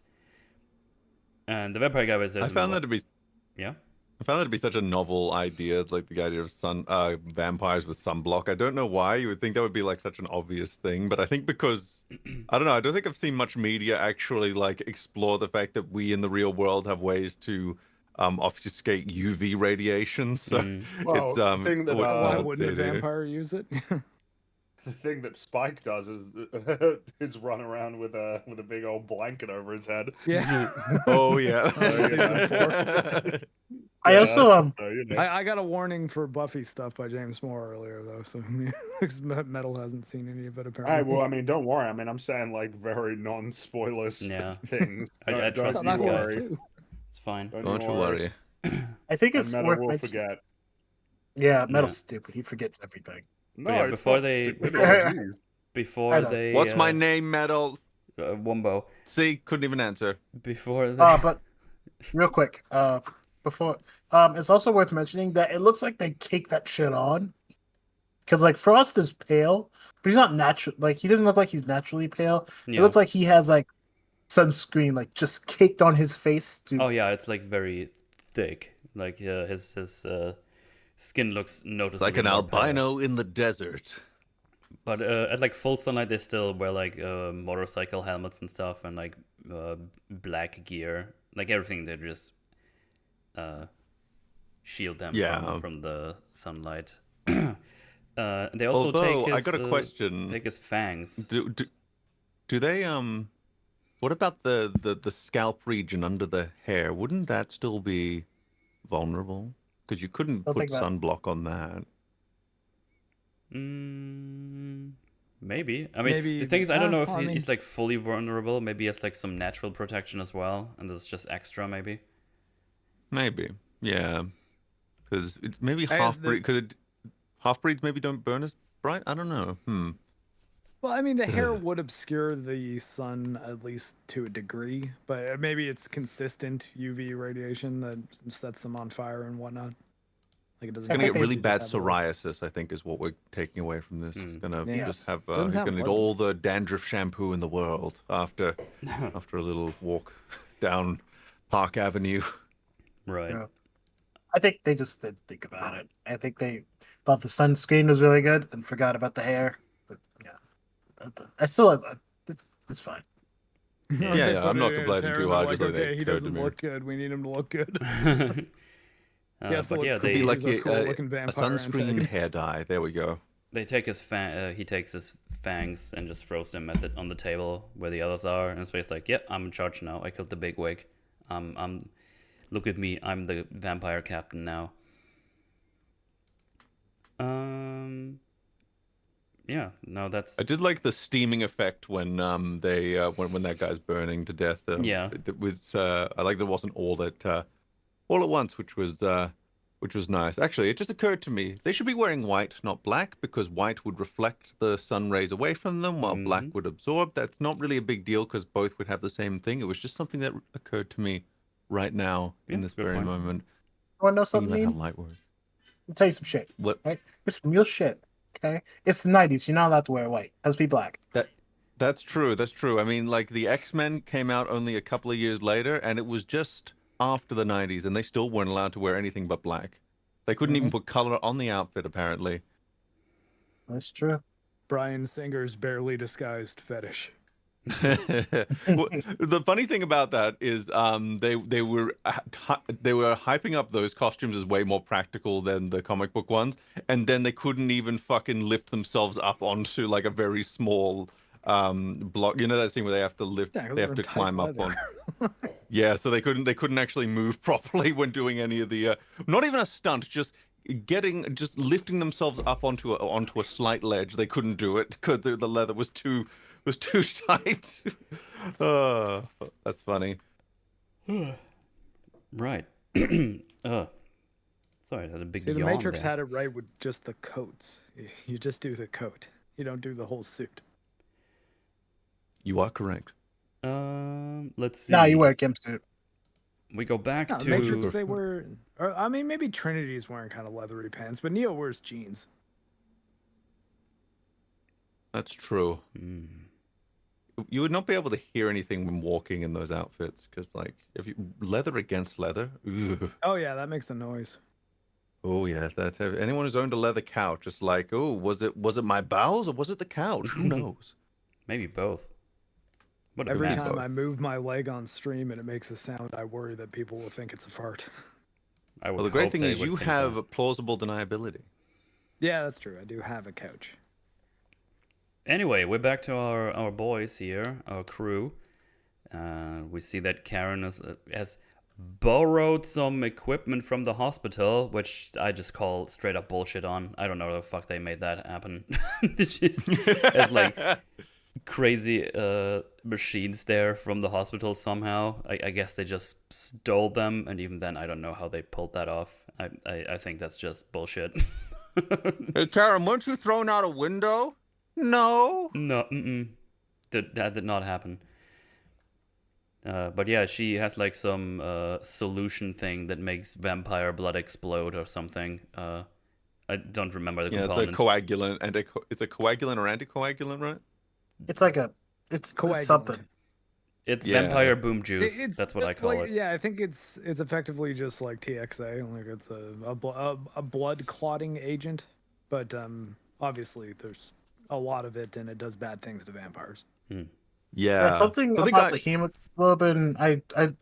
They went through the explanation really fast. Probably for the best. Yeah, like there's insufficient hemoglobin, so they actually brought up gene therapy, and I was like, oh wow, they were thinking about gene therapy. They actually, what was really cool about that scene for me is that this year we just they announced, I think they just announced that they finally had the cure for sickle cell disease. They finally got after 10 years of clinical trials with CRISPR, they finally got that through. But in this movie, they mentioned how they were already kind of doing things with sickle cell disease and gene therapy here, and I was like, aha, that's like foreshadowing or setup for like the payoff of real life. Cool, man. Yeah, people don't get to suffer. But also, the other thing I noticed was there's a very big explosion, like not like fatal, but like it's still a pretty large explosion when they apply the coagulant to only a few cells. Mhm. So when at the end of the movie, I was like, if they gave it to like a full vampire, shouldn't it mean like the vampire goes off like a nuclear bomb because it's like Yeah, just if Oh, a yeah. few drops get that big an explosion. Yeah, don't think about it. Don't think about it. You know, I'll try. I'll try my best. I'll be strong. They did not have the Let's budget just for a be nuclear Power explosion, I'm scaling afraid. community. Oh, you're not. They didn't Nolan it. Nope, sorry. It is really cool that like they are mentioning like Meme said the gene therapy because like medical breakthroughs take a fucking long time. So it's cool that they acknowledge that. Yeah, we were working on it during this movie, and now it's like, yeah, we did it. 30. Oh yeah. Like 25-ish years later. Yeah, the cool thing about the CRISPR thing is that it's that was a big breakthrough back in 2017 because it basically sped up the whole genetic research process because stuff that used to take days and weeks can now just take minutes to do now, so they can do things way quicker. So now we're that opened the door to a whole slate of things, and now we're finally seeing that stuff start to pay off, and it's like, yes, daddy, put it in my veins. One day we'll all be almost immortal. Maybe. Ooh. Yeah, well, they already got exoskeletons that can give you super strength and make you run really fast. So When Yeah. are the mechs? When are the mechs? We need those. oh, the mechs are already here, my friend. I can send you links. The mechs are Whoa. already here, especially in Japan. They like their Real mechs. life They have a full-size armored Gundam core. there. Oh yeah. Is that link oh, yeah. I think- adamandeve.com by any chance? Yeah, why, yes, it is, Metal. Now the Robo Stroker 9000. It'll get you off while you're getting up. Oh, God. Can I get it with an anime avatar? Absolutely. Free body pillow with the free Dildo Master 5000, the inverted stroker that will make your toker goker. I'd be stupid not to buy it. Exactly, friend. 50% off if you use the link in the description today. www.adamandeve.com/metalsforge/onlyforge. Yeah, and if that doesn't help, better help.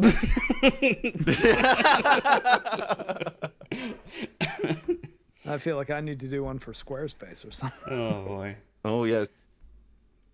Anyway, OMGyes.com. after they show us the boom juice, we get to know that, well, hey, Whistler, he's not doing so Gucci. It's like, yeah, he's got cancer, he's gonna die soon. It's like, oh, okay. And also Karen is turning as well, so the garlic juice didn't work as effectively as they hoped. So all of them having like some kind of timer on them right now. Like one has cancer, one is turning, and one is starting to become immune to a serum. So that's all nice and dandy.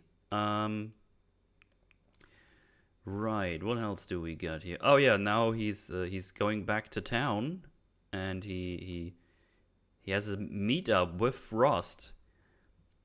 And Frost has like a little girl kidnapped or as a hostage. And he's like, "Hey Blade, what's up? What's going on?" And he basically tells him, "Hey, let's do a little truce, little partnership. Like we could do like all these crazy things together. You could just chill with us and stuff." And he's like, "No, fuck you." Dun dun dun dun dun. And this is where the funny child yeet happens. Child yeet. So It's exactly that. Don't say child yeet too many times. That could be interpreted as a euphemism for something different. Just We do not mean putting it it that out way. there. no. Don't you dare mean it that way, because Metal's already got one strike. We don't need more strikes. Oh, that's on the We need less archive strikes. channel. It's fine. Yeah, but then you would have a strike on this channel, and we need like minus strikes. We need it so that YouTube pays you to say offensive things. Right. You will find no disrespectful content here. Doctor need more disrespectful. strokes. Need more strokes, not strikes. Yep, just like the one you can find on AdamandEve.com.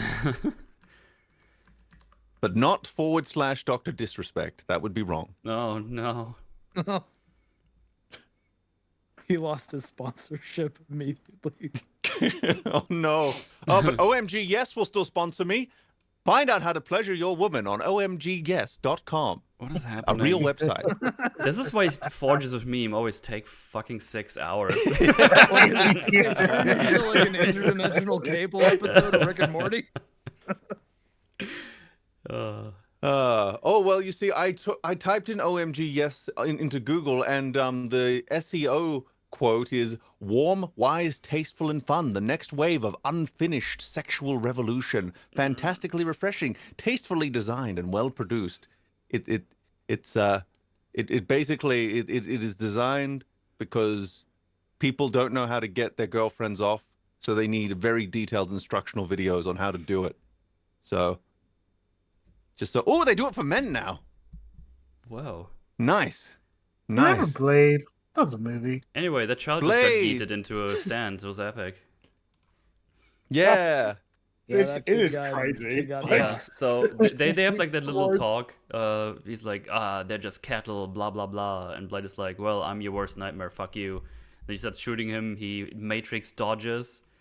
And actually, let me put this up here because it's really funny. The way he yeets the child. He goes away, yeets her past Blade, actually. He just looks. And Yeah, he Blade just doesn't goes really do through anything to everything. stop the girl from getting thrown. It's such a it's such a far. He doesn't try to catch her either. No, she just He's flies. like, well, okay, Look at she's this. probably fine. Bam. Onto the floor. That kid needs to go to the hospital immediately. Yeah. Like that would be such a hard hit. She destroyed that ice cream stand. Yeah, just went through onto the floor, and then she just like Blade just puts her on the sidewalks like, go home, kid. She leaves. That kid is sturdy. That's a sturdy child. He's not gonna have a good life. She's traumatized forever. Oh yeah. She's going to grow Absolutely. up to become Kimiko in another Oh, universe. God. Anyway, when after that happens, we go back to the other two who are still in the base, and she's basically like, "I'm gonna find a cure. Don't worry." And Actually, I forgot when she actually finds it and makes it happen, but she does cure herself at some point. For some reason, I don't recall when exactly that happened. I legit don't remember. I think it's a little bit off screen. I think she's working on it. Like she's figures out gene therapy, and it's like, yeah, a cure is pretty much in sight. Yeah, because And no, like, because she tells Blaze like, yeah, I can cure you, but then all your powers are gone as well, which implies yeah, she has one right now, and I don't know when it happened. I I I feel like that might be an error because I don't think she has one. I think it's just a matter of like it is possible to do it Yeah, the thing is, she put because like something in her. Wait, does she take a blood sample of herself, or did she she's I fling think it's herself? implied that she's like doing gene therapy on herself. Like she figured out the problem and she's like, yeah, it's easy with people who are turned. The problem is someone like Blade who Right. is natural. Because I don't know, but just And thinking, so Yeah. because in this scene she has like a needle in her, she puts in her arm. Because oh, oops, sorry, I thought she was taking blood samples of herself, but I guess she Steroid? put something in like she put like therapy stuff in her. So maybe this is when she does it. I'm not sure. But yeah, Adam and Steve. I don't, shut up. uh, Anyway, Whistler also found out what they were decrypting. It's like, well, they're gonna do some weird blood god apocalypse, so that's bad. But then they get attacked Blood for the by blood god. Frost's crew, and Karen gets captured, and Whistler gets beaten the fuck up. Like he Yep. gets, he Poor gets Whistler.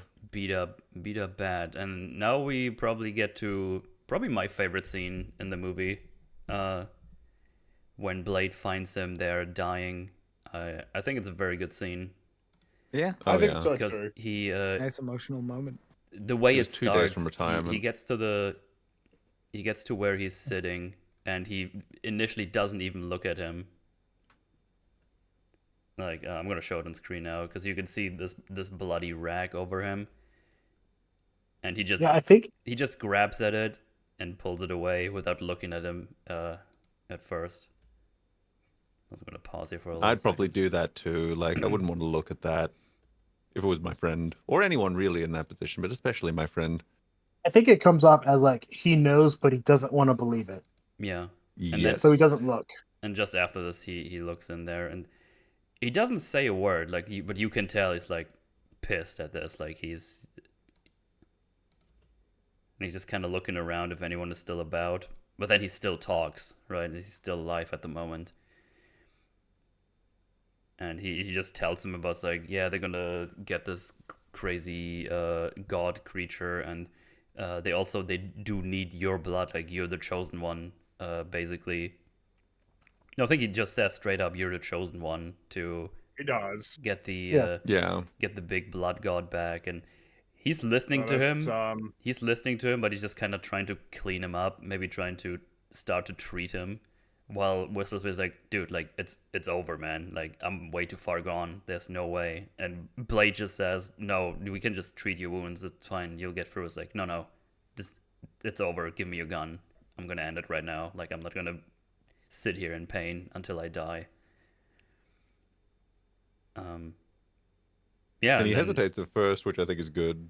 Yeah, it's like, no, I'm not gonna give you my gun. He's like, fucking give it to me right now. And he's like, that's when he realizes he's talking to a dying man, and that's his last wish. And he gives him his modified Uzi, and he just walks away, and you just hear a gunshot, and that's the end of Whistler. Yeah, it's potent. Yeah, I think it's Oh, yeah. I think it's actually like a pretty strong scene with two quite good performances of very much subdued on the part of Wesley Snipes, of just like really not giving much but also giving a lot. And then it's also like setting up essentially, you know, it's a situation where getting revenge is essentially playing into the villain's yeah. goals, but he's gonna do it anyway. Yeah, it's because obvious Whistler that he's also gonna do says, it it's anyway. like, you can't go there. He just says, bullshit. Yeah. Well, I was like, I think he knows he's gonna do it. Like he Oh, can't seriously expect that he wouldn't do it. Also, Yeah, we get a yes. close up. We get a close up of the modified Uzi. I think it looks really cool. I really like how it looks. Yeah. Looks sick. Oh yeah. Got to Very yeah. cool weapon. If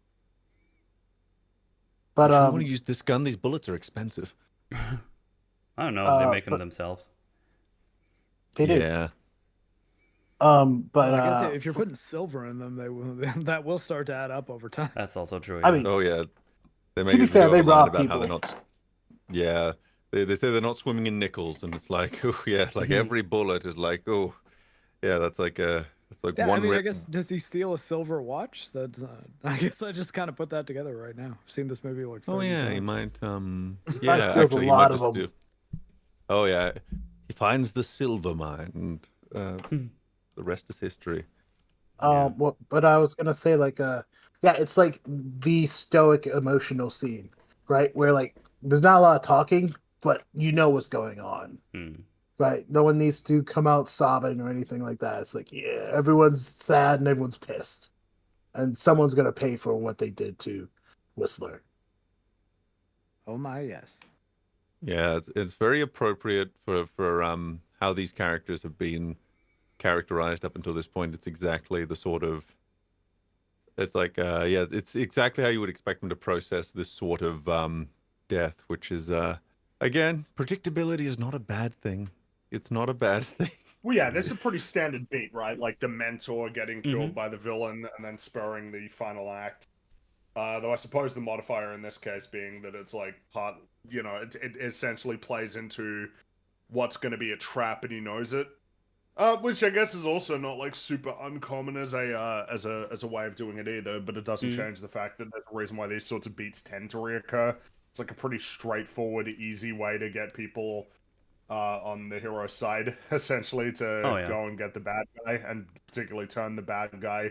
And it's also just it gonna change the dynamic for Blade. It you know, obviously he was like the man of action, but it was a pairing, and he was his, you know, mentor, his gadgets guy, his weapons maker, and that's gone now. Which is it's because in the next scene we actually see him doing basically like all of the prep, making his own, making his bullets and like getting ready for the fight all by himself. Yeah. Also, just the frame I have up right now. I mean, doesn't it just say it all? Like the way he looks, like he is so done. Yeah. He's so done with this bullshit. Yeah, he's a great like look in his eyes there. Yeah. Like he's not looking at him, but he's looking in his direction. It's just like, I mean, he's got the tired eyes going. Gal Gadot never. But yeah, good stuff. I really like this scene. It's very strong. I don't think it's any surprise that probably if you were to ask people what their favorite character is that Wesley Snipes played, it'd probably be Blade. I think it'd probably be Blade for most people. Yeah, you might get a few really Simon Phoenixes, but I think most will say Blade. Yeah, most like will. I said before, he kind of is like perfect casting. It's such that it's going to be like I guess Mahershala Ali, like he's a really great actor. I suppose even then, I'm still not sure if I imagine him. You know, we'll have to see. I suppose if that film ever comes out. Yeah, we just gotta figure what the likelihood of his.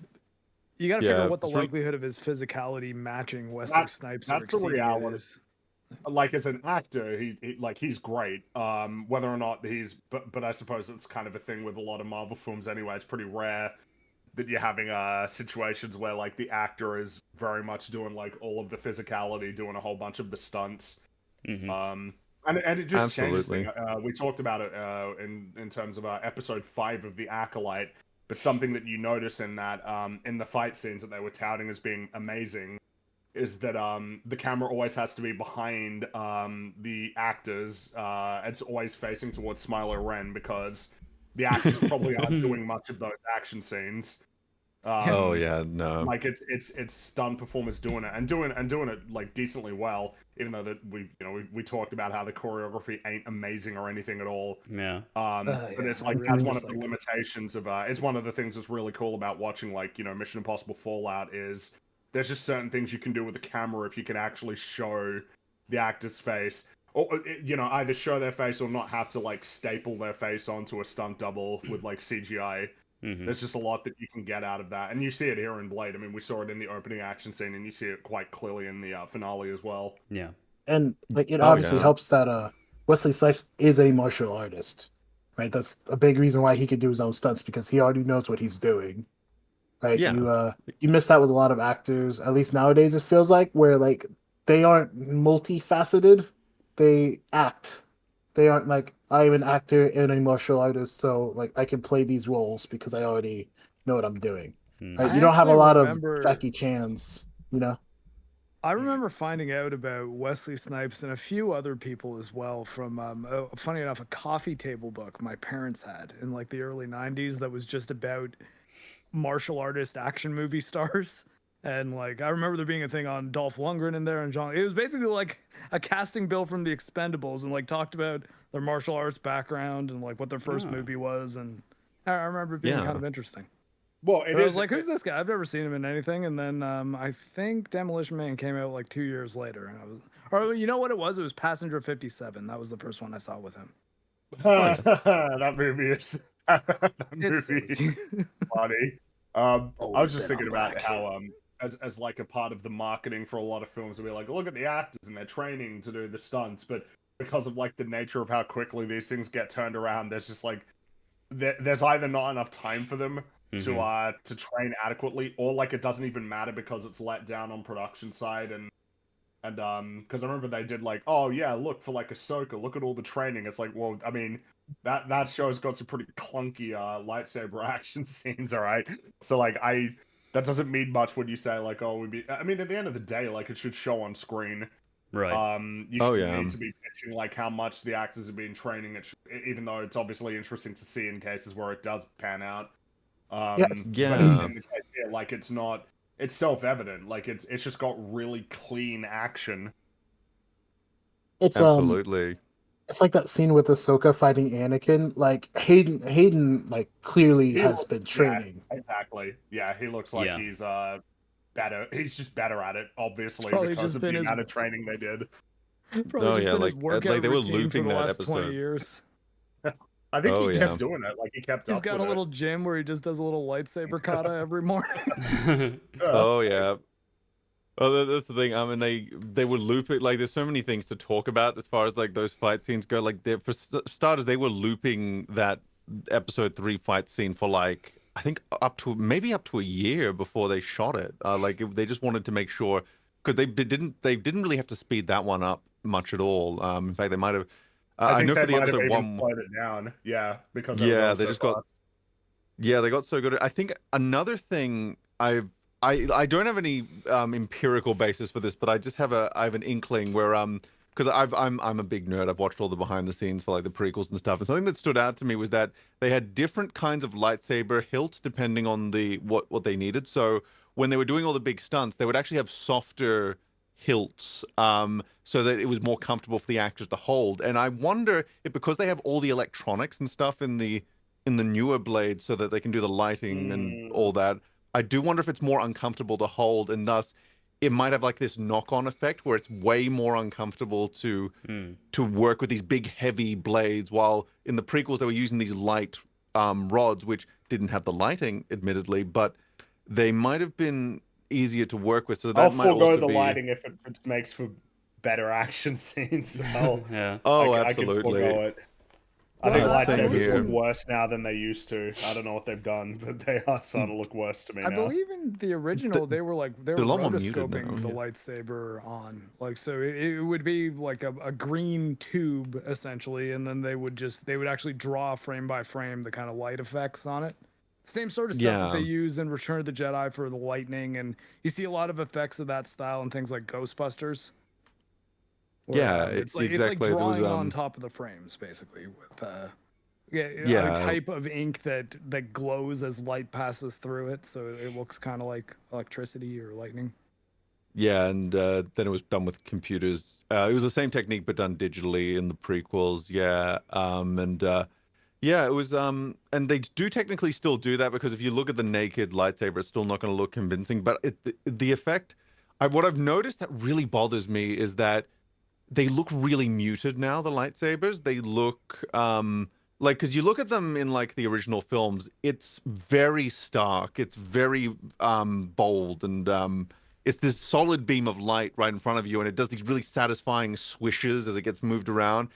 They've I don't know why they would do this, but they've desaturated the lightsabers to the point where the way to describe it is, in the original films, it was a white core with a colored overlay over it. So it's like white at the core, but then there's like a little colored glow. Now it seems like it's almost like a gray core with a colored overlay, and it looks really off. And the swishes are like, they don't look as fluid as before. Like it's the kind of thing, it's easier to see when you put them side by side, but it looks chunkier, I guess is the way to put it. And going back to Blade, the something I really appreciated about Wesley Snipes, and this is kind of relevant to the whole what's going on with Hollywood nowadays and all the insane turnaround times they expect from actors, is that I noticed that this is gonna sound funny, he stands really straight, and what that indicates to me is that he was not just like training to look really good, which is what a lot of Hollywood actors do. They train to look good, but they're not like training those stabilizer muscles so that they can have that presence you have when someone is just very comfortable in their own body. And Hugh Jackman was actually talking about this recently, where he said that for this latest go around as Wolverine, what he's actually been doing is dance classes, because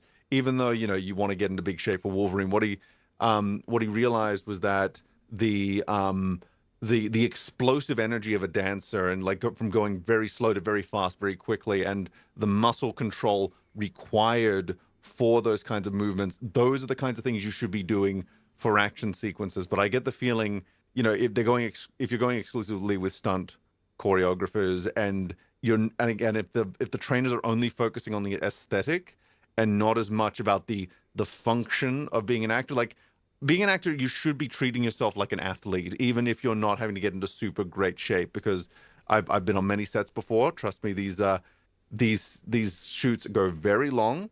It's very difficult to stay in character if you are unfit, and it does show on screen when you don't have the capacity to just stand up for long periods of time, and you don't have that ability to stay within character and to stay grounded within your technique. And I think that's something that really we need to go back a bit more, either back to our roots, or we need to really have a conversation about what kind of training actors should actually be doing, because I feel like there's a lot of focus in the wrong areas, where it should be about not just having like the look, which I think is important to an extent, but also just the ability to inhabit the role physically with how you stand and how you move, if Your that body all language. makes sense. Yeah. Body language. This is luckily a topic I know about. So a big problem with at least celebrity trainers is most of them don't know what the fuck they're doing. Like if you watch a celebrity training video, it's a lot of fads, right? You have like bow suit ball training, you have like unstable training, and like none of that's really helpful for what you need. Because as an actor, you need to look the part, and you need to be able to do enough of the part to be convincing. Right? If you have stunt actors, then like your main focus is to look good. But if you're going to do your stunts, then you need to be athletic enough to perform those stunts. So like while a lot of celebrity trainers are moving away from traditional stuff, because like ultimately this sucks, but like training is kind of fucking boring, right? Oh yeah. What works has worked for many years. We get like slightly new things, but it's still basically the same stuff. So you have a lot of trainers who want to... training is traditional for a reason. Yeah. Oh like, yeah. It's been around forever, and like we get better at it and we tweak it, but it's the same stuff. Well, that doesn't, if you're a celebrity trainer, that doesn't really make you stand out, right? It's like, oh yeah, I'm gonna make you do bench press and squats and deadlift. Well, not deadlifts, because deadlifts have bad stimulus to fatigue ratio. 100 like push-ups, 100 squats, 100 sit-ups, and a 10-kilometer run every single day, no exceptions. I got that reference. One Punch Man. But chicken and brown rice, also broccoli.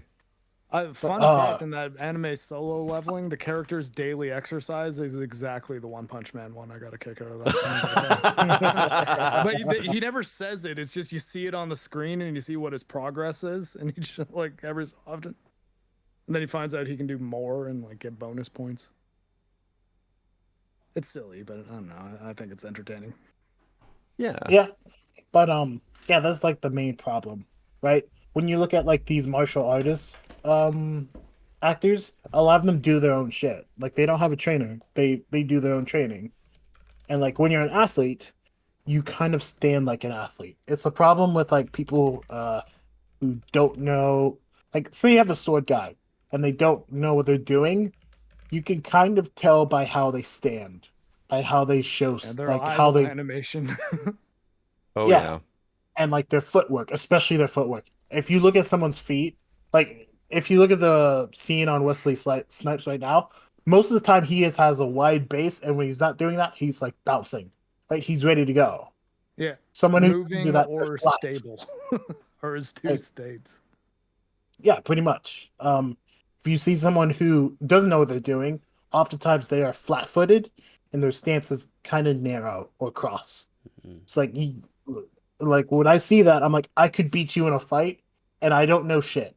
I will just beat you because I am more athletic than you, right? So it's something you could Exactly. train, and if you do it right, you make your performance look better because Yeah. you have the physicality. Even if you don't know what you're doing, you have the physicality to show that you might know what you're doing. I believe it was the trainer Gene Bell who would criticize CrossFit, saying that strength training is the thing you do to get your body prepared for sports. It is not the sport. Yeah, Oh yeah. That's Like the very funny. Yeah, I think I think you raise a very good point, Swall, which is like, while there is there is some innovation in the space, a lot of the stuff that really works is not going to be the really ultra super sexy stuff that is going to be like Instagrammable. It is going to be like your meat and potatoes exercises, and I think it's also good to to have a multidisciplinary approach, because you do the strength training, but you also need to have the cardiovascular endurance to put up with the long hours, and stuff like Wesley Snipes does the martial artist, so he's got the movements down. I found a lot of positive results by combining weight training and yoga. That's kind of worked for me. I'm curious about like implementing some martial arts in there myself, because I'm very jiu-jitsu. Brazilian I'll give jiu-jitsu is that- a good one because you're not going to be getting hit in the head all the time. Boo. And it's honestly like doing strength training and yoga while running. It's like you're sort of getting flexibility, strength, and endurance all at once. I you personally just- like boxing Yeah. for my cardio, just because one of my Yeah, favorite boxing's characters one in of a the best cardio. one of my Oh, yeah. favorite characters in a fighting game is Dudley from Street Fighter Third Strike, and like, yeah, I just think boxing's just like a fucking cool fighting thing. Although it's like has some limited application, it's good for cardio. Yeah, exactly. Well, this is why Hugh Jackman is so good as Wolverine, because he comes from a musical theater background. He needs that precise control in order to get No. in order to get those jobs. So that translates very well into something like Wolverine, where a lot of it is down to that physicality. And I think you can train other actors to do that, but I think it's the fact that the Hollywood machine is not looking at the not sexy side of the physicality equation. So it's like their mandate is like you need to look like you bench press like 1,000 pounds, and you need to be you need muscles on top of your muscles, but they're not thinking like, do you move like a character? Do you look like you could actually hold yourself in a fight? Do you have the ability to do these very explosive movements, but also hold, but also like slow down when needed? And just again, like the way Wesley Snipes stands in this film, it's I feel like it's a weird thing to highlight, but maybe it's because I've had a lot of chronic pain due to postural problems myself, but and I've felt the difference between like having good posture and bad posture, especially when I'm more keeping up with the gym stuff. But when he's standing up, you can feel how easy that is for him. And of course it would be easy because he's a guy who goes out every night and fights fucking vampires. for sport and has super strength. Of course, that's how he would stand. He's just very. There's just a level of ease with how he moves and how he stands and how he walks. And again, you can't fake that by because acting is basically a sport. It's one of the most complicated sports you could ever participate in because it's basically the crossroads of practicality and theory. And yeah, if you don't apply, look at how he's fucking moving there. Yeah. That is so fucking good. And Yeah, you can 'cause tell that he put in the work for that. Oh my god. Yeah. Yeah, because he knows what he's doing. It works together, right? Because like a lot of martial artists, I'm gonna be real, are cocky as fuck, right? They're Oh, kind yeah. of dicks because they know they can win a fight, and like that plays into Blade because Blade doesn't go into a fight being like, "Oh, am I gonna win?" He's like, "No, I'm gonna beat everyone's ass, and I'm gonna go home and have a nice night." Yeah. Right? Yeah. That is I'm the not even entire gonna have a attitude. black eye by the end of this. Or blood on my Right, shirt yeah. because I dodge all the blood. Yeah, basically, like I'm gonna go in there. You're not gonna touch me. I'm gonna kill you. That's the entire fight that's gonna happen. That's his attitude going in. And when you're a fighter and you do martial arts, that's kind of your posture by default. It's like I am just going Exactly. to beat your fucking ass. So when you put those things together, you get Blade's posture in a way. And as far as like traditional training goes, part of that is why a lot of fighters and a lot of athletes in general aren't very big because they don't like training because training is boring. Playing your sport or fighting is the fun part. They don't want to do the lame part of lifting weights and doing yoga and running. That shit sucks. It's not what they're in the sport for, Hmm. Oh yeah. right? But it feels Yoga's so kinda good. nice. Well, yeah, okay. Yoga is a bit different, but like the weightlifting and the running, that's not Yeah, usually the fun part. That is the Yeah, part that you have to do. It does get repetitive. that part hurts and is repetitive. That Right? part That's can why. feel good, but it's again, it's like it's so much time, which is why I really like drop sets because it's just it fills me with a visceral primal glee, and it works well with my brain. I'm not sure if it's more effective or less effective. I just find it helps with my consistency. But well, sorry, I feel like I interrupted as well. That's fine. But like if you're consistent, honestly, the thing that you're consistent with is the most effective. Because I could give you the best program in the world. If you're not consistent with it, it doesn't fucking matter. Hmm. Right? Exactly. Some people like supersets. They can do supersets because if they could stick with it, it will be the most effective for them.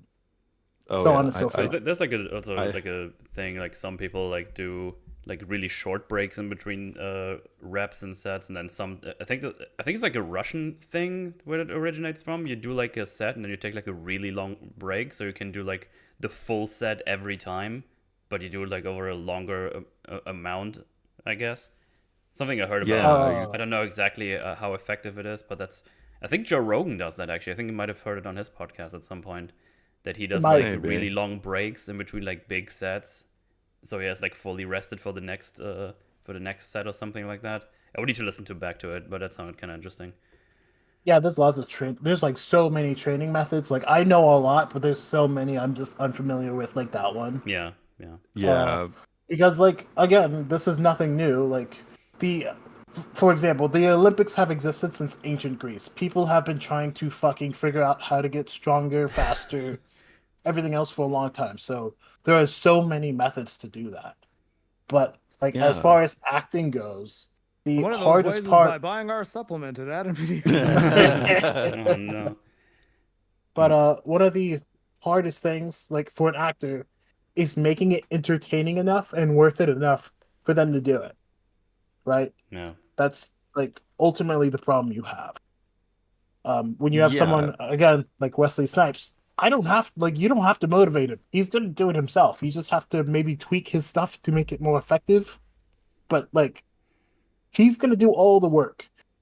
He's not the problem. It's the people who aren't really into that. Right? Hugh Jackman Yeah. is not the problem. He's gonna work his fucking ass off. Oh, Maybe listen to absolutely. the wrong people, but he's gonna work his ass off. Absolutely. It might be a problem that stem with trying to give actors like Paul Rudd action hero roles all the time. It's like, I mean, he's a good actor at everything, but maybe he's not the one that you should have taking Arnold Schwarzenegger's role in the remake of Commando. You know? Yeah, probably not. And I think Yeah, I think it also highlights there's a problem where there's not a very they need a better pipeline from like actor to like action star where because there are actually 90% of actors they'll actually be working with like the same 5 personal trainers in Hollywood. That's a very lucrative position, but that means that if there's a problem with the way they're training the actors physically, that's going to translate to a lot of different roles. Yeah.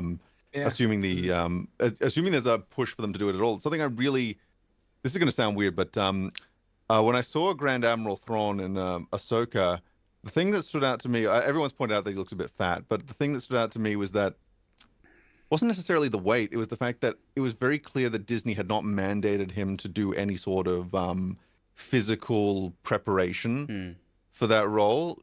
So what I noticed is that his posture is like he looks like a bent S a lot of the time. If you look at how his spine He has the nerd posture from the meme.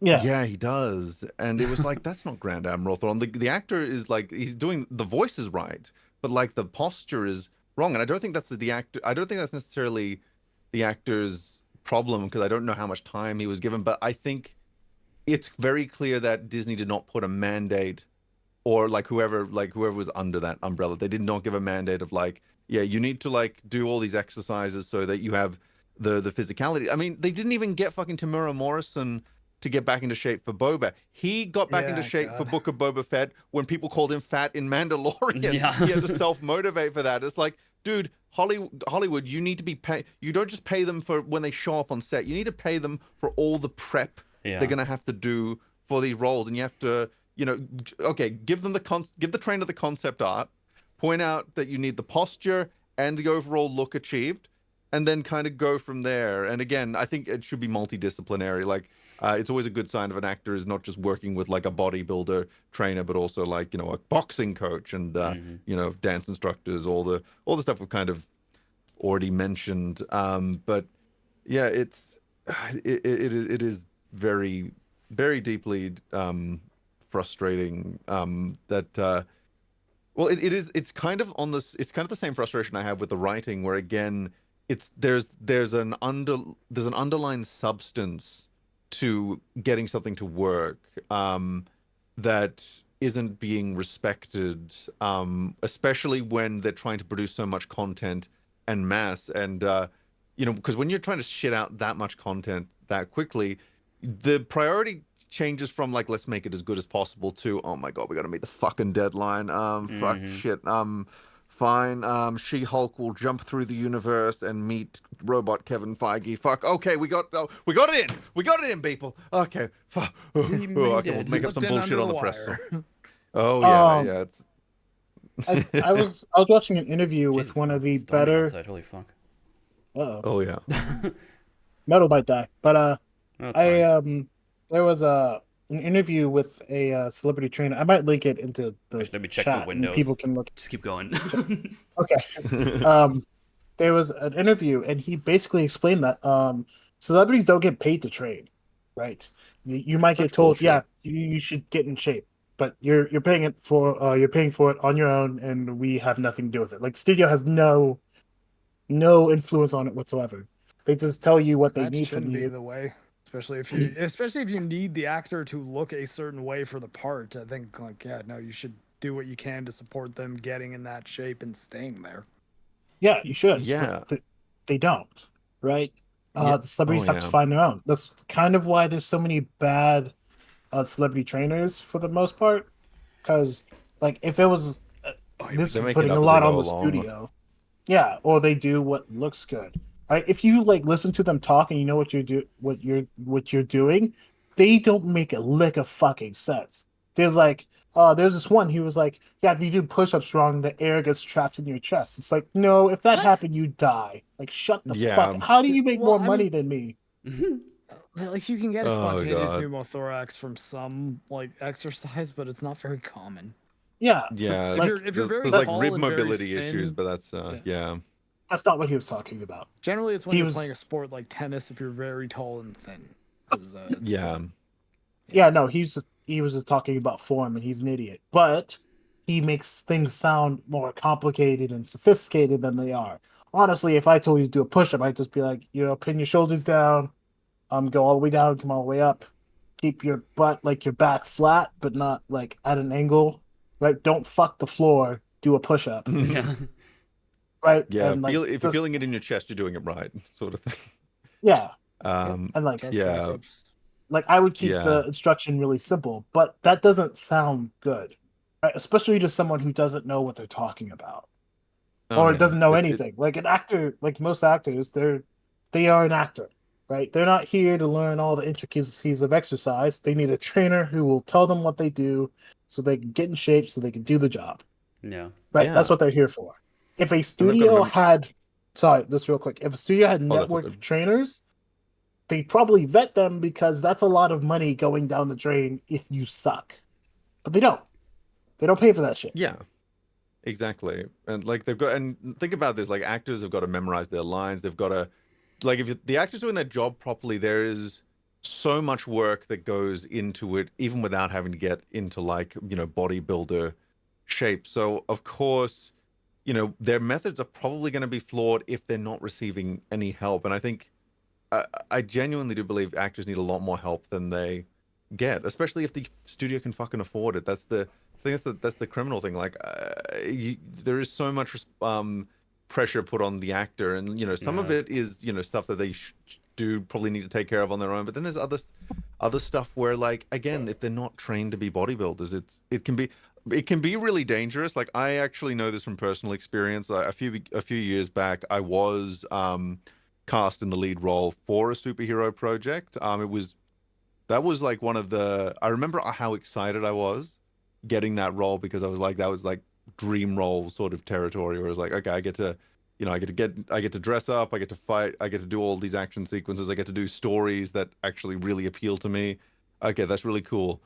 Problem is, again, I got like the mandate of like, you got to get into shape, you got to do X, Y, and Z. But this was not even like a full-on Hollywood production. This was like a little independent studio, and it was run by someone who was very deeply disorganized. So I thought we were going to be shooting this over the course of maybe a couple of months, and it would be like I get into shape then, and then it'll be fine after it's done. But they kept delaying the shoots over the course of not months but years, and it was one of the most immensely stressful periods in my life, because I was having to maintain this unrealistic body shape.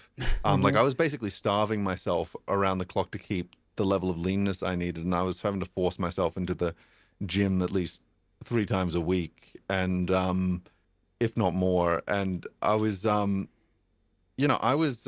felt, I looked amazing, but I felt like absolute fucking garbage. And again, if this stuff is unsupervised, you can get eating disorders. You can injure yourself on the machines if you're not even using a trainer. I had a trainer, luckily, but it got to the point where so the first shoot, I was I wasn't overweight, but I was like a little bit chunkier than they were expecting. So the suit looked a little bit weird. Next shoot, which was a few months later, I fit in the suit perfectly. The jawline was perfect. It looked really, really good. Next suit, the suit was hanging off of me because, again, I wasn't given a nutritionist. I was kind of just forced to figure it out on my own. But I wasn't like anorexic, but I had lost so much body mass just because, again, I was having to maintain this level of leanness that just was not practical, especially when I was just kind of figuring it out on my own, because I had money for a trainer. I did not have money to also hire a nutritionist. And like, I think I spent more being in that role than I actually earned, which was 0, because it was that disorganized that the thing that I think they arranged was like, it was like a cut of the revenue, but they got like 2 episodes out. No, wait, now there's 3 out, because the guy who was show running it actually got the footage and then at least edited, like, I think at the 3rd episode, so that was positive at least. But like, this was meant to be like a 6 episode season. They only got about, no, it was supposed to be 7 or 8, I think. And we shot, and some of my best stuff in that never actually made it into the public eye as well, which again, super duper frustrating. and because again it was so inconsistent, by the time the shooting schedule would fall off, would pop out of nowhere. So if I was so if I had gotten slack like for a couple of weeks because again the shoots were just not happening and I valued my sanity, but suddenly they would pop up on the weekend and it's like, oh fuck. And so then I would get onto set and there would be all this really physical stuff I would have to do. Again, they didn't even give me like the choreography ahead of time. It was like that we figured it out on the day. And it was just super exhausting again because they just didn't because it was so disorganized and they weren't really thinking about what strain is this putting on the actors to do this. They just kind of had this disconnected thought process as they were bouncing from project to project to project. I was like, fuck, man. But yeah, like this is again why I get really passionate about like actors being mistreated and how how like again producer people, they don't really think about this stuff, but I think there really does need to be some mandate that they need to listen to an individual actor's needs if they want the best out of them, because there's just so much that goes into a role that you don't even see. Even a bad role, I often think about like, is it a bad performance because the actor is just untalented, or is it because the director didn't give them anything? Maybe the director didn't give a shit, or no direction. Yeah, it's like, man, a lot of factors. Exactly. Or is it just sometimes even how it's edited can really affect how the performance comes out? Like huge for sure. Just to add on to what you said about the movie happens in the editing room realistically, but I mean what the director needs to do while leading the shoot is making sure that the editor has enough pieces to create a painting out of the puzzle. Yeah, exactly. Yes, sorry, so I was just gonna say, like, but what you said about the whole like exhausted thing and like you have to maintain a certain amount of leanness, that is what's like that's like if you've ever like seen bodybuilders go through their progression, like you get lean like right before your show. Like this, when you do your saunas and your dehydration, and you eat a bunch of carbs, so the water goes into your muscles instead of like to your fat, so you look big and lean at the same time. But that is usually like you can't maintain that. That's when you get to like your 5% to your 5 or 7% body fat. You can maintain that for like a week. And like it's a miserable week, but you do your show, and as soon as the show's over, they usually pig the fuck out, right? Oh yeah, exactly. Because you just can't maintain that. So I can imagine, right, for a shoot like that, if you didn't, like you said, you didn't have a nutritionist or someone who could like kind of guide you on the diet part, or while the training thing, is that like for that to just like you just to maintain that position would just like destroy your body over time because you can't maintain that. Ideally what you would do is play with your hydration levels for the most part, because like if you get pretty high like dehydrated, you could look really lean, and you could also fix that really quickly, right? Yes, water weight and all that, right? Yeah, so you play with that, you play with your carbs, and that would be the way you would kind of manipulate your leanness for that whole duration. Well, not for that whole duration, because that's a long fucking time. You said years, so I mean like for months, right? Yeah. That's how you manipulate that to where you can be lean for the shoots while also not dying. Exactly, yeah. But again, you didn't have that resource at the time. Which no, if you knew me, you did, you bastard. But yeah, that's essentially what you do. Right, it's there's a lot of nuance to like manipulating the body to look good. I'm sure they did it for Blade, like many other movies. I know Hugh Jackman did it, right? He'd like go through dehydration phases, so he'd look really lean for like shirtless scenes. But like when he had his shirt on, samurai scene, yeah. But like when you have your shirt on, you don't have to look as lean because you can again manipulate all of that stuff. So it's just like it's just details that can go behind that can enhance an actor without putting them in like the hole, if you will. Exactly. And I really appreciate what you said there, Swole, because it was right, because I did feel because I'll put it this way: you can look amazing and be very deeply unhealthy. And I know that I had body dysmorphia out the fucking ass by the end of that. Like if my cheekbones were not visible, I was like, oh, it's fucking done. Like it was it was a level of, it's called, I think it's called like there's specific terms like body checking or spot checking, or just like nitpicking very specific details about your physique, and you know, really just giving yourself a hard time for it. I think my therapist said I probably qualify for something. I probably qualified for something called orthorexia, which is Yeah, that's like that's like obsession with healthy eating. Yeah, pretty much. Yeah, it's pretty much just as dangerous as anorexia, because like that line between healthy and unhealthy gets, you know, it moves further and further as you go along. And exactly. Yeah, and like Hugh Jackman, you know, for the so like the scene everyone points to is that scene from the Wolverine where he's completely shirtless and he's samurai fighting with the he's sword fighting with his claws and everything. It's just after he'd healed up.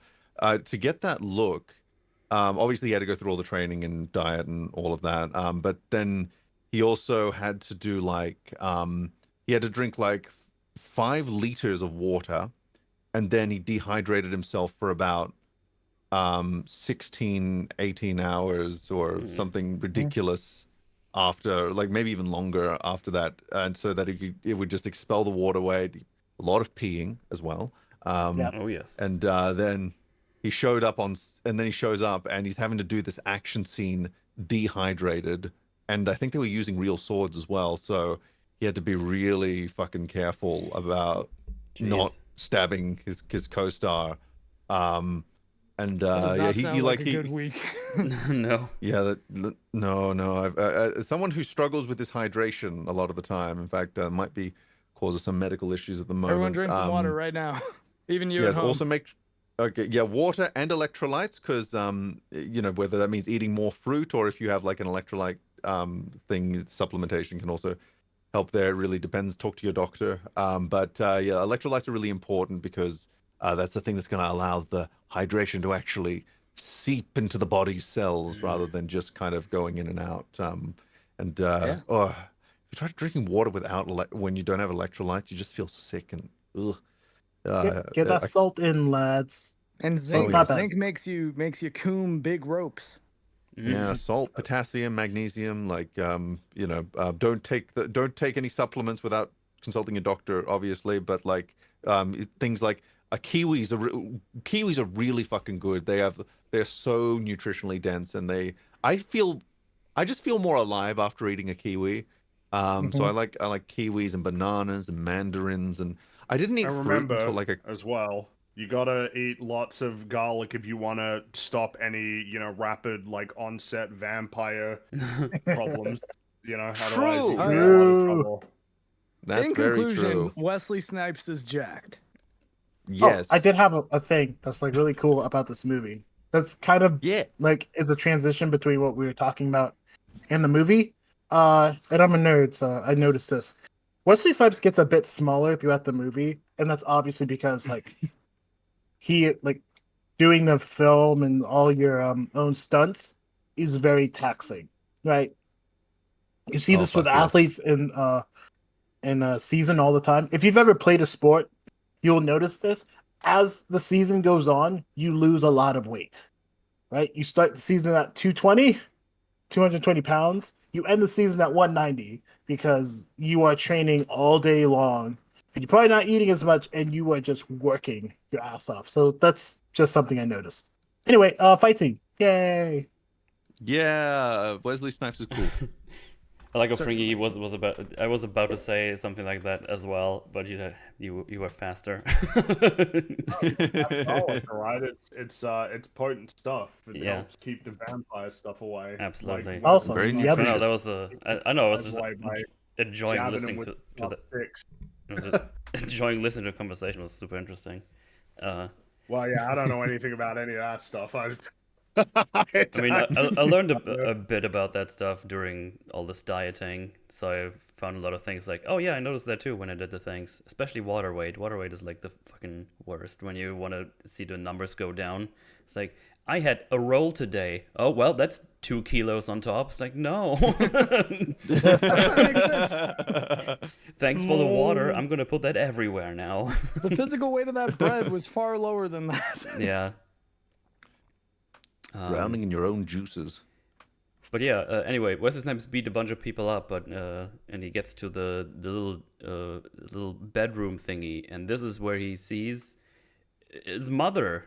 She's still alive, and apparently she's just been hanging out with Frost here. But she was put here as a trap.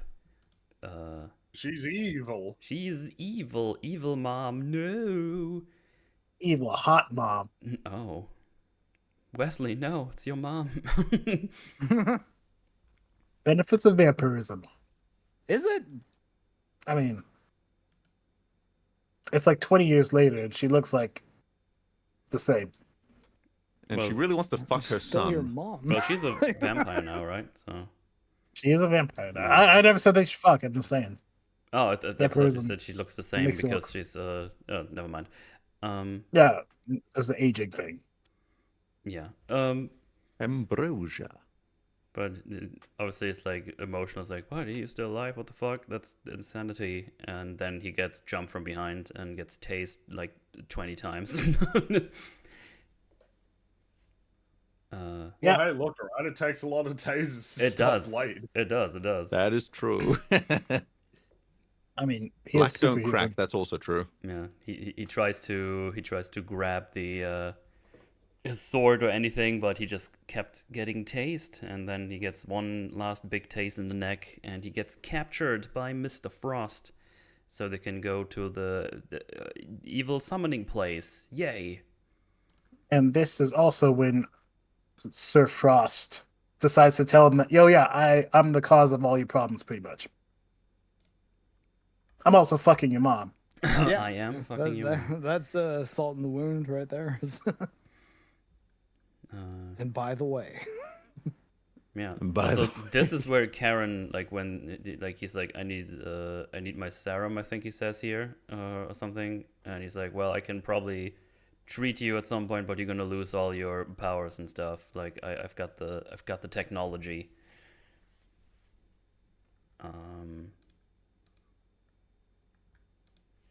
That's I think that's all that happens in this. Yeah. Oh yeah, they just get dragged into the evil summoning place, which is somewhere below the city. Apparently, I think they're like.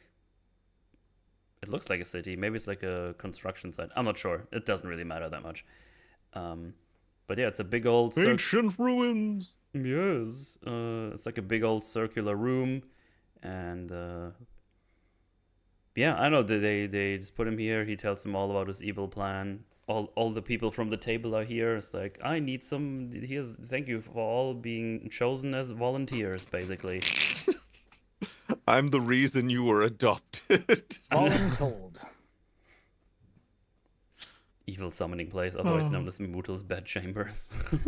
Yes. You have like a little hidden entrance behind your bookshelf. Yeah. Come in. All right, come come in. on down. I like what you've done with the place. Oh, yeah, no, I know. I wanted some more natural light. Well, I guess not if it's a vampire summoning place. But, you know. The red light panel that descends from the roof every time you're sleeping.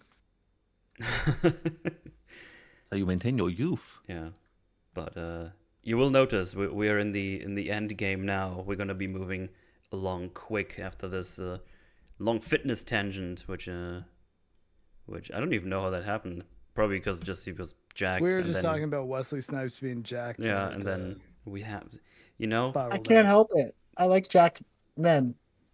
I mean, Oops, gay? I mean, Huge jacked man. it's Yeah, all huge jacked it's all good. We love them tangents, especially if they're interesting. I love It's jacked a women meme too. stream. Hey, chat, don't worry. I love all jacked people.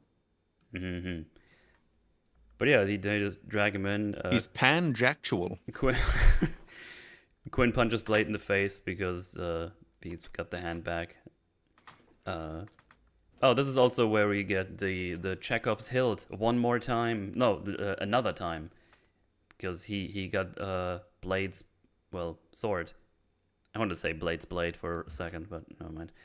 And No, he I mean, looks it at the is. hilt. It's like, oh, what's this? And he just clicks the Stroke button. my blade. He's like stroking Blade's blade. Like he holds it in front of his face and even just like deactivates. Like, yeah, see, I told you I know everything about you. Shouldn't have labeled it off. Yeah. Also, while Frost is doing his talk, this is also the scene where he is like, "Oh, this is really sharp blade." It's like, Quinn, hold out your arm, and he just kind of looks like he's gonna cut it off. And he's like, "I'm just He's like, joking." He's just "Are you joking. serious?" Just be I'm serious. just fucking with you. Just fucking with you. I love Fucking how with you, Quinn's bro. like, It's just a "Oh, prank. fuck me. Oh, not again." I like, just got you this just- back, goddammit! Quinn's performance was really good though. Like it's that's that Domhnall Gleeson. Or not Gleeson. No, the other Domhnall. Domhnall Logan, I think is that actor's name. But I think his reaction there was great because he really seemed like he didn't want to say no because he didn't want to disappoint him. But he's also like, "Oh man, this hurts so much." Donald Logue. Yeah, that's it. But yeah, all while this is happening, Blade is trying to concentrate because he doesn't have any serum anymore, and he's the hunger is starting to take over. So he's very silent, like he's not quipping back quite as much. Only the one time when he gets the vampire boom juice. And it's like, oh, this is probably a serum, right? We really need that right now. And he's like, yeah, maybe try some because it's not a serum, of course. It's the thing that makes vampires explode. It's like, yeah, maybe try some. Vampire go boom boom. Um, Oh, he played Harvey Bullock on Gotham. Donald Logue. Good for him. Anyway. Anyway, Blade is getting taken to the big middle room that takes all his blood away. But before we see that, Karen is getting thrown into the ghoul pit, I guess. Yeah, I think that's what it's implied because they're like, "Oh yeah, we throw people down here because they're weird. They Yeah. eat anything." And this is where she gets reunited with her ex-boyfriend. Where it's just like, did you ever think about coming back together? But then she just tries to eat her, and she kicks him away, and she uses a bone to just kind of climb back out of the ghoul hole, if you will. I appreciate this Yeah. scene because it's like, the whole like damsel in distress. Yeah, she's not. She fucking did the normal thing. She picked up a stick and beat his ass and then left. Yeah. Right? Yes. Yeah, that's what most humans would do when they're in danger, try to find a way out. It's Oh, amazing yes. how some people don't in movies. Oh yeah. Something else I know. There's something else I appreciate, and I know this probably wasn't on purpose, but I appreciate it nonetheless. Is the ghoul voice sounds almost identical to Captain Howdy in The Exorcist, and I really like The Exorcist, so that was kind of like a little tickle my brain, sort of like, oh, that sounds similar to another voice that I really like, which is kind of weird because this voice in Blade is voiced by a man, and in Exorcist it's a woman's voice, but it's but they're both demonically like sort of possessed people, so it works. There was another good one in Late Night with the Devil, which we covered a couple episodes ago. You should watch that movie too, everybody. Yes. That was a really good movie. Yeah. Another exorcism movie. You don't want to know too much about it going in, but there's some exorcism adjacent content. Ooh, Yeah, I guess so. It color me intrigued. It's very good. Right, yeah, Blade gets put in the Big chamber thing. bloodletting chambers, Yeah. which actually kind of nasty to look at because there's like blades where his wrists are, and they just kind of get slammed into, and there's like all the blood coming out. Yeah, it's gross. It's pretty. Yeah, it's very uncomfortable. Yeah, like it's like one of these things you see to go like, ugh. Better check my wrists if they're fine. Like one of these scenarios. And then also his mother gets weirdly handsy with him, which I don't know, it's kind of weird. Yeah. In vampire society, this isn't weird. Ooh, let's fuck, son. I don't want that. You will be the motherfucker, son. Oh, Mommy, no. But yeah, it gets slammed shut, and then all the old big wigs, I guess, they get lined up under the symbols, because we need the 12 spirits or whatever it was, and they're all basically gonna get sacrificed to give Frost all the big god powers. It's like a whole big mechanism. They put all the blood from the chosen Yeah, it one. seems like it wasn't easy to build. No, that was a pretty elaborate thing to build. But yeah, all the blood is starting to drip through, and Frost needs to stay right below in the middle. To get, I don't know. Wow, like- the ancients really loved their elaborate rituals. I admire that the showmanship of it. You know, it's not just about dripping blood. The blood needs to drip through the very specific crevices, and I appreciate the theater of it, I guess. yeah. Yeah. Also, one of the guys is starting to act up, and the one vampire lady stabs him with Blade's sword and kicks the sword away. That's been set up for later, that sword, because that's where he gets it from. Also, earlier we set up Chekhov's vampire boom juice, because they throw it down, and that's obviously going to be a thing later on. It's pretty good boom juice. It's a lot of boom juice. Yeah, all the blood is going through, like, just a couple of things happening here. Blade is hungry for blood, but there's no serum around for him. So Karen is like, suck me dry, and then they do for like 1.5 minutes. It's Implied sex scene. it Woo. feels like it goes on forever. Yeah. I was legitimately like, are they actually gonna fuck right now? Like, this is like, is she close as is you can she get in a getting off? I vampire movie. can't. Yeah, it's like it's in that gray area of like, is she in pain or is she really not in pain? Oh my. I mean, Wow, there's that a was- reason why vampire fiction is so popular with women. There's a heavy romance novel element to it, and it's the kind of romance in quotations. You know what I'm saying? Hmm. For once, Oh yeah, I'm there's a not lot of Romance. For once, I'm not the pervert, because I didn't think that at all. I was just thinking, is he gonna suck her dry? Like, how's she gonna mean, do anything after? Read a couple Anne Rice novels. I guarantee you'll understand what I'm talking about.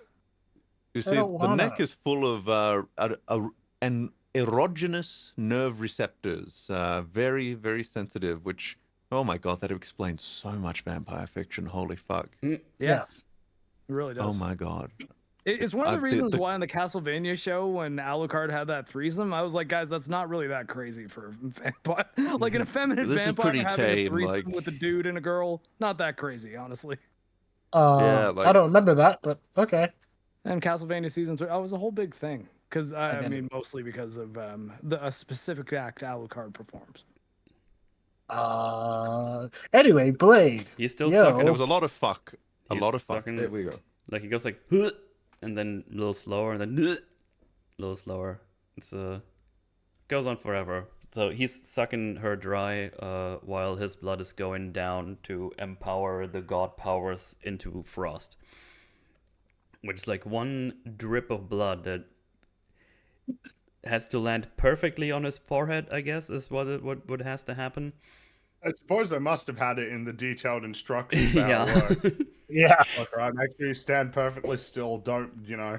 don't move to the left or the right. No good. You don't want to miss the god power juice. That would be just lands on the floor. This would be embarrassing. No! Damn it. And he just starts rolling around in it like a seal.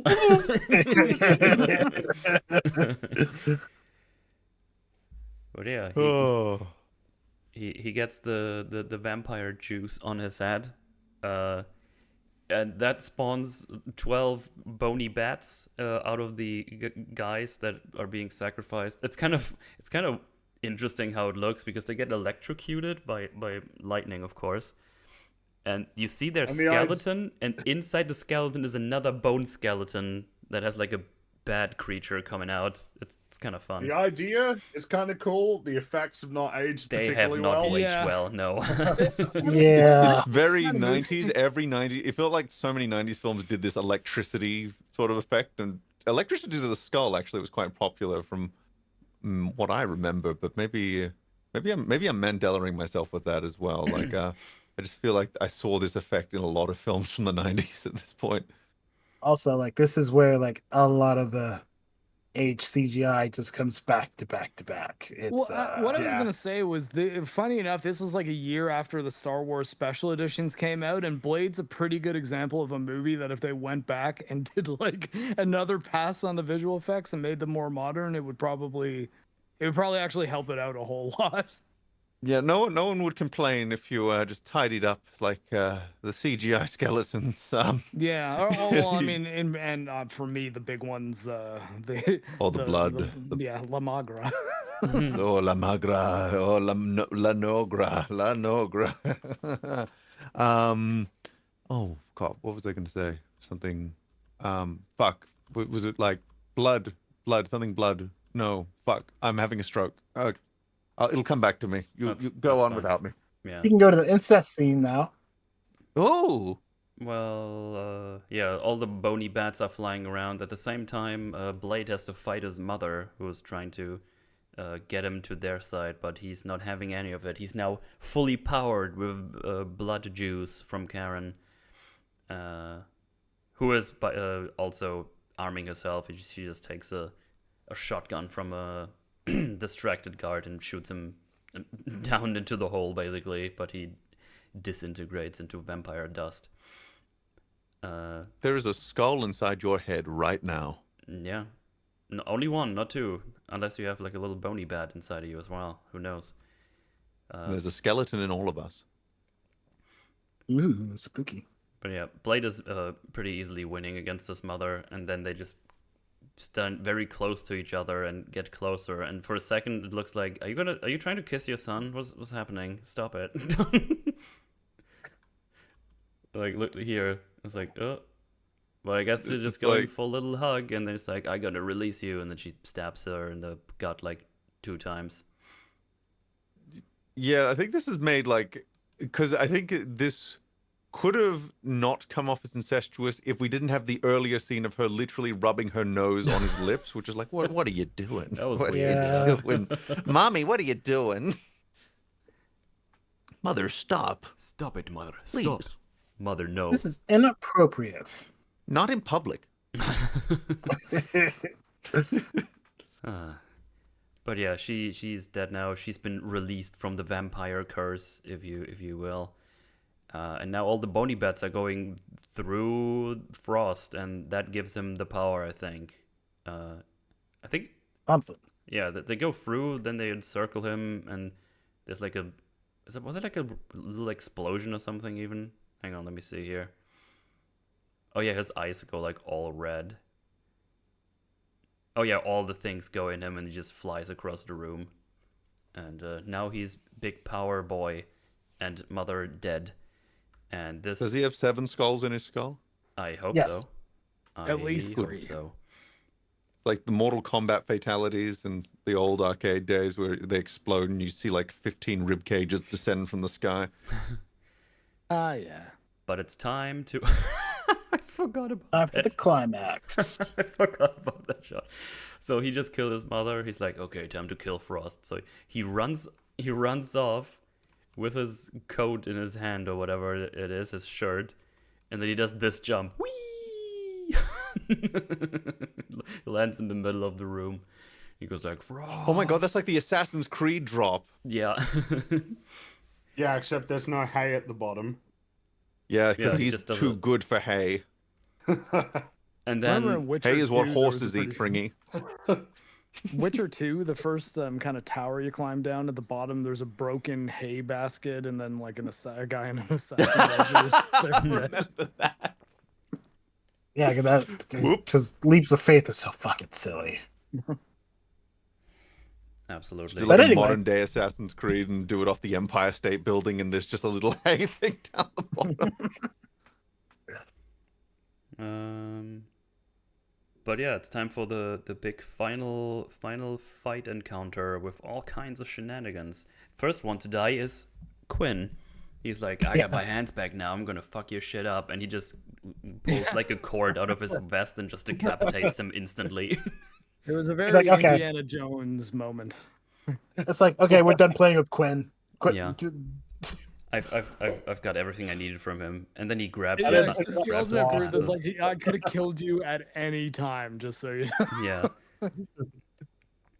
And then we just get Blade versus lots of goon vampire people, and he just Lots of really cool, slick, well, like choreographed, well shot action. Yeah, yeah. just great. And Is this the part where the kicking happens, where they like keep trying to kick each other? Yeah, it's a. that's in a second. I want to point out they I'm do so a pretty excited. smart. The big thing with this being in the middle, I think there's only one path they can get to him at a time, so they kind of have to line up one after another, so they can't really all attack at once, so they kind of use that to their advantage to shoot this scene, I think. Because I think there's like holes on the side, right? Yeah, there might be another path, but like everyone has to run around the circle, Yeah. so it takes some time to get there, which is smart because choreographing a fight scene with more than 2 people is hard as shit. Oh, yes. Can confirm. Oh, yeah. Yes. It really is. Like nowadays, I wonder why they don't, because they previs almost everything, yet somehow they're not able to do, like, somehow they've gotten worse at doing this, even though they can pre-render like a mock-up in a computer, completely rendered with cinematography and everything, yet they can't. I don't get it. I don't get how you can do so much more prep nowadays and it comes out so much worse. I guess it's just they're not getting the fight choreographers on for those early parts. I don't know, but yeah. Because if it's an weird. AI model that's generating the fight, it might not have any idea what the actors who are cast are actually capable of. Yeah. Oh, I'm talking about like they CGI the whole, basically the whole film ahead of time, like in like primitive like low res CGI, just to get a feel for what the film will look like, and a lot of it's just done by hand. Animatics, I guess. Yeah, so it's like a previs, I think is what it's called. Yes. But yeah, while Blade is beating up all these people, we got a 1v1 versus Lady Vampire and Karen, and this is where the mace finally gets its final use, because she just sprays garlic juice right in her mouth, and that makes her explode. She ain't Italian. No. No. But yeah, we got that. Oh, just her head explodes as well. It's fun. Also, I think I like this that. is... Oh, hang on, I need to loop this. Okay, just while you're doing that, I like how Karen, she fights a vampire and she pretty much immediately loses because it's Yes. fucking vampire, despite the vampire looking like she's a crackhead. But you know, garlic. Good old garlic crackheads. Yeah, because she tries to shoot her, but she's obviously also not good with a gun, so she just keeps missing. So yeah, it's nice to have like the power levels accounted for. It's pretty nice. Oh yeah. Also, enjoy this while we talk more. Oh, this is so good. Oh, it's so good. They're like not even close to like- each other. I don't know why they shot it this way. It's Well, really they're like funny, very though. masculine ballerinas. Like, They're like one of us is going to step into the other kick. Okay, we're just going to keep kicking and hope it works. Well, I think that, that's sort of the implication. It's just that like they're automatically thinking that one of them is going to push in and fall into the next kick, but yeah. so they It both doesn't pulled out happen. at the same time. I mean, well, it's the only polite thing to do. Yeah. I think so. Anyway, when they're done kicking each other and having their fun, well, she just kills more vampires until he finally gets his blade back. Woo! Hashtag relatable. Hashtag relatable. Said the name of the film. Yeah. Trying to think if there's anything else, but I think it's just fighting now. Yeah, he just beats up more things. He strikes a pose after he's getting his sword back. Frost got a katana from somewhere. Actually, not sure where he got that from, but he's got it. I guess he He was saving it for the Blade boss fight. No, okay. That was my thinking. Yeah. It was in his ass storage. You know how like every video game character they pull out a weapon out of nowhere from their ass? Right. That's what it was. Oh, it's in his inventory. Yeah. That makes sense, yeah. I feel like I want to believe that Frost went out of his way to not only get a sword but to train with it, knowing that he might one day have to fight Blade. That does sound completely in character, to be honest. I think that's he is viable. He is a Blade fanboy, after all. Yeah. Let's remember. Yeah. Oh, that fucking bloody CGI looks so wank. It's so awful. Yeah, looks so it's, bad. it's Oh, kind of yeah. the worst part in the movie. Go! It's, An attempt was It's made, probably the gentlemen. worst fact. It probably is the worst I mean, fact. why do we start normalizing people making mods for movies the way they do for games? Because I honestly think if you get like a pretty talented dude in Blender for like a weekend, he could probably make this movie look a ton better. Yeah. I don't know that I wanna. That feels like again we're doing the whole like George Lucas remastering. Yeah, you gotta be That's what I careful said. I'm with like, that. this is the kind of use case for it that I think would be a better use of that concept than it ever was for Star Wars. Especially I because mean, we're that's talking assuming about- you can trust him to do it correctly and with Right. restraint. I guess that's true too. But I guess the difference also is changing mediums. Like Star Wars was changing a lot of practical effects into CGI, whereas this is just CGI that looks really, really dated. Whereas if it's Wonder like, if hey, someone can has we try already to just tried get on this... YouTube. Yeah, like can we try to just get this artistic intention, but like the kind of cheap and for what modern day tools can do? Because I'm willing to bet it'll be nothing but an improvement, unless I they mean, go too over probably. the top with it. But I don't know. You know, it is what it is. You Yeah, know. that's true too. Yeah. But anyway, Frost is now powered. He can just regenerate, no problemo, because Blade is actually winning the fight. But yeah, he just regenerates everything back really quickly now. Oh god, that blood looks so awful. I like this part where he turns around and he's like, "What the fuck?" Yeah, he goes like, "What the fuck?" And yeah, he just starts. He tries to slice him more and more, but he's getting more of his power under control, I guess. He just blocks everything. He does spinneroonies, all the good stuff, all the fights. He does like super quick moves and kind of Oh my punches God. Blade around. But obviously, we got Oh, yeah. Chekhov's vampire boom juice. Chekhov's and the vials, I suppose. Lots of Chekhovs. in Chekhov's this boom film. Yes. Yeah, yeah. Hope he got his royalties for this. Hopefully. I don't my know favorite- about that. Well, my favorite camera effects is coming up soon. It is. I laugh so hard. Well, actually, on the subject of fixing those blood effects, that wouldn't actually be a bad exercise for like a beginning. Like if someone's just getting into VFX, like fixing old CGI might actually be a good exercise just to get to cut your teeth on it without having to like get a bunch of original footage and everything. Like just Yeah, and I kind of- think they go in with I want to make this look as much like the original intention as possible, then I think for the most part you'll get pretty good results as long as it's just simple Maybe. stuff like, hey, I'm gonna fix the weird blood effects at the end of Blade, as opposed to I'm gonna add a whole bunch of new CGI elements to this practical effects movie from 30 years ago, you know?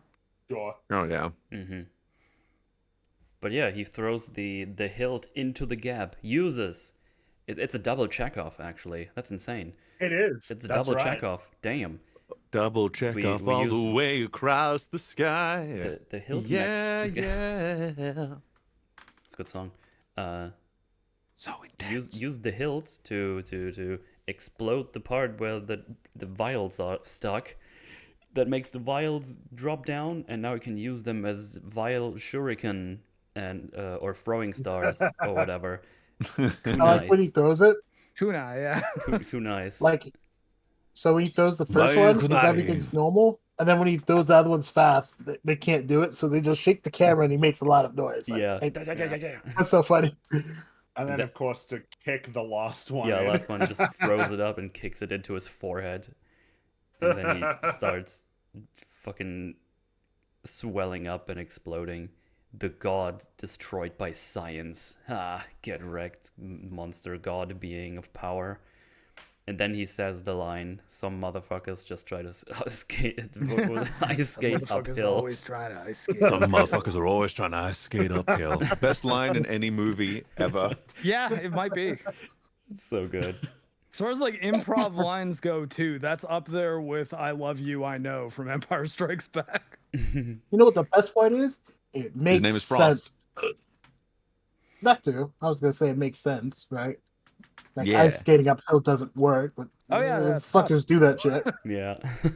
Even just like in boots, walking up an icy hill is very difficult. Trust me. Snowshoes are what you want for most of Oh, those yes. situations. But Or with that- yak Oh, tracks, yes. which With- are like little mesh and rubber things that you put on the bottom of your boots. Those help. But yeah, with that, the big bad man is destroyed, and Karen is like, "Hey, I can fix you up now. I can give you all the things, but you lose your power. Remember?" And he's like, "No, there's still a war to be fought. I still need to kill more vampires." And then we roll credits. Yeah. Arc complete. Down, down. Arc Arc complete. complete. Right there. Yes. Pretty straightforward one. Really simple, but Yeah. still. It's a good action movie in its purest form of that descriptor. It's no surprise that this film was successful, and it's no surprise that it along with like X-Men and Spider-Man kickstarted like superhero films, you know, in their modern form. Which again is so fascinating when Blade is still pretty unique compared to what you would typically expect from a superhero film. Well, I Oh think yeah, just David the Escoya. idea- What happened? What happened, Oh man? God, yeah. And just to top I it mean, yeah. off, we see him about to kill some commie vampires. America. Yay! Yeah. America. Get them commies. But He's still yeah, gonna fuck that Tommy chick. that's Blade numero uno. What a good movie. It's just really good. It's really solid. Straightforward stories. You understand what's happening. The action is really snappy. You can see what's happening. Which I hate that I actually have to point that out every time I watch an old movie and talk about it. It's like, you can see what's happening. It's like, yeah, of course you can. It's like, no, you don't understand. You need to watch like current action stuff, and then you can't see bollocks or just looks awful or whatever. Oh yeah, there's Yeah, slow it- down value where you can, you know, if something only looks decent, if it's moving too fast to cover the the very apparent flaws, you've done something wrong, because it's all about follow through, right? Just like if it's very clear that even if the person dodged out of the way, if the person didn't dodge out of the way, it wouldn't have hit. Yeah, you need to go. You need to get your actors to loop the fight some more and get them more comfortable with the idea that they could accidentally hit their co-star, but it's kind of what you got to do. You got to get them very good at those movements. Yeah, you gotta train them to be moving very fast, but also maintaining control so that they're not actually like hauling off and hitting each other in the face. Yeah. Yeah, I Yeah. think there was a Strength behind it. there's a video I watched, another interview where like there's a stunt guy and he was like, yeah, so you want to make your punches look really good without hurting your co-stars, Yeah. right? Oh, so yeah. That's, It's that's how it's- you do it. it's hard I actually because have you a have to go fast, but and then slow down. Well, and Yes. part of it's you both need to know your marks because the other guy has to be reacting to your hits Yeah. at the time that you're throwing them, and you need to both know what you're doing in order to move accordingly. Or if people are off their marks, you can end up tagging each other pretty easily. Oh yeah, I know that from experience. So the same show, right? Very first thing we shoot was a fight scene. We're looping it in the freezing cold at like 1 a.m. And after like I think it was like the fucking, must have been like the 30th, 40th take of doing this fucking loop. I forget to duck. I didn't duck in time, and next thing I hear is just the shattering sound as a fist collides with the helmet I'm wearing, and. Damn. And it's like, wait, did that just happen? Like, it was one of those, just like, wait, what just happened sort of moments. And I had a bit of pain in my nose because he did also clip my nose a little bit. And he injured his knuckle, but people were way more concerned about the fact that I had just been punched in the fucking head. So they carted me off indoors while they moved on to some other shots. And then I came back out and I was like, I'm ready. She's like, no, you go back inside. You're a liability at this point. We don't want to get sued. So I had to get I think I had to get like an X-ray or something after that. But yeah, you got to protocol. Oh yes, OH&S, and also just make sure you get people on board that I guess because the other thing too is the reason we had to loop it so many times is because I love the people I worked with, but they were still starting out, the cinematography people, so they kept not getting the shot. So we had to keep doing it over and over again, and they have to do multiple angles. So we had to do it so many times until they finally got a few usable takes from their end. So it's important to get people who just really know what they're doing in all departments. Otherwise, everyone suffers. Especially because that costume was not designed for the cold. Let me tell you that for free. Let me tell you that for free. It was like -5. Well, I guess to just cycle it back to the title I've chosen for this. This is what dumb fun used to be. It's still a coherent story, and you get some dumb action that's really fun, but also snappy and very nice to look at. Now dumb fun is mostly considered trash. Not dumb fun. The emphasis is on the dumb. Is on the dumb. Yeah. It started with Transformers, didn't it? Where people were like really like digging their heels in to try and defend something just because it was fun the to them. aesthetics of what they wanted from that property. Yeah, and ironically, like I think most people agree that the visual, like how do I put this? The fidelity in the Transformers films have aged pretty well. The designs and the cinematography are. Yeah. Yeah. Oh god, there's some messy movies to watch, man.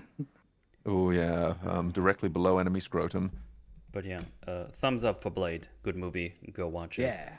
Also, I've seen lots of people say we should do Blade 2 next. So I guess Blade 2 is really good. That's what we do next week, I guess. I'm down. I think Blade 2 is the favorite. Well, if you guys are all on board, we can just do the same team next week. I don't know, Fringy, what about you? You What for continue with the Blade? Yeah, Blade 2 next week. Story? We'll see. It's we'll see. I'll let you know. Yeah, no worries. That was if people are bound. Right, let's do the quick the super chatteroonies and before we get out of here. We got $2 by Nick the Greek, thank you. Metal, stop being gay. Do a Tremors Forge already. We should do that. Tremors, I remember Tremors being pretty fun. I've not seen Tremors in a long time. Same. I remember it being fun. I don't know how good it is anymore. Kevin Bacon. Then we got £5 by Iron Bean. Why are we talking about Blade? Spider-Man is starving in Africa. Spider-Man was 2 years away. First Tobey Maguire movie.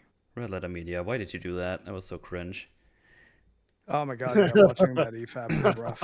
Wait, what did Red Letter Media do? I'm behind on the gossip. It was basically just in response to the idea that like people were upset about the retcon of Kiadi Mundi. You know, that it was like breaching canon. The response was essentially there are starving people in Africa, you know.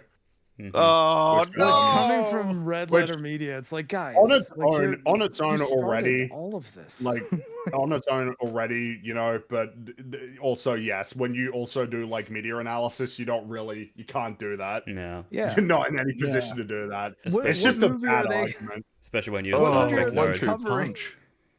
Which movie are they covering? Which is not, or which is respective of the starving children in Africa?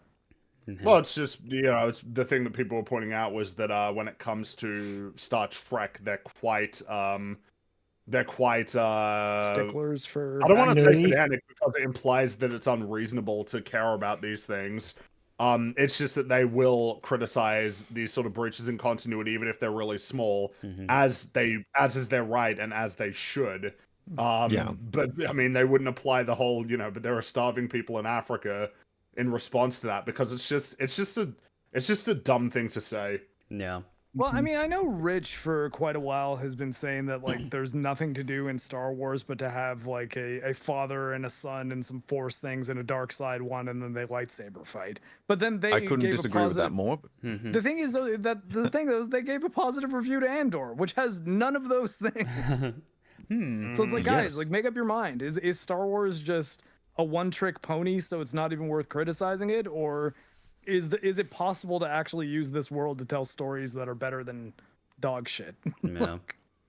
It does feel like a failure to like when you don't, I suppose, articulate and solidify your own internal standard for what for how media should be judged. It can result in these very like cringe moments where it's like you're very like on the ball with like something you really care about, but then you start making really bullshit excuses for things that really the problem is you probably just don't care about it as much as you do the other things, so you don't see the potential with it. So yeah, it's cringe, very cringe. Yeah. Jose Gonzalez, thanks for being a member for 20 months. What a legend. Oh my, Jose. This is Jose. was dumb fun. Lol. Was 20 months. Yeah, that was a funny typo. I did in the title in the beginning. Was dumb fun. Yeah. We got 10 gifted memberships by Archangel. Thank you very much for that. Appreciate that. Oh, nice Archangel. We got 5 US by Sam Wallace Art. Thank you. I love the baddie stoner friend who's all how he's all edgy and serious, but his mate is just vibing, making childish jokes. Nice variety in the villain family. Yeah, it's nice.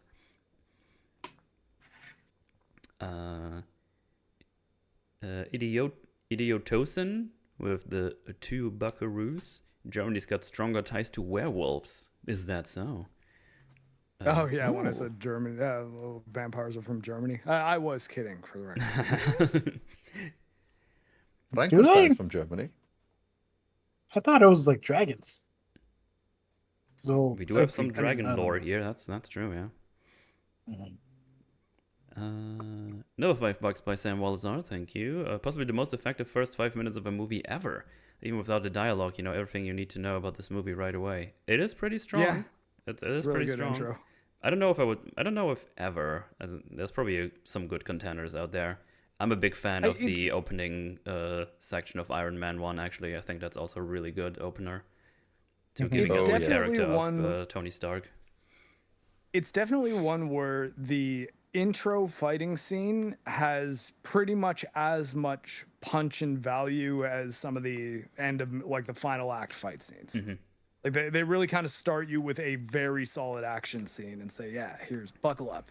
It's a Blade movie, baby. Yeah, but it's definitely a very strong one. I agree. Absolutely. Then we get 5 gifted memberships by Critically Chibi. Thank you for that. Yeah, thank you. Another 2 by Idiotosin.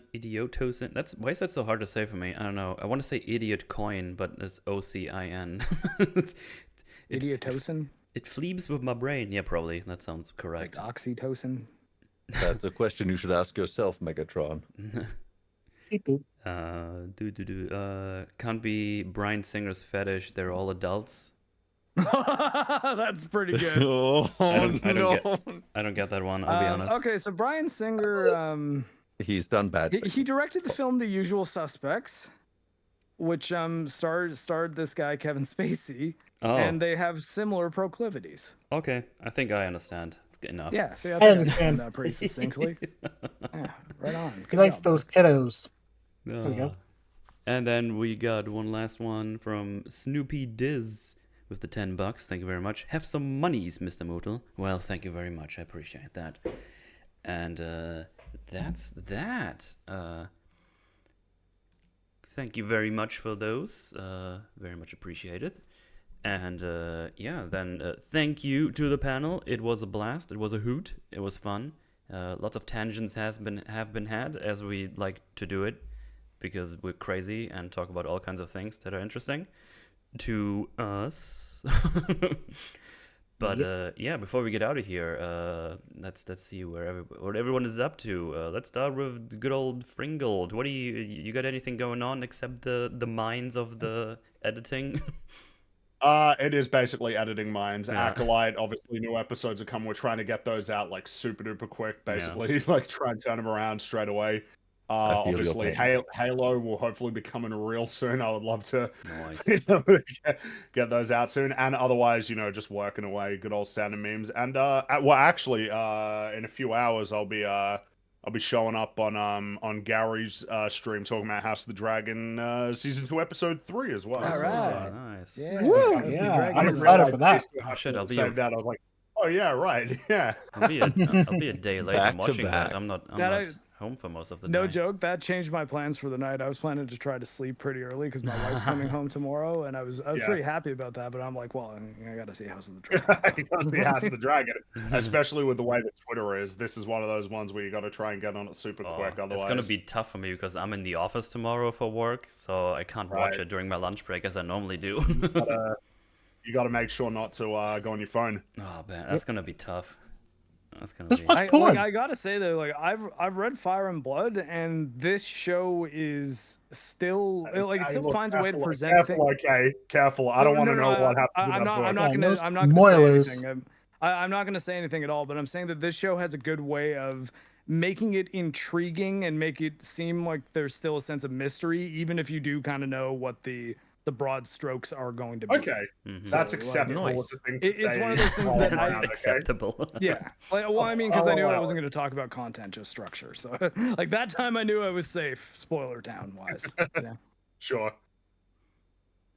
Very well. But yeah, that's what's on my agenda. Good. Well, also EFAB, of course, every Saturday. I've been there as Yeah. well yesterday, That's as I right. tend to You be. were there yesterday. It was I was it was there You the week fapped yesterday? before. fun memes. And today. Oh, you mean EFAB? No, that was yesterday. I'm proud of you. But yeah, obviously, link down below. Swall, what are you up to? You're gonna do some strumbling? You're gonna play some video yeah. games? Yeah, so I try to stream like once a week. I had a rough week last week, so no stream then. But I will be back to streaming Snake Eater for the first Nice. time this Very week. good. I am still slowly working on a video. Eventually, it'll be done, maybe. Hmm. And yeah, that's pretty much all I have going on right now. I might do a drawing stream at some point. I don't know though. Wow. Yeah, neat. Look at you go. Well, also down below, Meme. What's up? Are you doing a little more strumbling again, or are you still busy and recovering? Also, good to have you back, by the Oh, yeah. way. Good to see you Oh. doing better. No, thank you. Yeah, it's been an awkward I think when I said yes to this EFAP project, I didn't know it came with a voodoo curse because it seems like everything in the universe is trying to just put blocks in my way, which is kind of almost a gift in its own way because I get to make jokes about it in the actual edit, like because I had like a seizure-like event about a month ago. Sorry to hear. Oh, thank you. It was a little bit scary. I'm hoping it's something really benign, like I've heard that when you're on a lot of medications, it can sometimes fuck with how your body processes electrolytes. So maybe I just need more of that, and it could have been like a convulsive fainting episode rather than a full-on seizure. I'm not entirely sure what happened. So No like one witnessed it. So like a pseudo seizure. Yeah, the evidence is pointing in that direction. I'm going to get an EEG and an MRI, and I can't drive until November, which is fun. But That sucks. yeah, I think the other thing is because I've got autism and ADHD, those two things put me at higher seizure risk than a neurotypical person, unfortunately. So I think that's another precaution they're trying to take. I felt like was someone trying to speak. Sorry. No, you're fine. No, I might have am some I hearing background noise. voices? There was some background noises. Okay. Don't worry about it. Okay, cool. Okay, that's all good. But yeah, I want to get back into the swing of things soon. I'm just trying to keep my stress levels down, so it's a bit of a balancing act. But I'm hoping you'll be able to see what I'm working on soon. I also want to make a trailer for it because I think there's some musical possibilities there. But in terms of other stuff I've been doing, I actually got my tablet out for this. I love the meme blender memes. I do. I don't really feel insecure about my drawing ability, but I hit a bit of a wall where it's like I want a bunch of assets for my own videos, and it can sometimes be a bit of a process to get to work with other people. I love working with other people, but sometimes you just want it right then and right now, and sometimes you just want to. So I've been learning to draw. So Ooh. this is like a work in progress. Oh, I did bought you like do one of this? those. Yo, Yeah, bro, that's Yeah, really it's not. good. That's sick. quite good. yeah. Thank you. I've been doing I think it was Brad Oh shit, that's Cowell's large. art thing. Yeah. Nice. So it's really good doing it digitally because it's much easier to correct mistakes, and there's a lot of tools to help with the line work and everything. And yeah, so I've just been really, it helps me to focus on the principles and the the more underlying important stuff, as opposed to worrying about my shaky hands and all that. So Mm-hmm.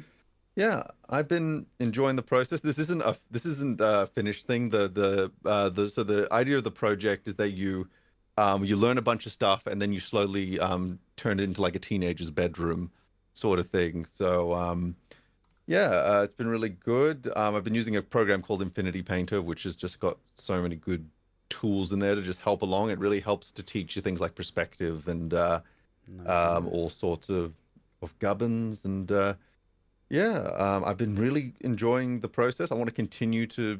I think the finished version of this, I want to put my avatar on the bed and have him drawing this picture on the bed, kind of as a meta thing. Nice.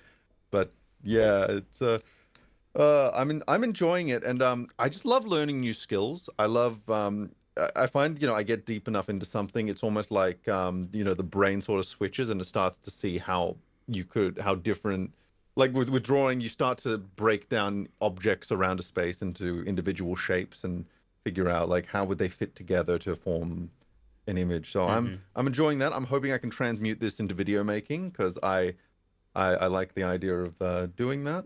And yeah, so things have been pretty positive. It's just been trying to Awesome. juggle a bunch of other different things. Yeah, so but yeah, I love doing streams like this as well. So I'm really happy you invited me on, and I really hope I can get some more content out. The stuff we talked about on stream, I think would make for good videos as well. So once I have Oh the yeah, time, for it would sure. be good to talk about that stuff. So yeah, that's a good thing about being a content creator is that if you go through personal drama, it's like, oh, it's distracting from video making. It's just like, oh no, that can be the video in the making. It could be, yeah.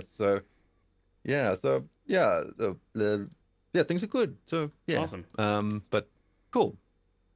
Good I stuff. didn't have a Good way to stuff. finish Well, that. Yeah. obviously, also a link down below for everything that might be happen. Go click it, or you die in Minecraft.